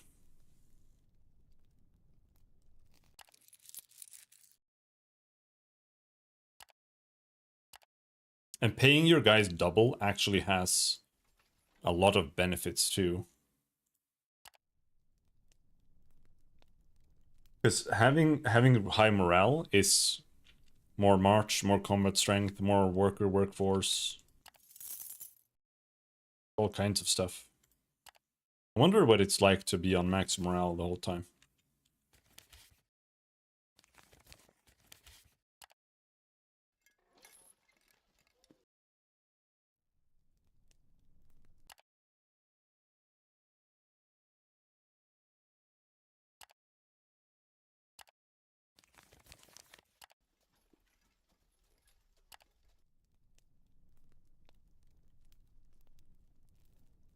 Plus 5% max movement. But it's not enough to push it up to 10.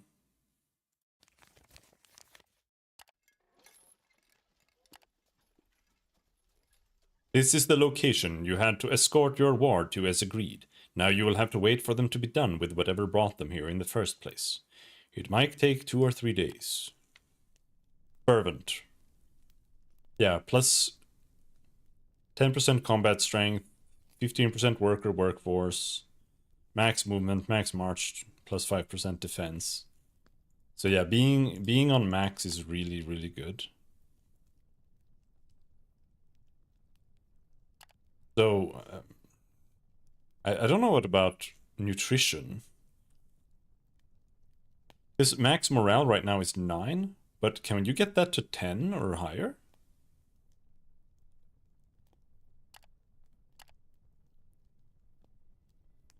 But I don't need to really do that right now.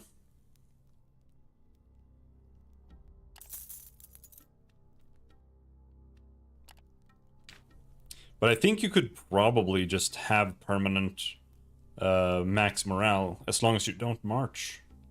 Because marching reduces morale by 1. But this increases morale by 1 every time. So you could just be at like maximum. Because I'm marching, I usually play around like 4 or 5 and just try to not get to 3. But maybe it's actually superior to always try to be at 9 and then just marching down to like 8, 7.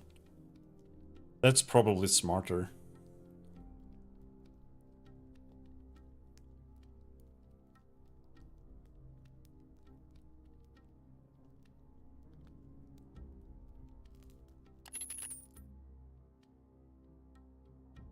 Whatever your wards had to do here is concluded, and now you can depart.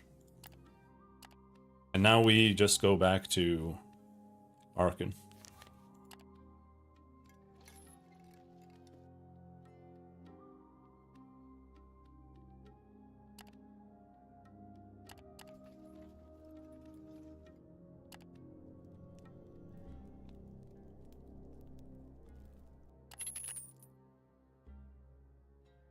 Is it impossible to get it to 9?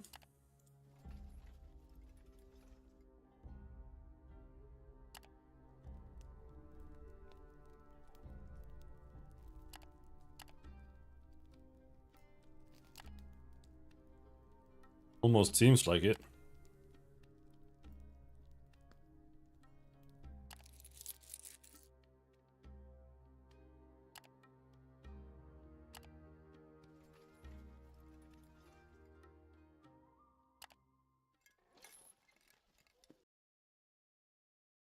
Even though you have expected an attack because of your wards, the adversary appears suddenly and the attack is imminent. Unfortunately, they attack me while I'm marching. The liberated tribe charges at your position. But I am still more powerful.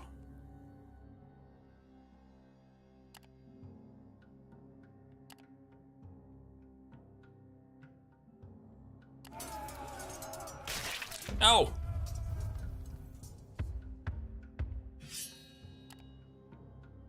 Ow!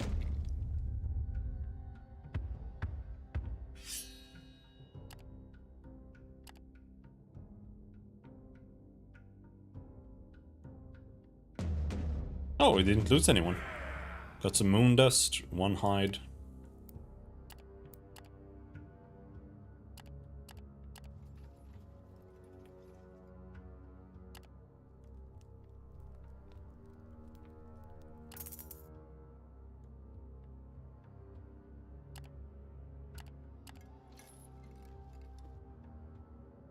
The liberated tribe charges at your position.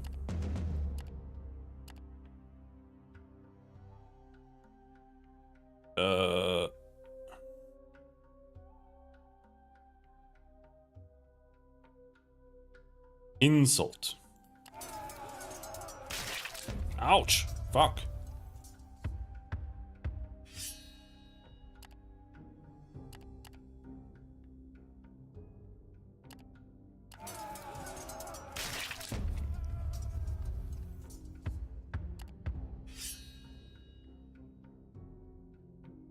Spend 2 MP to increase the chances of successfully healing your crew. Okay.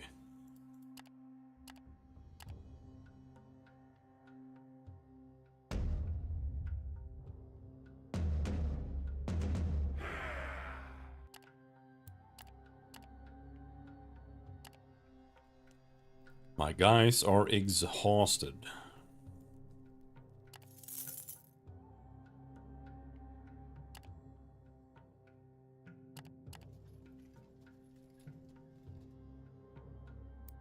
Pay the road tax, 22. Show them your trading house license. For better or worse, the business with the tax collectors was concluded. You're graciously allowed to continue on your way. Holy shit! That's so good! That just saved me 22 coins. Alright.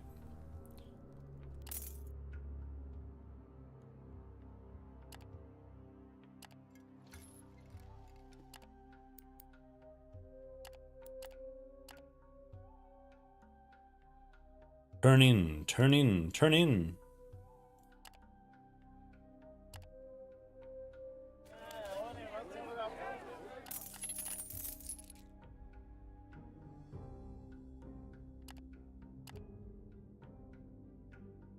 Okay.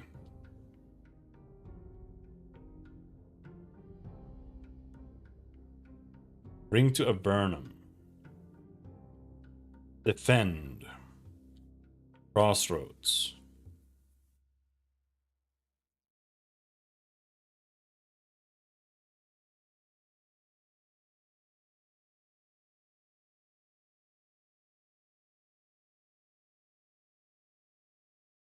Eliminate. Near Ventulium. So far north. Near Fort Larius. We can do this one. Because what I want to do is I want to go here. To Velarius. Then the Crimson Gate. Maybe Mines of Plenty.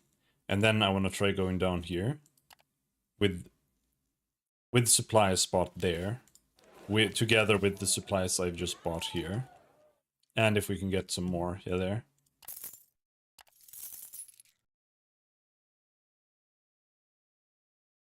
And so from here we need to buy marble.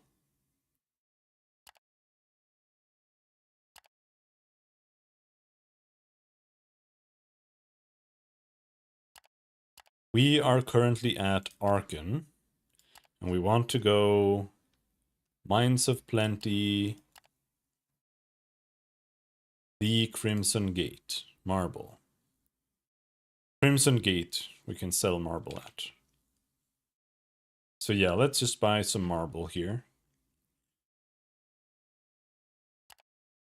4, 4, 4, 5.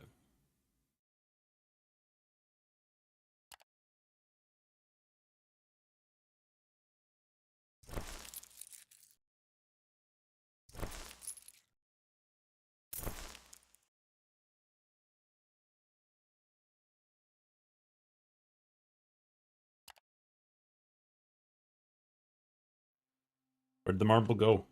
There.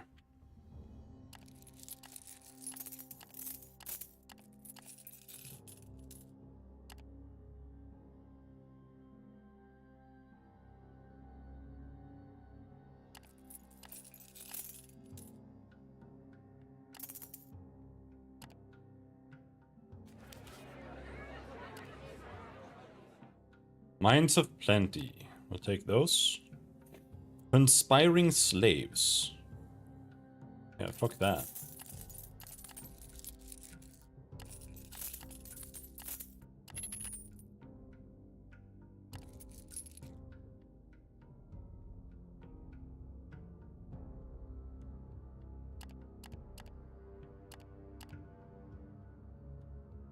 And we have a Beast of Burden here.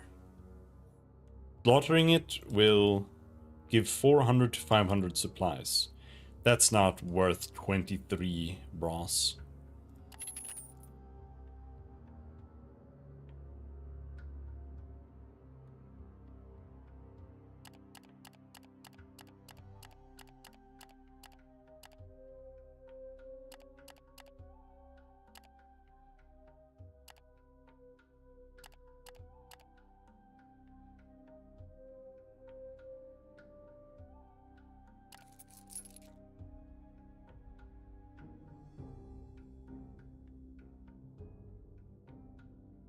What happened to my carry capacity?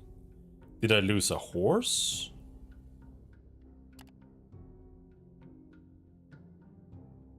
Ho ho. Your sleep is screwed? No, what happened? Oh shit. Oh yeah. It happens. It happens.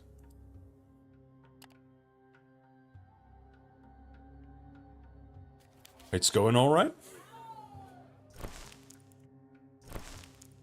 It just slipped. It happens. I need another mount. That way we can fit the marble. Still alive or a new run? No, I'm still alive. I haven't been playing like Iron Man or anything like that really. I've been saving and loading now and then. If I played it, if I started a new run, I would probably play like Iron Man or something along those lines.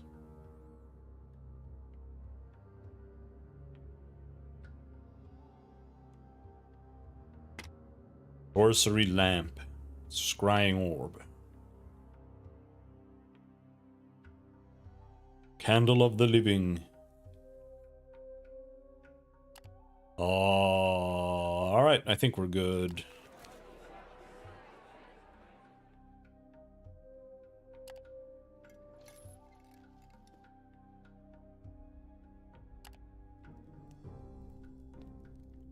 I was just teleported to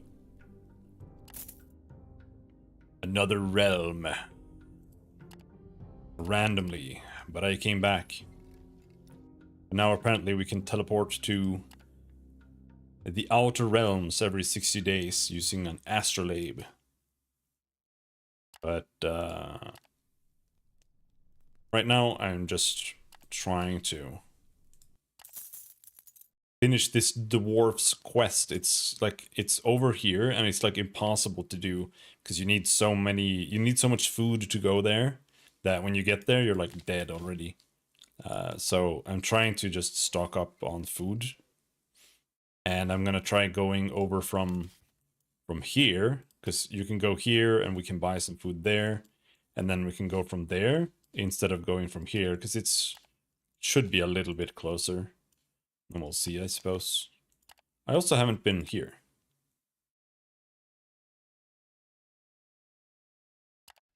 Valarius. Inky shadows and dark designs rule the tunnels below the sun-scorched rocky hills that hide the township of Valarius, even though no sane soul trusts the furtive wraiths who reside here in great numbers and the region is completely barren. Vagabonds, scoundrels and smugglers frequent the town often enough to make these caverns a popular stop for comitati of the shadier variety. A first look at Valarius. It's not very welcoming. From the outside, Valarius is not especially striking. Deep in the desert, abandoned-looking hovels frame a hole in the ground. A motley crew of guards mill around this gate to the underground, trying to stick to the shadows. Inside the settlement, the situation does not improve much. It is a cave system, sordid and stinking of garbage. The air is slightly less scalding than on the surface. A layer of greasy grime covers the buildings. You have to light torches to see your way down into the heart of this place. A hive of scum and villainy, says one of the scouts, as if quoting a play. The comitatus gets to a large cavern with several smaller corridors leading out of it. A small child comes to you. She's one of the wraiths, white-skinned, completely hairless and black-eyed. Her smile shows jagged teeth. "Hey, Vagrus! I can show you around town. 3 changers and you will see everything Valarius has to offer you." Take up on the offer of the small wraith. The tiny wraith leads you to one of the corridors and tells you, "This one leads to the office of the Comarches. You pay your dues here." Suddenly, the little white wave slips into one of the cracks in the wall and leaves without a wave. You're not sure if you could fit one of your arms in the hole she disappeared into. Actually, she did show everything Valarius has to offer. You continue your ways to the office of the Comarches. You find yourself in a large central cavern. Based on its size, this might be the main plaza of the town. There are no trade signs or a town crier, nor even beggars. As the comitatus wanders into the square, a crowd of wraiths and humans swarm forward from the little holes in the walls and the floor. They do not have weapons, and many of them are naked or only covered with a loincloth. They jump in the carts and start grabbing whatever they find. Order your crew to cut them down. The guards start killing off the attackers. After the first chopped off arm, they retreat as fast as they appeared, with only a trace of black blood showing the way to their hiding holes. A young man steps out from one of the larger archways onto the plaza. He is clothed in a gaudy red and golden tunic and carries a huge key. He has 2 men in his entourage, in leather armor, armed with spears. Without any reaction or comment on the attack, a few moments before, he greets you pompously. "Ah, a new comitatus, arriving at our beautiful town. I am the Comarchus Gaius Carus Tarquinius. Please, Vagrus, come in and let us get through the official issues." You inquire about what issues there could be. "Well, the issue of taxes, of course." He takes a long look at the carts, mounts, and people behind you and smiles. "Your comitatus looks to be thriving. It will be no issue for you to pay the paltry sum of a brass and earn the legal right to enter the city and participate in trading in perpetuity."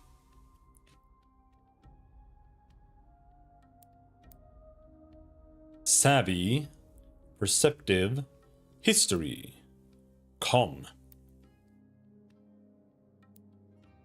You do not play a player, as they say. Everything about this fellow reeks of a con. The young man in the colorful tunic hems and haws, asks a minute of your time and goes back through the grand arch he came in through. After a quarter of an hour, you get impatient and check the entrance.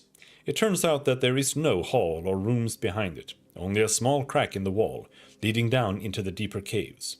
There is no trace of the young man. It seems you have almost become the victim of some old-fashioned skullduggery. Alright, cool. Marble is not worth much here. Supplies are super expensive. You can sell bogweed here, but it's for a shit-ass price. Hides. Doesn't seem to be much you can get here that's worthwhile. I'm gonna buy the supplies even though the price is ass. Just because I want to have them.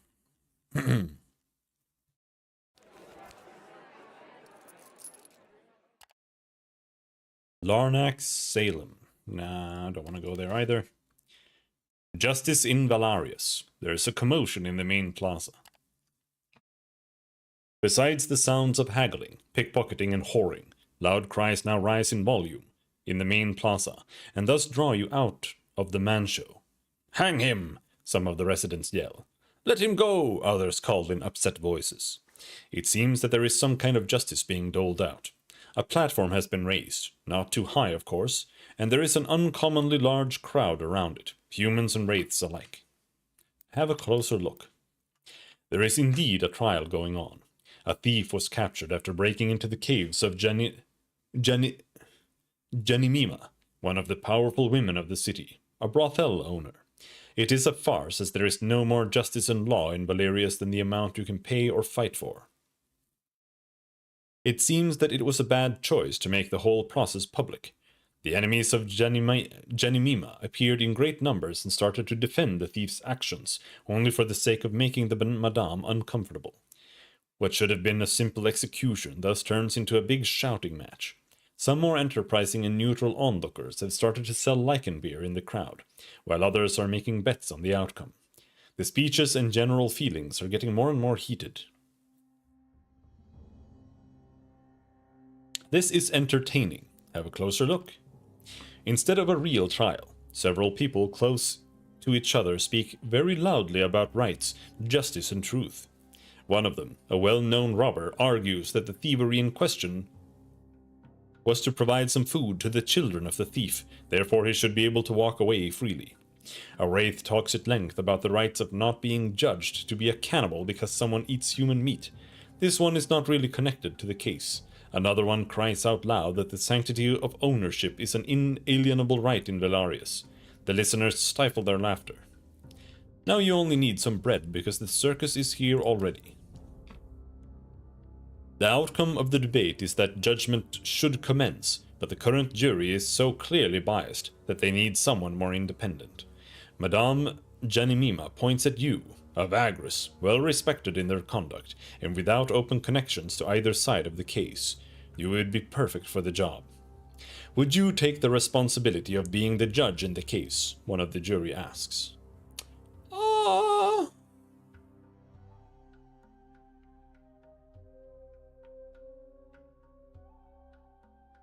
It really depends on where this goes, if it is gonna be annoying or not. Accept the responsibility and tell them that securing justice is one of the most important duties a Vagrus can perform. Some spectators already starting to snigger at this. The opposing sides present their views on the case. The thief presses the issue of stealing under duress and that there are several children depending on his income. From three different women. From three different women. He got caught only because he was misinformed about the timing of the brothel guard's positions. He argues that he should not be punished because of the incompetence of his informant. Janimima, the madame, states that the thief has been caught red-handed and should already be dead if one of her advisors had not had the idiotic idea of making the whole affair public. She asks for immediate execution for the sake of the security of the community. According to her, the thief has been responsible for most of the thefts and robberies in Valerius in the last year, although this would have clearly required the close coordination and restless labor of dozens of professionals. Some onlookers call for a lenient judgment. Just cut off one of his hands. What is your decision? Let the thief go free. Cut off his right hand. Have him executed. I feel like this is like... None of this makes any sense. Yeah. I mean, I guess I can have him executed. Sounds like it would be a good way to get this lady in my favors.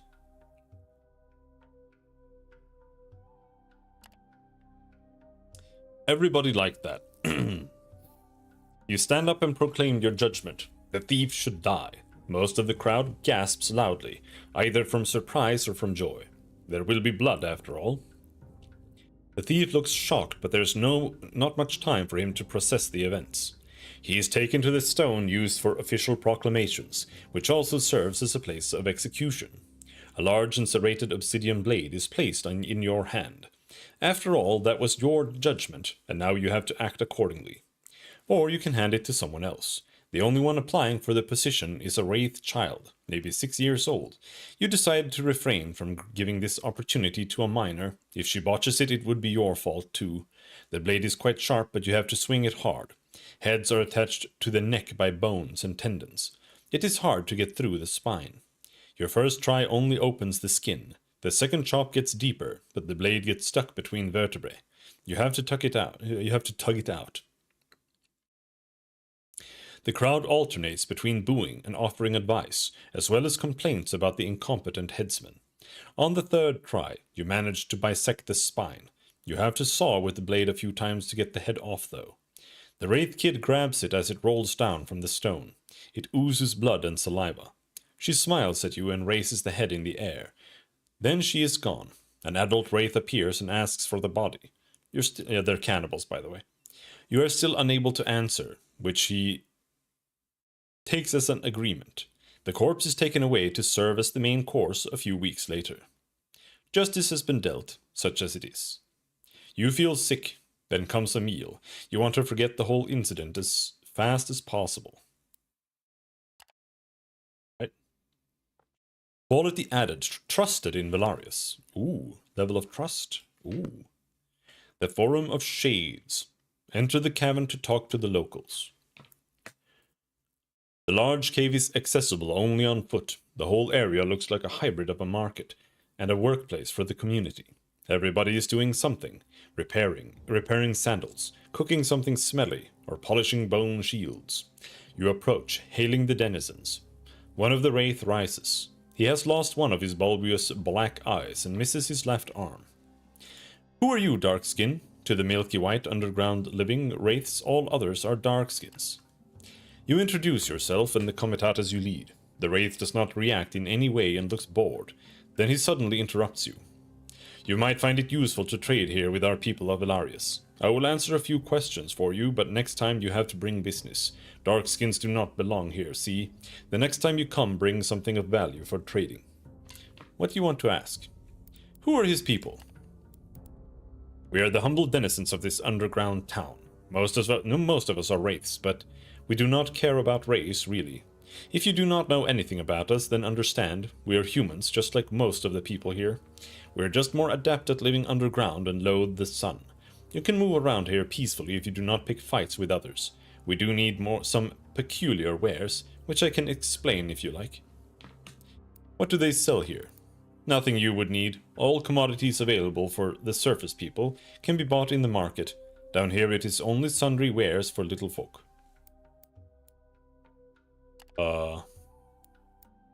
What can you buy here?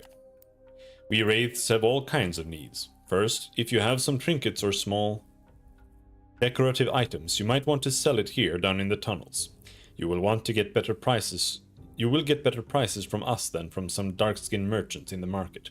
Second, we want meat. No matter the source, if you have meat, you will be able to sell it here profitably. Even if you happen to find some corpses, say, theoretically in a cemetery not far from here, it could fetch a nice price here. But all kinds of meat are welcome, whether it used to talk or bleat. Alright.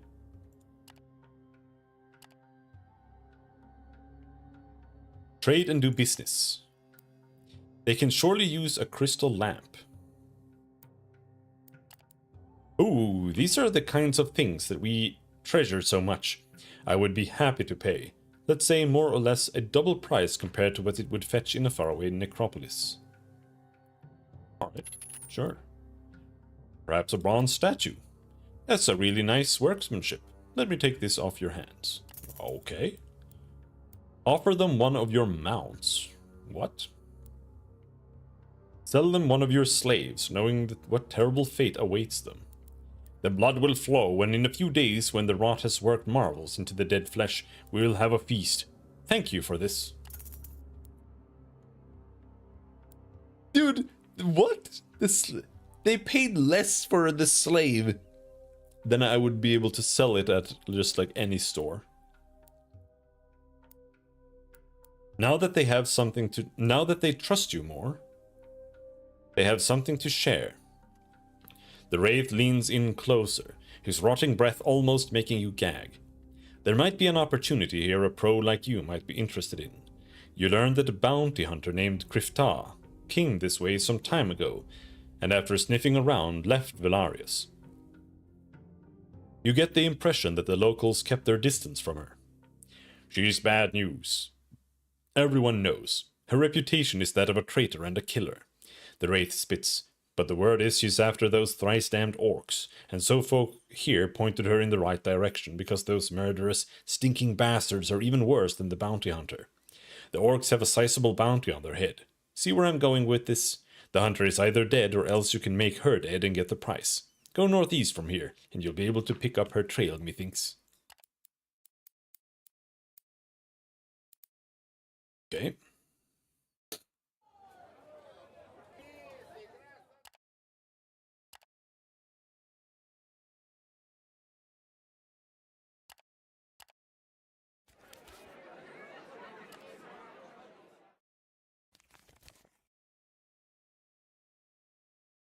Northeast of here.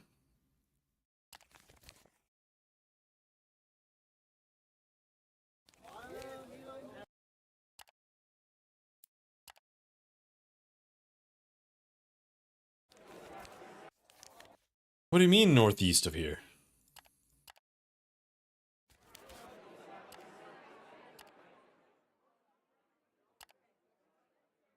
They actually have a little inn.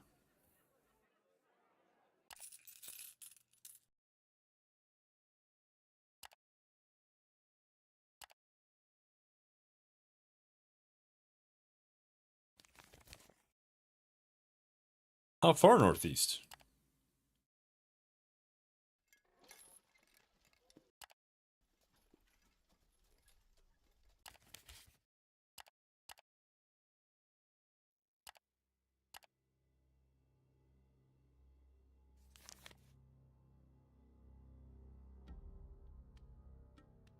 Wait, what is this? Why is there a black thing here?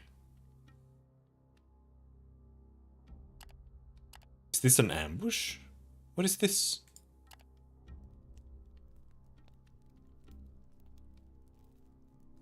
It said like 100% combat.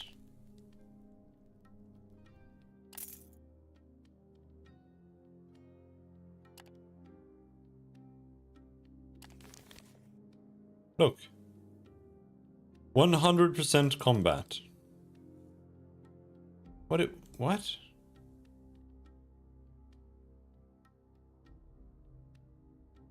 I'm so confused.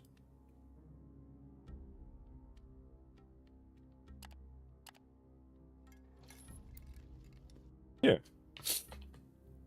Why didn't this show up when I was scouting? I don't know. I guess maybe it didn't succeed. Your scouts find the remains of a comitatus, and after you order a brief halt to your own line, you walk over to the site to look around. It is clear right away that whatever happened here happened weeks ago. Carts are broken and upturned, with the yellowed bones of beasts picked clean by carrion eaters jutting out of the rubble. Anything of value or remotely useful has long been looted. The only reason to stop here is if someone was looking for signs of the perpetrators. Try to look around for the orc warband or the bounty hunter. After about half an hour of searching the area, you hear a sharp whistle, and as you look up, spy a lone figure on top of a jagged rocky hill. You are beckoned closer. The figure turns out to be a woman with a bow in hand, clad in sturdy leather armor. She looks like a cross between a human and a carrion bird, clearly the result of the taint. She examines you and your companions from atop her perch with black beady eyes, while her head bobs in avian fashion. No need for alarm. You're not my prey. I am here to talk, she says clearly, and you can hear the scoffs of your fighting crew behind you. Even though it would be very difficult to reach her, and she has a bow, she could not possibly take on all of you at once. Could she? Tell her to come down and talk face to face.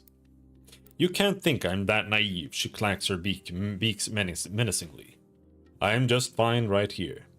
Nobody else can hear us, and unless you don't want your people to listen to what we talk about. The companions exchange looks. Listen, you seem like capable fighters, useful to me. The woman speaks in her melodious voice. I can be useful to you too. There is profit to be made here, and I assume you're interested in profit. With you stopping to salvage stuff. If you would hear me out, you could decide if you're interested in cooperation. Listen to her proposition. Kriftal lets out a squawk that might be a sign of satisfaction. In short, I have quite a conundrum on my hands. I accepted the job of hunting down Krogvor, one of the chipped-tooth tribe. A vicious war leader, that one. A bunch of brutes and marauders keep following him around wherever he goes. The comitatus you saw back there is their handiwork. No mercy for those folk, not for the little ones either. She clacks her beak in a rapid fashion, then goes on in her chirping voice. Anyway, I knew it won't be a simple job, but I have a reputation to uphold. Track them to this place. The bandits are holed up in a well-hidden den, raiding travelers, and clearly planning something nasty with the little shits in the southwest. They rarely leave the caverns these days. Problem is, I can't take them on all by myself. I did manage to separate and kill a few of them, but now they're expecting someone to come for them, and they have become very careful. So I need someone to back me up, and you need someone to take you to the den and help ambush the fuckers. As you contemplate this, the bounty hunter adds, the price on their head is quite something too. A fair share between the two of us would get you several silver coins, Vagrus. And if you're thinking about pulling a solo job, I've got to tell you, it won't work. There is no way you're going to find our friends without me. So, what'll it be? My offer stands as it is for the next minute or so. And if we do this, we'll have to do it right away. There is no telling how long the orcs will remain here. If you're not interested, I'll be off and we won't waste each other's time. Give her a counter-offer. You want a larger cut. Persuasion 8. Fine, so be it. Partners, then. Krifta instructs you and your fighters to meet her on the other side of the rocky hill. When you do, she looks over your crew. and cocks her avian head to the side. Let's hope it'll do, Now we move out and smoke Krogvar out of his lair. Unless, of course, there is something else you'd like to discuss. Nah, let's go.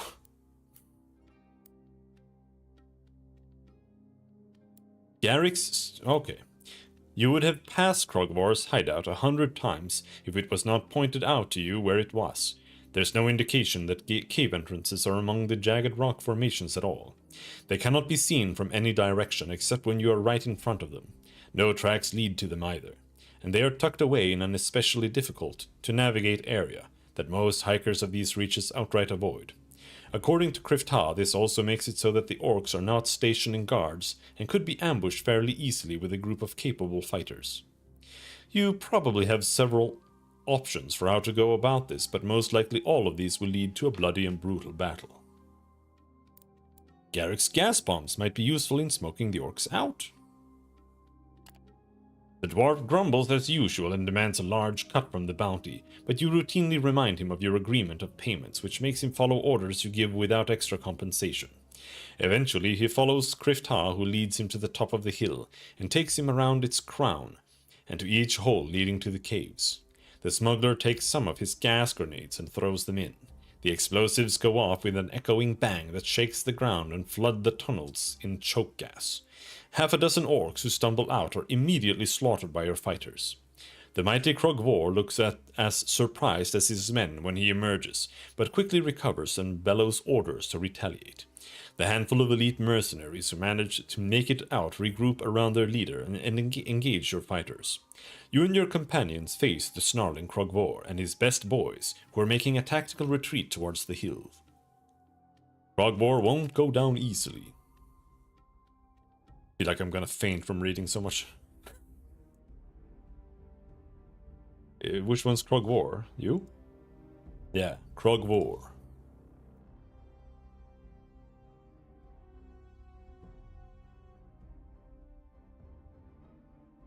Alright, so we have 6 party members now.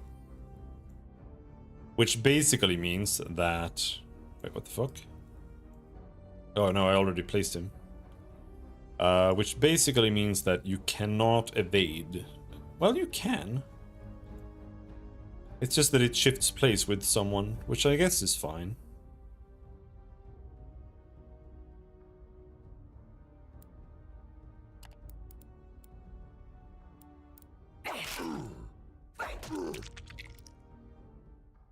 Oh!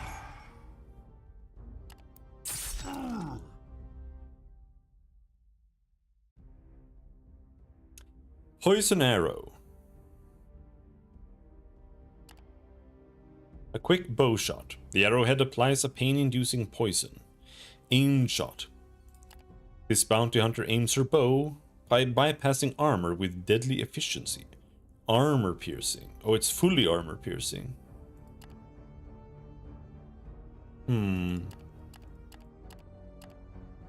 Interesting.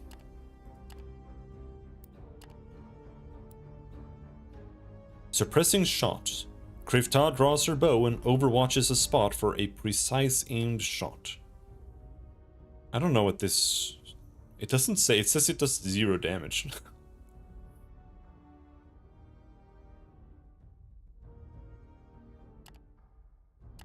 Where I think we are going to shoot poison arrows.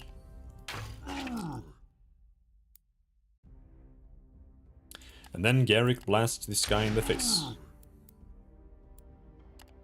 I think this one should be dead. 4. Yeah, he's not gonna die immediately, but he takes 3 damage and then he's dead.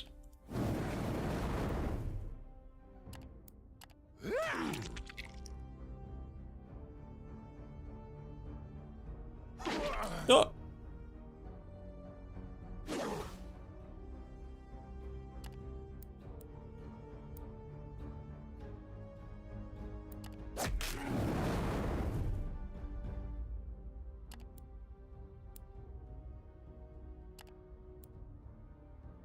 Mark target. Oh.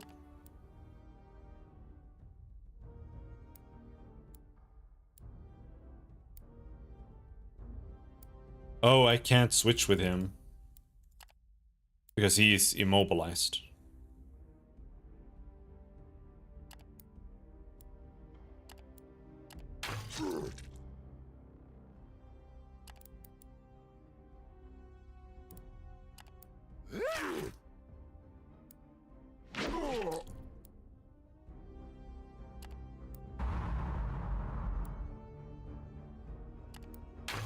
Oh.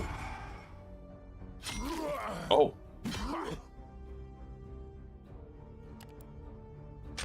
How are they not dead?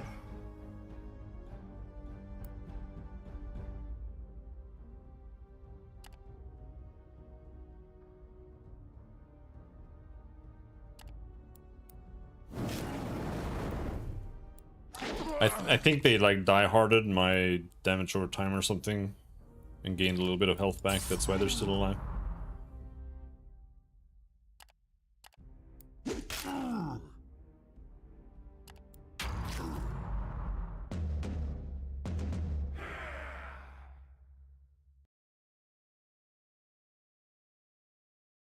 Krogvor's warband is soundly defeated.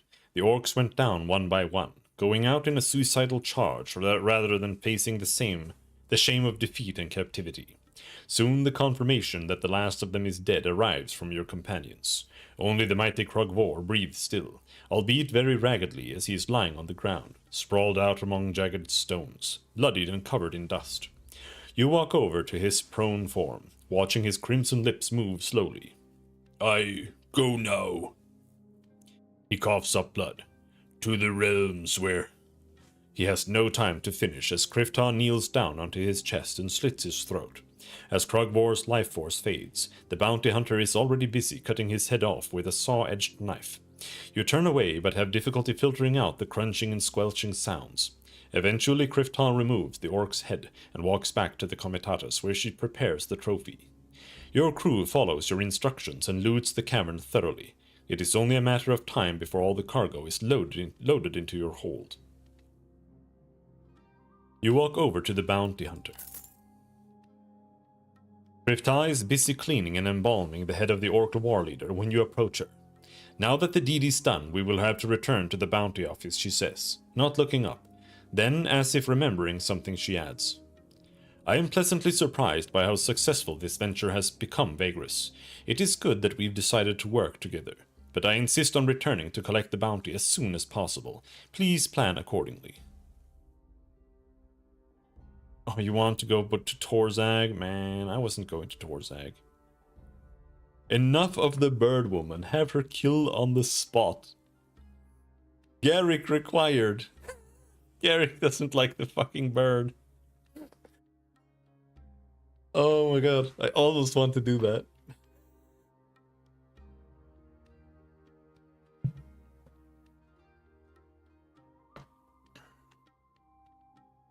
But I kind of like Garrick, but I also kind of don't. He's a little much.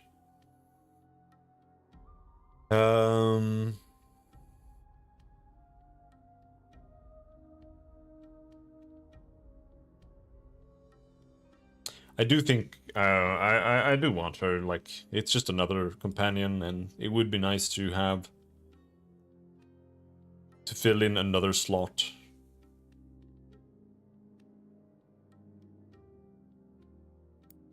Tell her you'll return when it suits your agenda. The bounty hunter lets out a long squawk, but you're unsure if it denotes satisfaction or frustration. At any rate, she goes on preparing the trophy, while the Comitatus is prepared to move again. You leave the jagged hill behind. Krifta gained loyalty. Hello, Spider Pig. We are... Oh, holy shit. They dropped so much stuff here.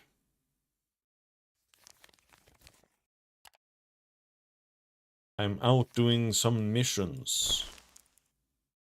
Yeah, I want to... Like, the issue is I have, like, all of my stuff loaded up here, and I'm ready to go and do what I was gonna do. So, like, giving up on that to go back all the way to Torzag immediately is kind of annoying. So, hopefully she doesn't start bitching. But yeah, so we have a new companion. Grifta, what can she be? Chief Handler, Scoutmaster, Venatoris. Venatoris is nice, it opens up animal equipment slot. Hunting base chance, foraging base chance isn't really that good for me, but it's not bad either. Chief Handler. I think this would be super, super, super OP for me. This is such a massive consumption.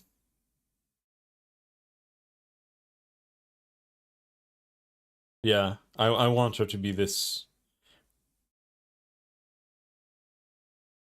I think we already have Scoutmaster. Yeah. So Chief Handler would give +1 max march and giga consumption reduction on beast of burden and mount. And workforce needed, so that means I could maybe give, like, drop some workers. Which could be nice. But in order to get that, I would need 12 insight.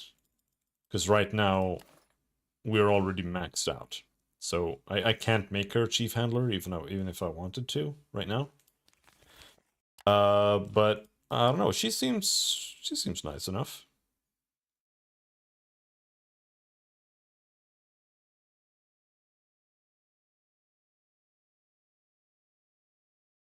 +1 marksman. What does marksman do? Cover and line of sight penalties are halved for your ranged skills. Orcish terror totem. Terrifying intimidation. Oh, I like that.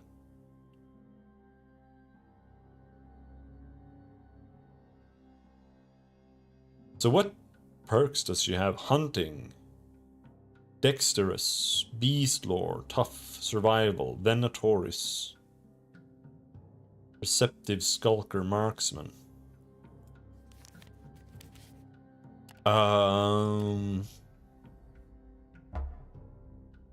I don't I can't do that. If I level, like, I would like to level her up, but if I do that, then we're even farther away from being able to set another deputy. So we'll have to just board another 6 insight, which might take forever. Insight is really hard to get your hands on. But I think it's fine. So let's head over to the Mines of Plenty through here. It's gonna suck to walk through all of this shit, but...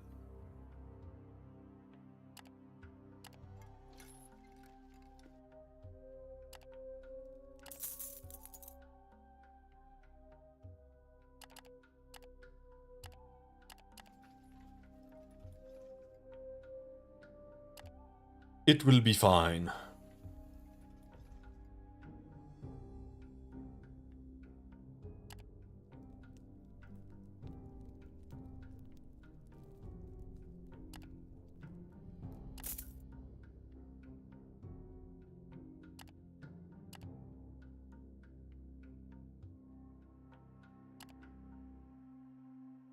And then we just rush the mines. And we rest there.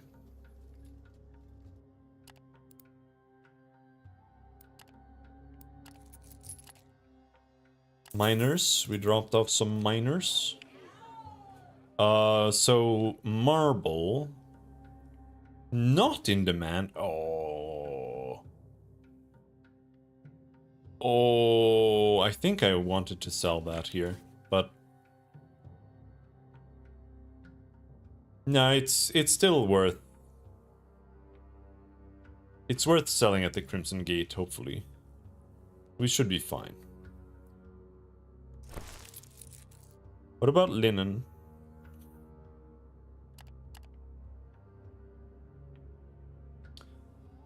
Not worth anything here either.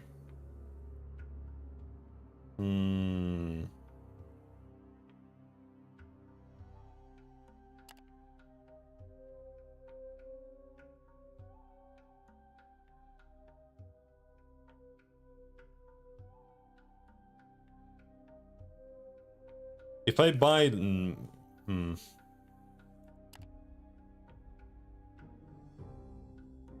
If I buy 1 silver, where can we make some money? Orzag? Not really. What about Kernak? No. What about...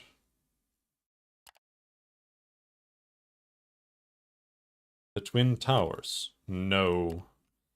What about... Arkan? Not really. It would have to be like Utvarar, it seems. Ash. No, not Ash. Vernon, no. Lornak. No, it would have to be Utvarar. And that kind of sucks. I don't know if I want to conk around silver all the way to the other side of the world.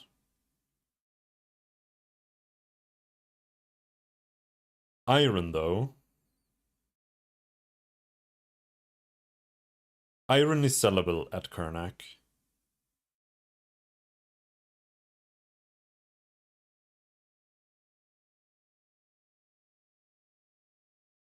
Let's see.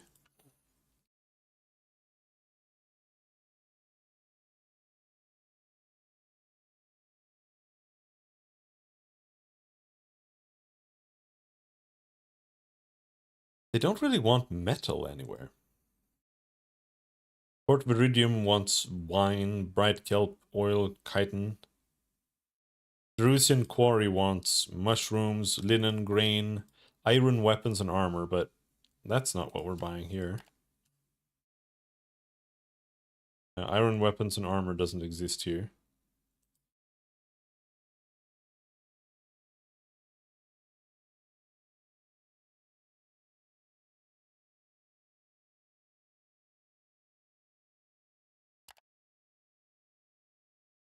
Buying a full stack of iron is probably still the best choice here.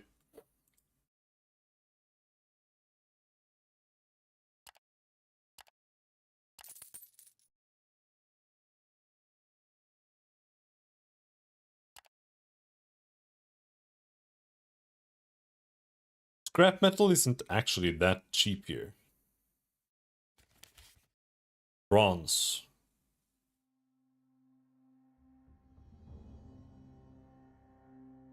Copper.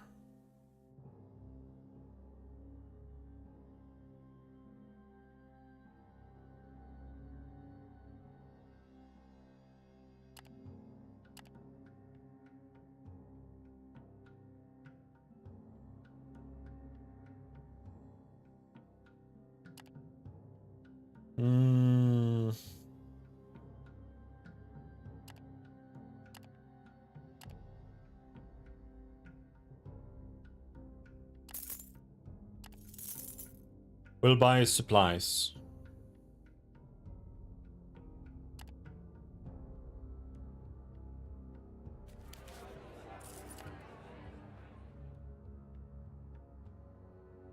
We don't have any passengers, which is good.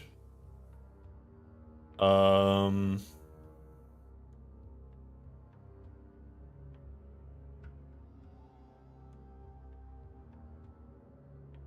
wonder if we should bring... I don't think we need extra fighters.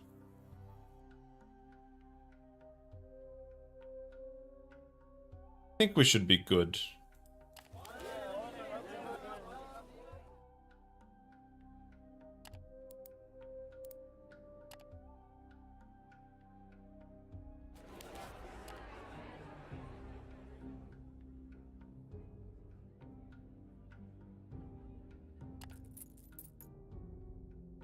We just rest here and then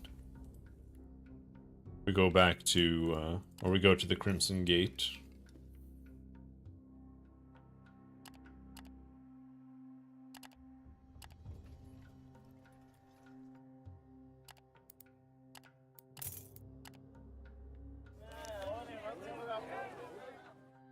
And then marble is worth selling here. We sell all the marble. Linen is not worth selling here, but they have like infinite supplies, so we'll buy a full load of supplies. Nobody wants drugs here. Unfortunately, nobody wants drugs.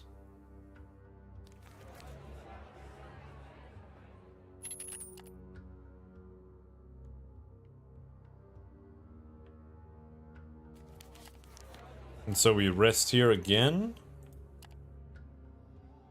And whip our slaves a little bit for fun.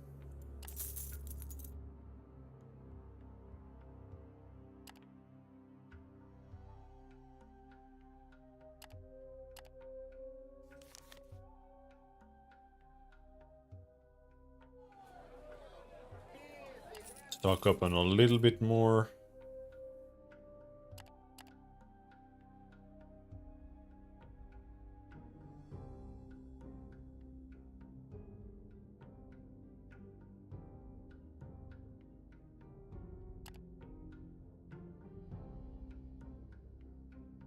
And that's about it.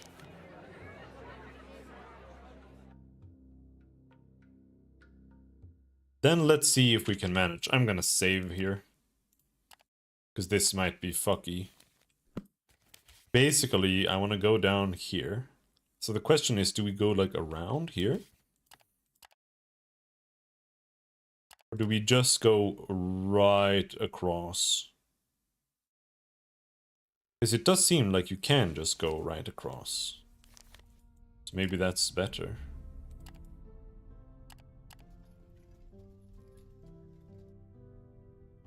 You come upon a rather large patch of dark vegetation consisting of small plants in the middle of the wasteland. They appear to be cacti of some sort. Examine the plants. The cacti are certainly not edible, and you're just about to leave when another idea comes to mind. Cut and squeezed. Yeah. There's water nearby. Search for water. Use your dowsing rod. We found water. Alright, we take the water.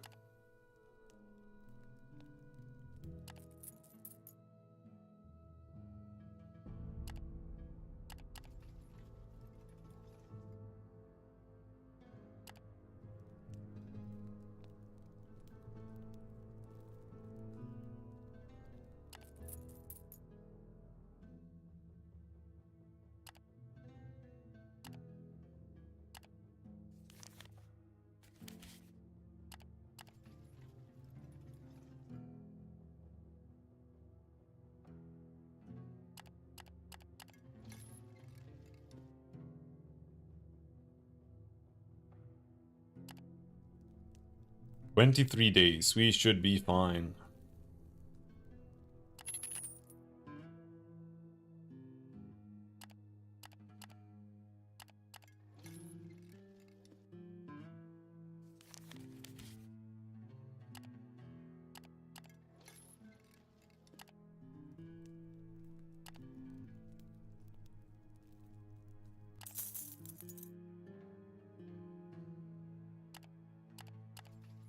No, stop. I think it's right there.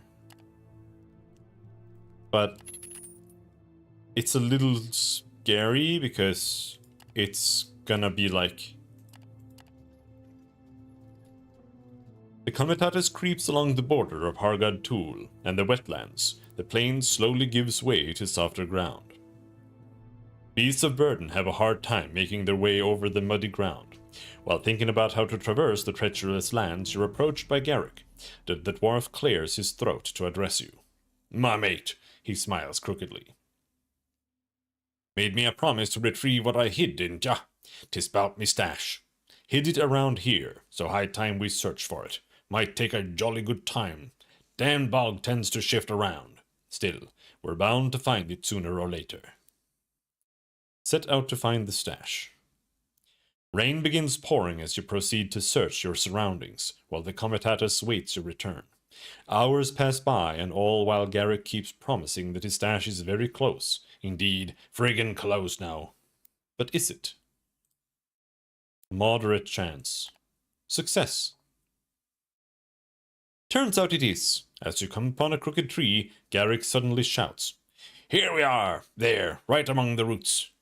He begins to dig. The swamp's mosquitoes descend upon you like a storm of angry, buzzing, tiny-winged demons, intent on feasting on your blood. As you swat them in vain, you cannot help but think about the various diseases they might have infected upon you and your combs. After a few minutes, the dwarf uncovers a small iron box from underneath the mud. He then hugs it, like it's the most precious thing he has ever seen in his life. He actually begins to caress it before you interrupt him, to ask whether some of its contents are your share, as agreed upon. "But of course, a fucking course," the dwarf replies, barely listening to you.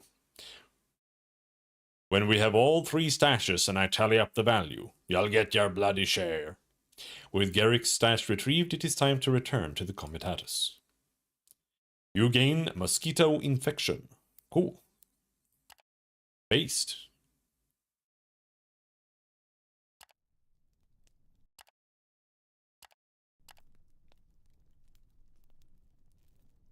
My workforce went to shit due to the mosquito infection. And now we need to get back, which I think we should like aim for Kernak.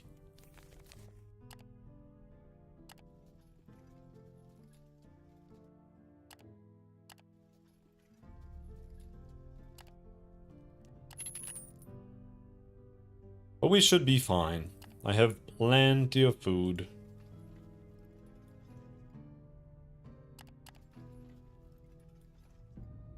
And plenty of money.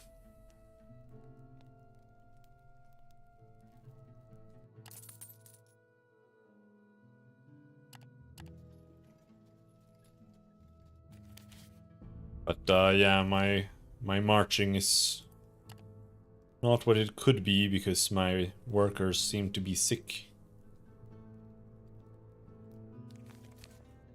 Mosquito infection, yeah. Giga minus workforce for 3 more days.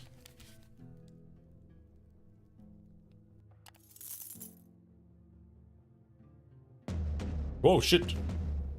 Large orc warband. Moderate chance of success. Why is it moderate?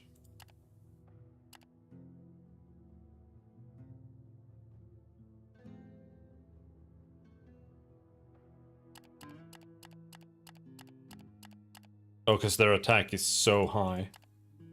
Makeshift barricade. There, now we have a high chance again. What about eliminate leaders?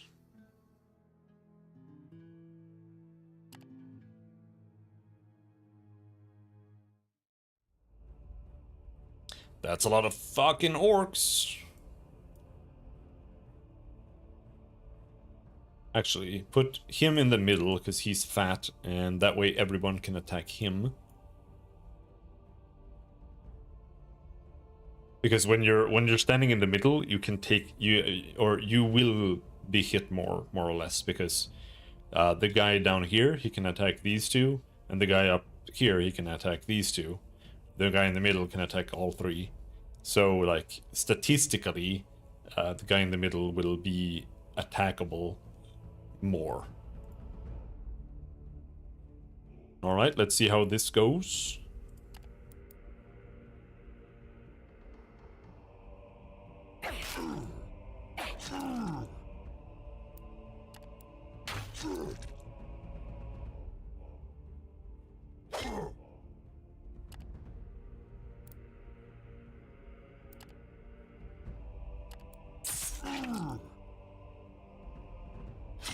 Oh!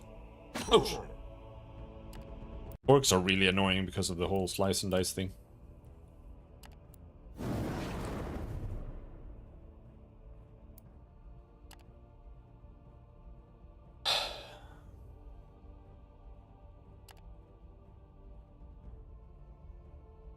Is it worth? Minus 20 accuracy, minus 20 evade, minus 20 block. I wonder if it's actually like kind of worth using the gas bomb. I have a level 2 gas bomb. And it does do a little bit of poison damage, it seems. Yeah, I think that was actually worth it.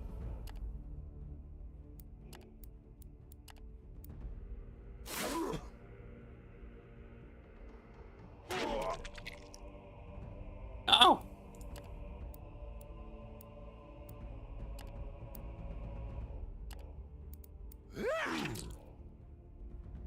His projectile vomit is actually melee. He can't projectile vomit to the other side of the screen.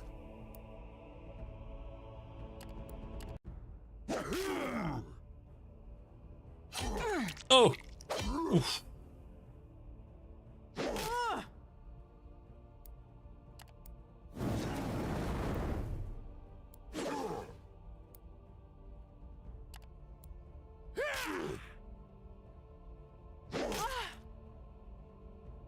He's stunned? Oh, okay.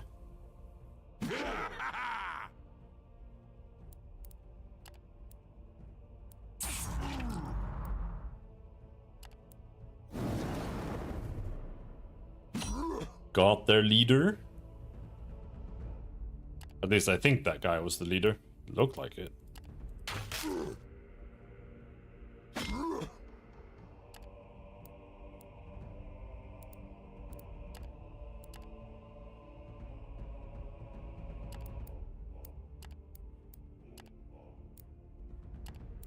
What?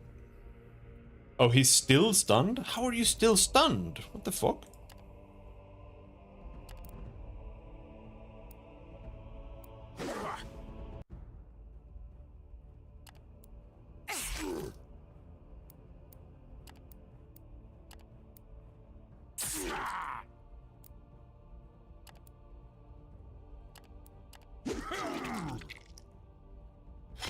Oh!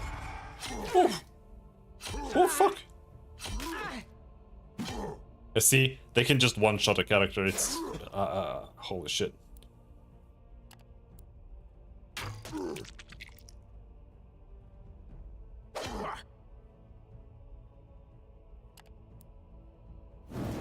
Ooh! Big crit.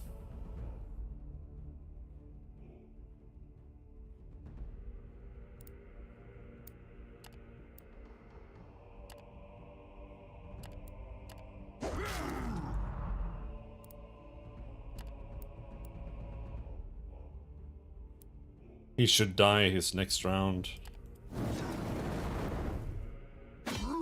Oh!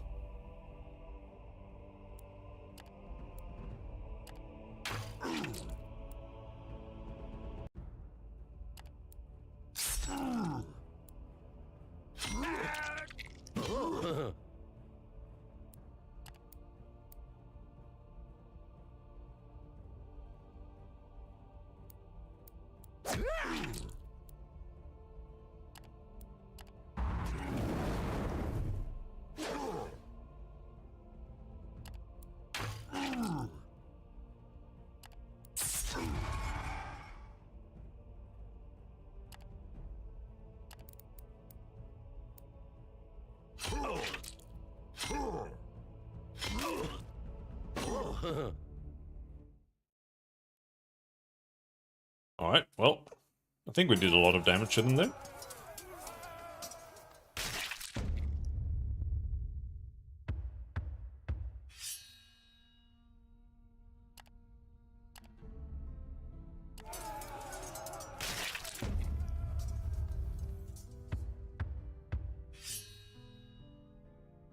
+5 fighters. We can get this at the loss of morale. Or 8 slaves. But I think if I get 8 slaves, I might become overcrowded.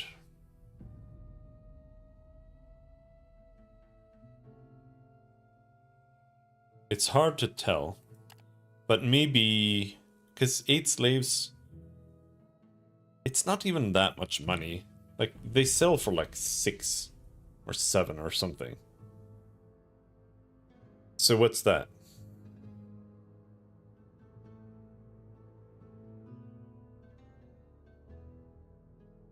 That's like nothing.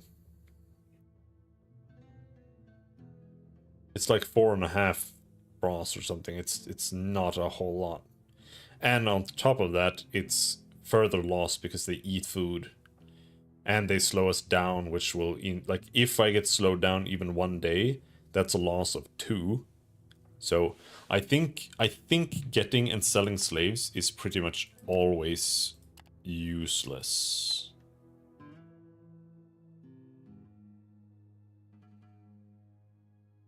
I think I'm gonna execute them.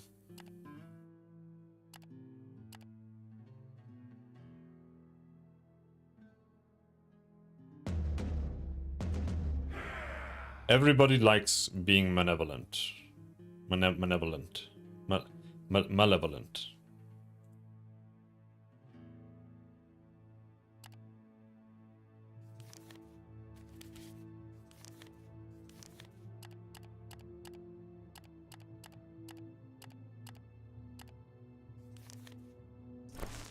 There we go.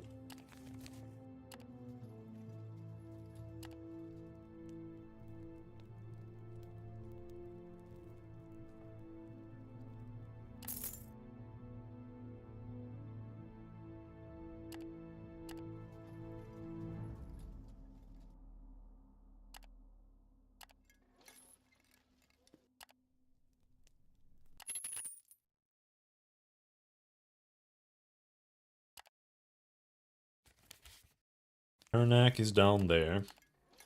I don't know if it will actually be worth going to Karnak, but we can go there anyway.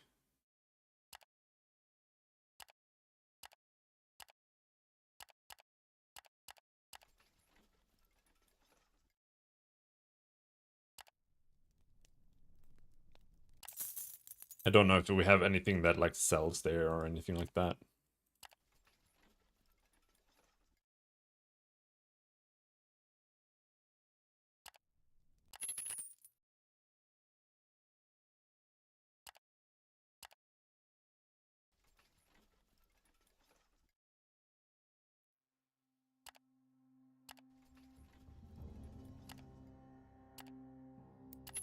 Fill up on some supplies.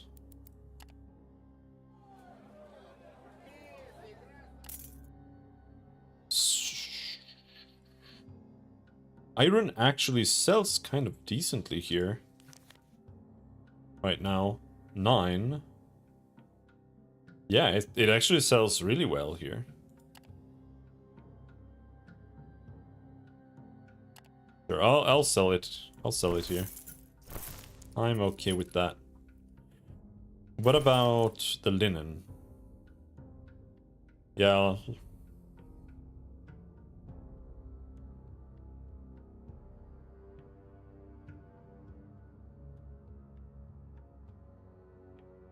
I think wine is the only thing that might be worth buying here.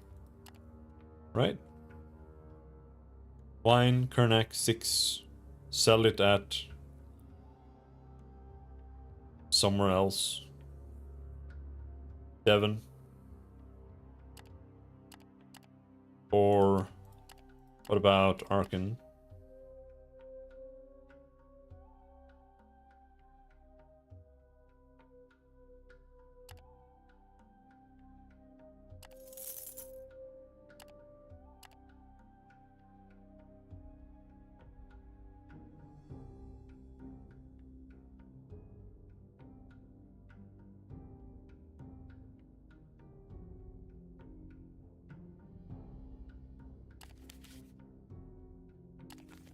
Five smuggle goods. 250 bogweed to Devon.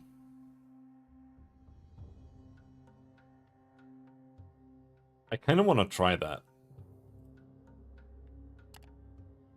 It's like, does it increase in difficulty to smuggle it by the guards? And if so, will I be fucked? I am like really good at smuggling, so that's why it would be nice to test.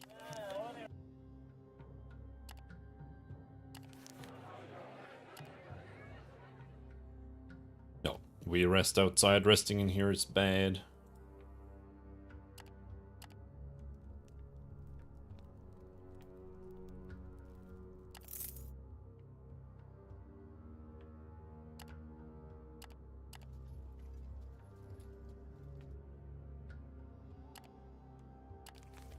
Now, I do have this. Do we go and grab this stash as well while we're here? Like, it's really close. I only have 11 days, but I feel like we could do that.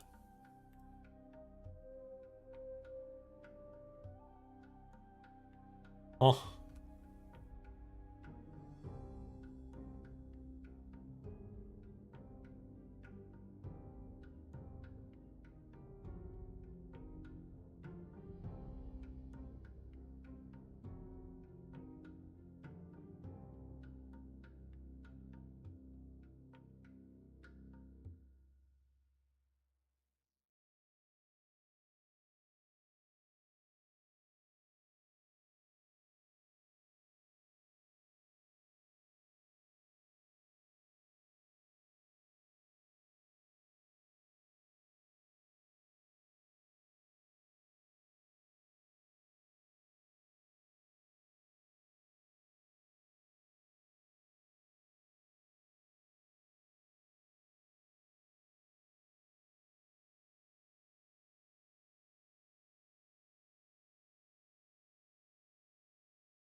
We rest.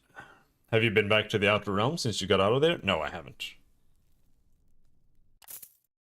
I went on this long journey to get Garrick his shit back. And before that, there was the side mission of the bird lady that I randomly found.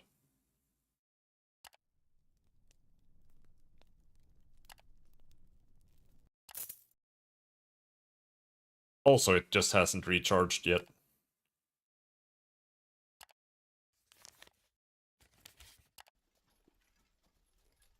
So there's that, too.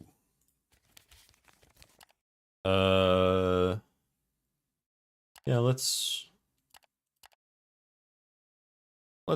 do this walk.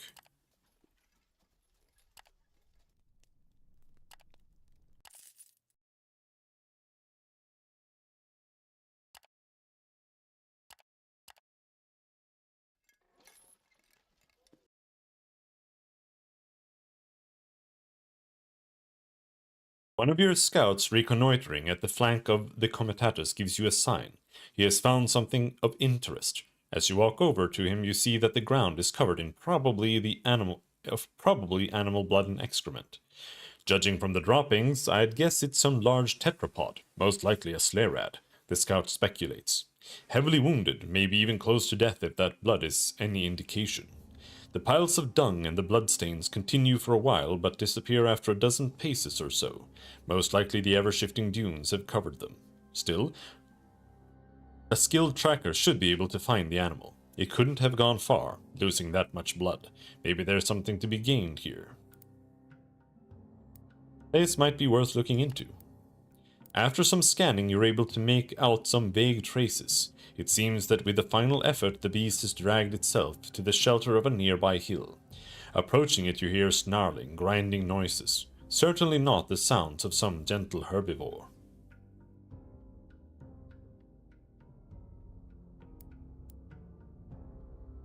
No pain, no gain. You press on. As you carefully circle around the hill, you come upon a sight to behold. A huge sleigh rat lies there on its back, its legs pointing rigidly skywards. In the saddle fastened around its enormous chest, you glimpse the remains of its former master. Both are chewed on in this very moment by what are undoubtedly their former guard animals, 2 Krawags. You don't really have to guess what happened. The wastelands are an unforgiving place. A Krawag is notoriously hard to control, and food is scarce. Alerted by your presence, the scaled, vaguely dragon-like creatures turn toward you and your crew, hissing. Try to scare them away. Hoo, shoo, shoo! Led by you, your mates start to bang their shields with their weapons, stomp their feet on the ground, and holler as loudly as they can. For some brief seconds, the Krawags look rather unsure, shifting between aggressive and submissive poses, but then they coil their tails between their legs, back off, and run away. Now you are free to loot the unfortunate Slerad and whatever it is in its former rider's sachet. Ah, the spoils of war. Some supplies. Riftha gained loyalty for some reason. Ivory hides.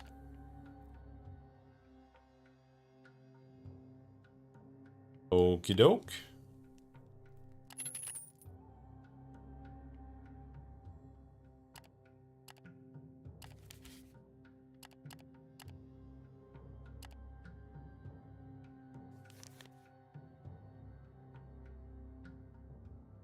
Why is scouting so useless? Like it's just ass. We need to go down there somewhere. I hate scouting.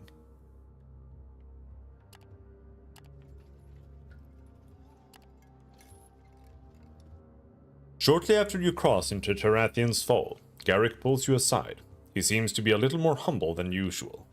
There, he whispers, as he points to the stone pillars dotting the region.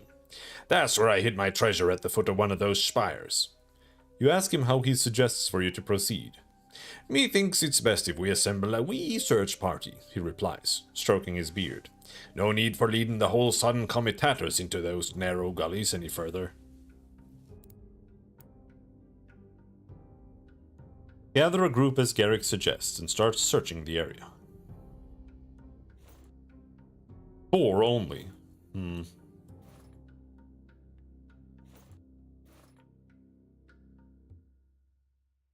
That's a good mate, the dwarf grins. Now follow me if you'd fucking please.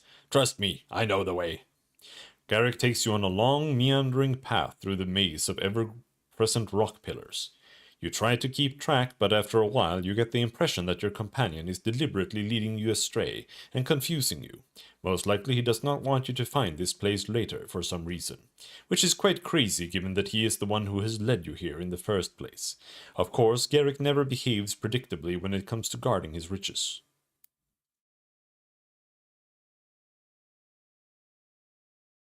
At this point you cannot do much else but follow Garrick.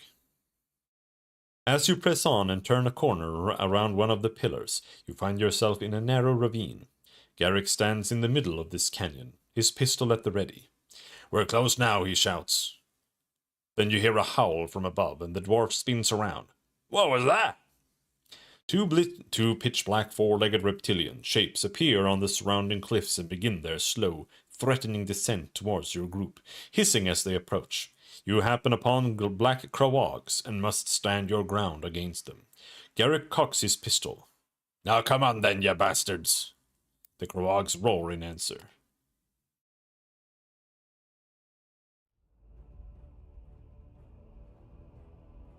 They are pretty nasty. I'm a little scared, I'll be honest.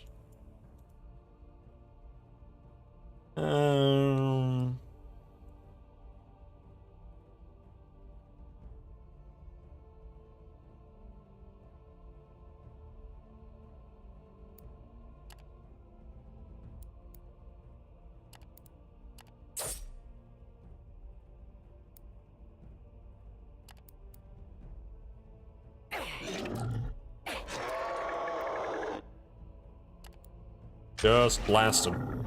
Just blast. Oh, there we. Oh, shit.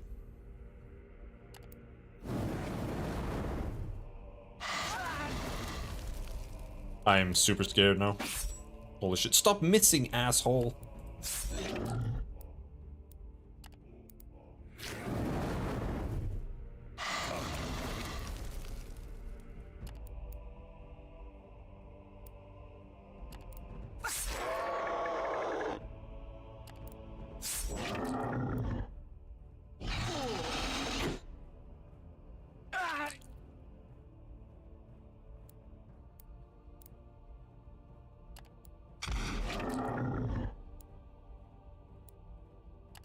Alright, that guy's dead.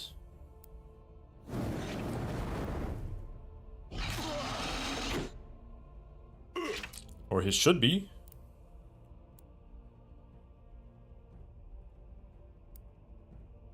Why does he have 1 HP left?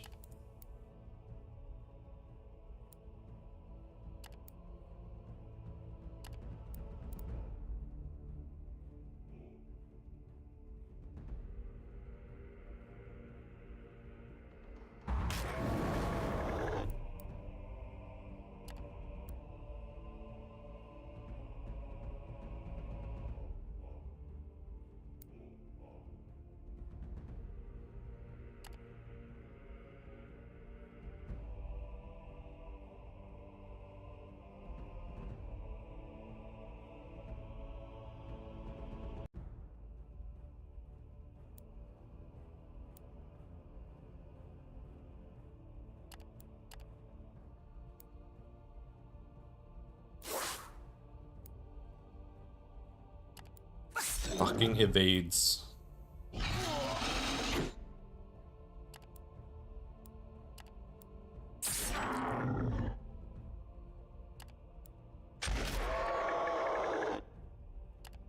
Blast! Oh, stop evading, asshole. Oh, he's dead.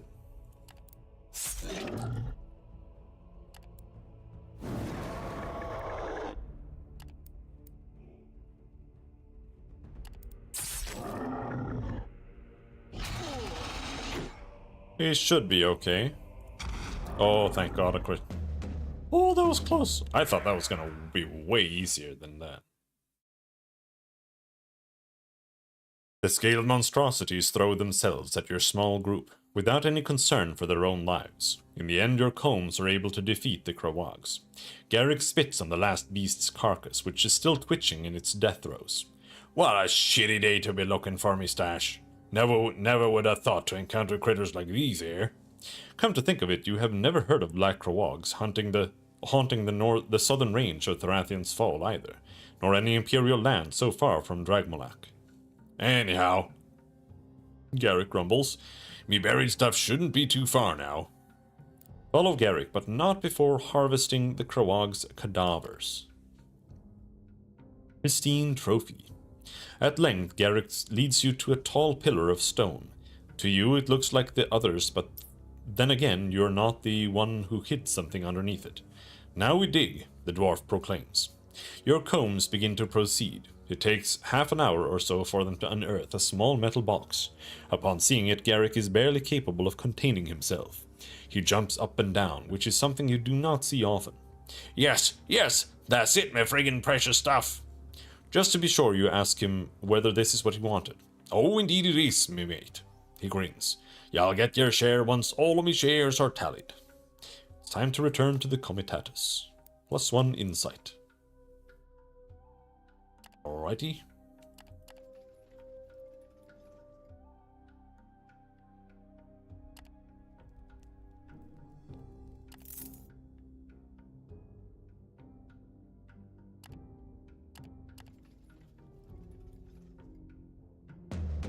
Holy shit, bandits. I'm scared.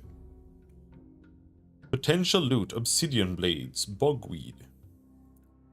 Enslave them. They're so weak, it's like, whatever.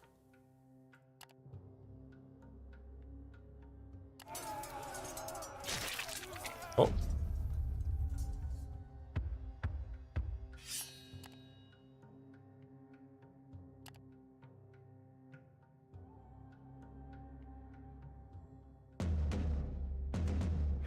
I don't want any of that.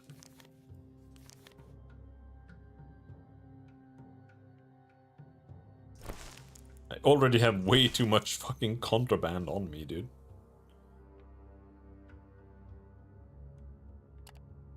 Actually don't want to keep it.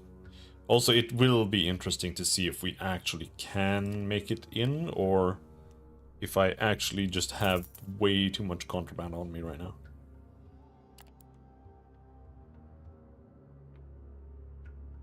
In the pitch darkness of pre-dawn, you're awoken by a guard shaking you. Attackers! Outlaws, Vagrus! You rise like you've been doused with a bucketful of cold water. The guards are cowering behind rocks. No more than 50 steps distant, several dark shapes are moving at the edge of the camp. You spring into action and are met by a cold voice.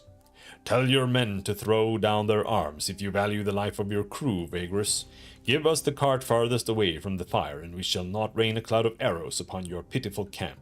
Call back your sentries. Do it now.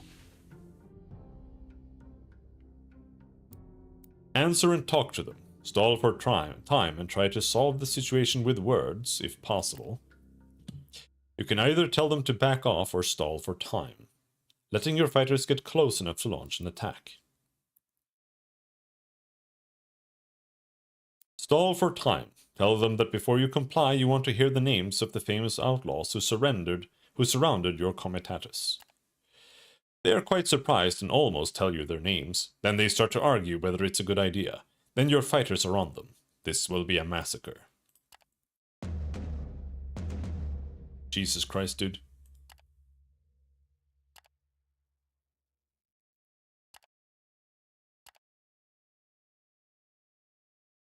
Fight, fight, fight. The button is bugged. Yep, there it is.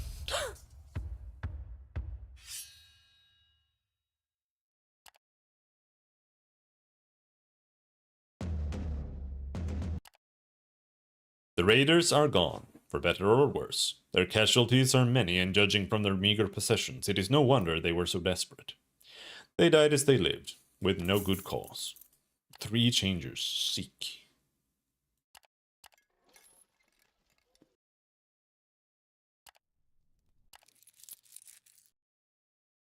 All right. We have returned.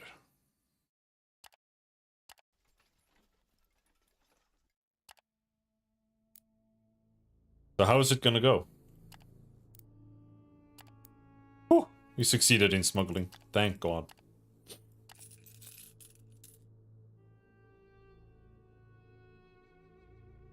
Uh...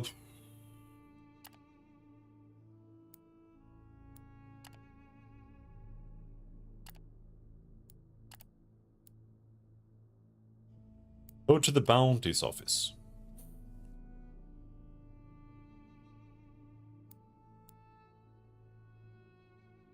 The north part of the district houses the stocky cube-like building of the bounty office. It is situated between the compound of the magistrate courts and the System Clementis that leads directly to the prison blocks. Inside is a murmuring crowd of bounty hunters and other scum at most hours.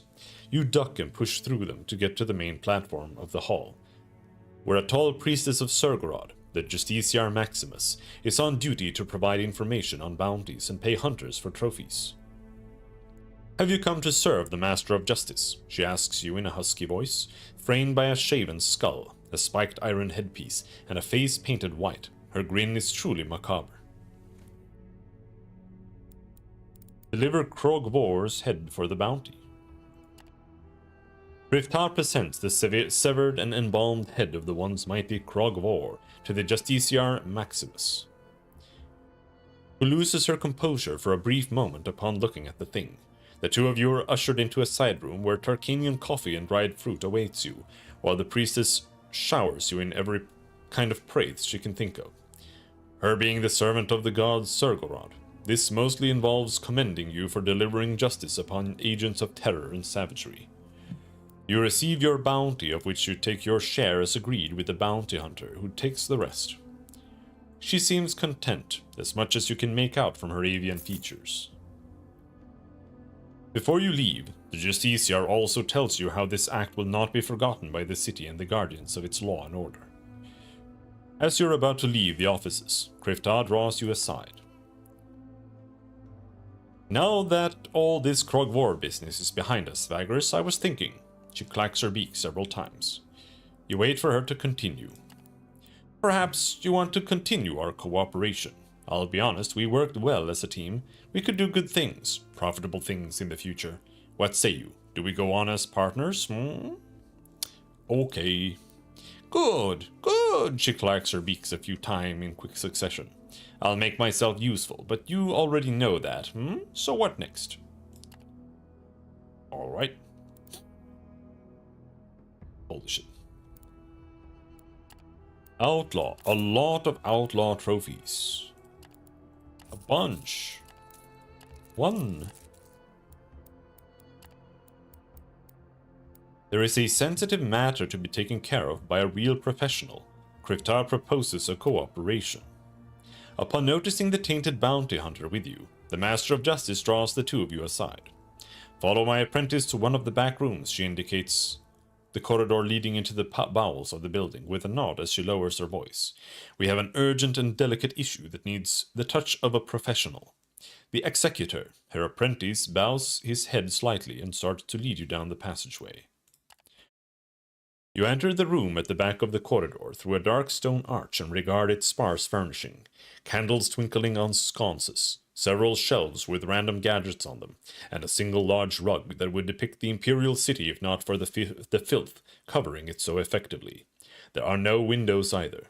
The Master of Justice arrives a few moments later, all smiles and smoothness, which makes your skin crawl. Thank you for your time, Vagrus, the priestess purrs. The matter which I present to you has far-reaching implications and could hurt Imperial interests, so we have decided to handle it as carefully as possible. Delicate as it is, the issue needs discretion on your part. Discretion on your part, but because you seem to be working with a professional bounty hunter of good reputation, we are willing to risk working with you too. Krifta, who has been standing next to you silently, bows her head as graciously as her hideously mutated features let her. The priestess goes on. This bounty involves the finding and execution of a necromancer who has gone rogue after our empire poured considerable time and resources into his training and education. A traitor of the worst kind.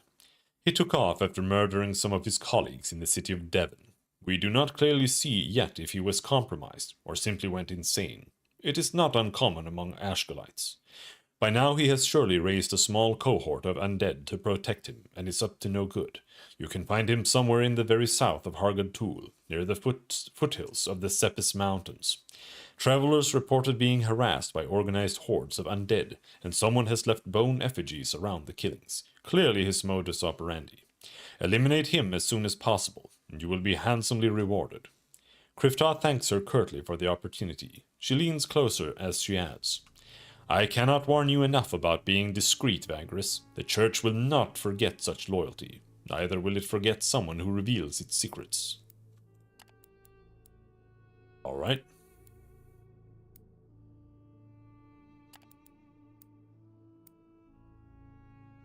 Inquire about obtaining a license for a permanent outpost.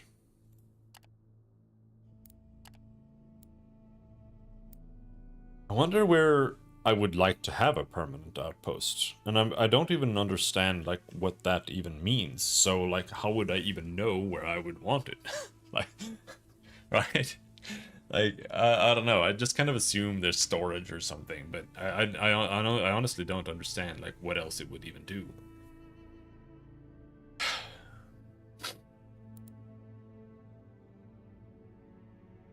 Which I feel bad googling it, but I also feel like why not Google it? Because it's like, how am I supposed to know what the hell it is? Outpost.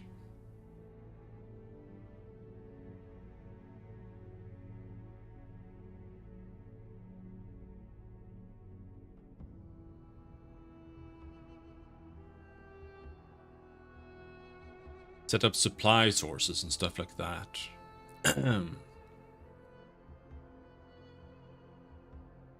Okay, so what does it do? Like, yeah, we can build it, but like, what does it do?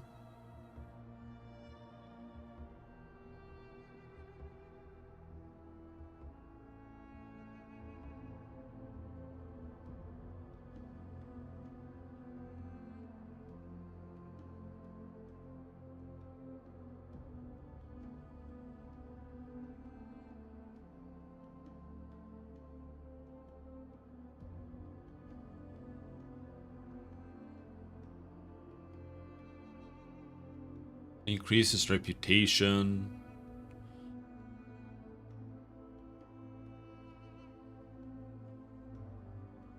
Oh well. I don't want it here either way. If anything, I think I should put it up in Devon.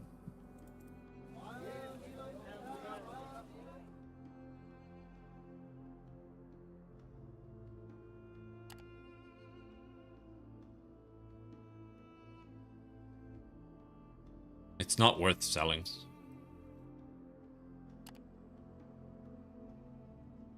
Eight days. We need to get to Arkan in 8 days with all this contraband. So...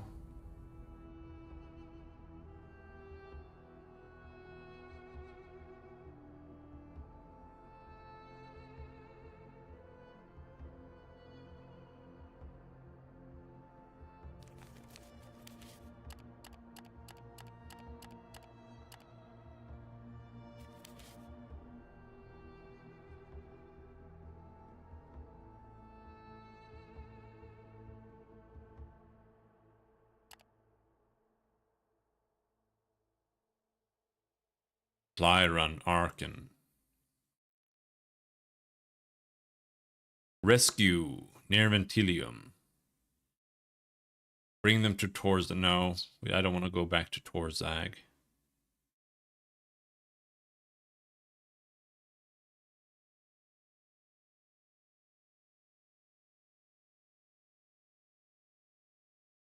Conquer near Kernak. No, that's the wrong way. We have no rewards.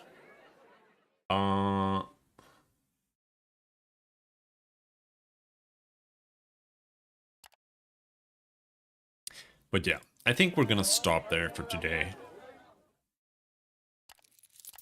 Oh shit.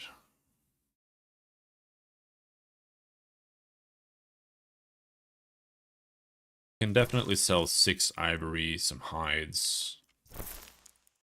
And there was 1 wine that we bought at Kernak. Right? Bogweed, ivory, obsidian blades, pottery. Yeah, so 1 wine goes here. And that's it, pretty much. I do have... There's linen. But the linen isn't worth selling here. But yeah, we need supplies. That's what we need.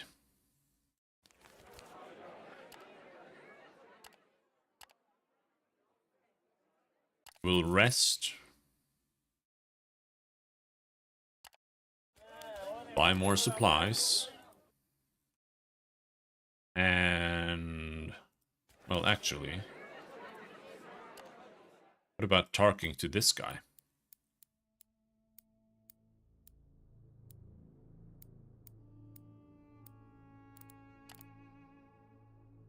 The plan is, Garrick trails off for a moment. The plan is to get back what is mine, sooner or later.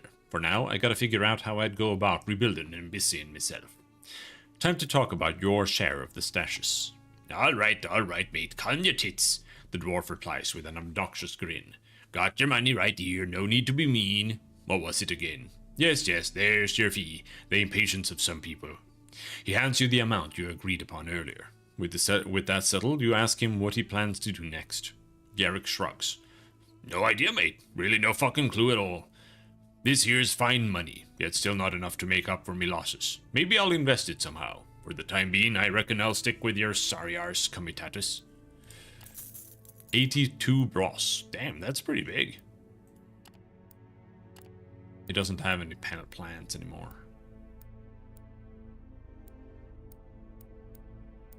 Alright. Well, that's that. This guy doesn't really...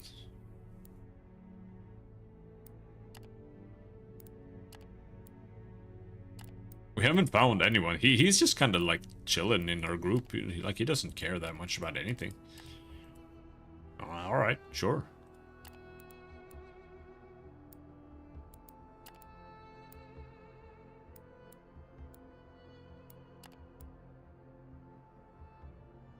Arcane texts.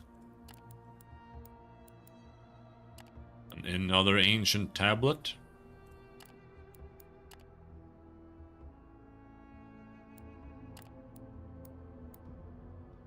Alright. I don't know if he needs more stuff or what.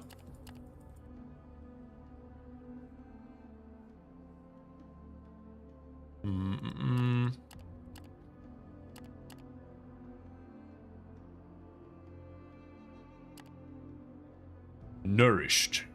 Max morale, max vigor, max obedience. Is it possible to get 10 morale? Let's see.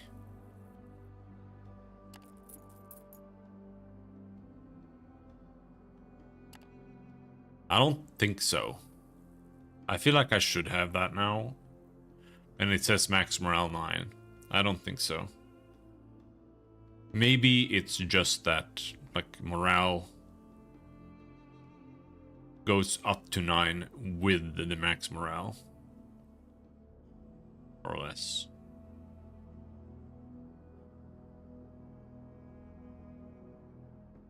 In case you had like less max from somewhere else.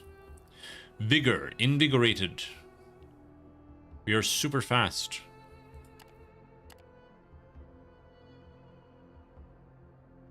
And we bought a bunch of slaves. Time to get rid of those. I think 24 is what we want. There, and another horse. A scout. And I think that's pretty much it. I should honestly write these numbers down. So I know. 24 slaves. 15 workers. 6 scouts. 28 fighters.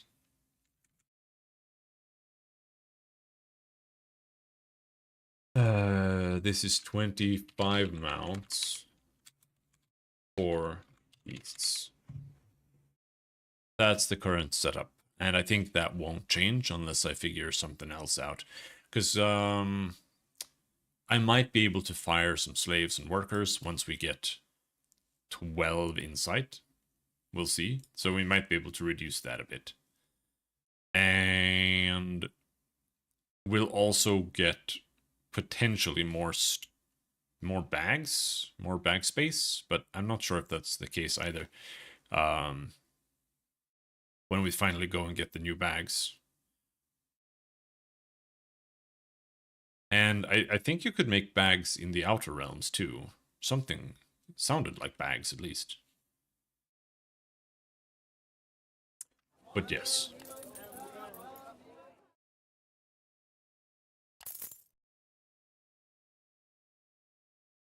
That will be that for today. Until next time, thanks for hanging. Have a good night.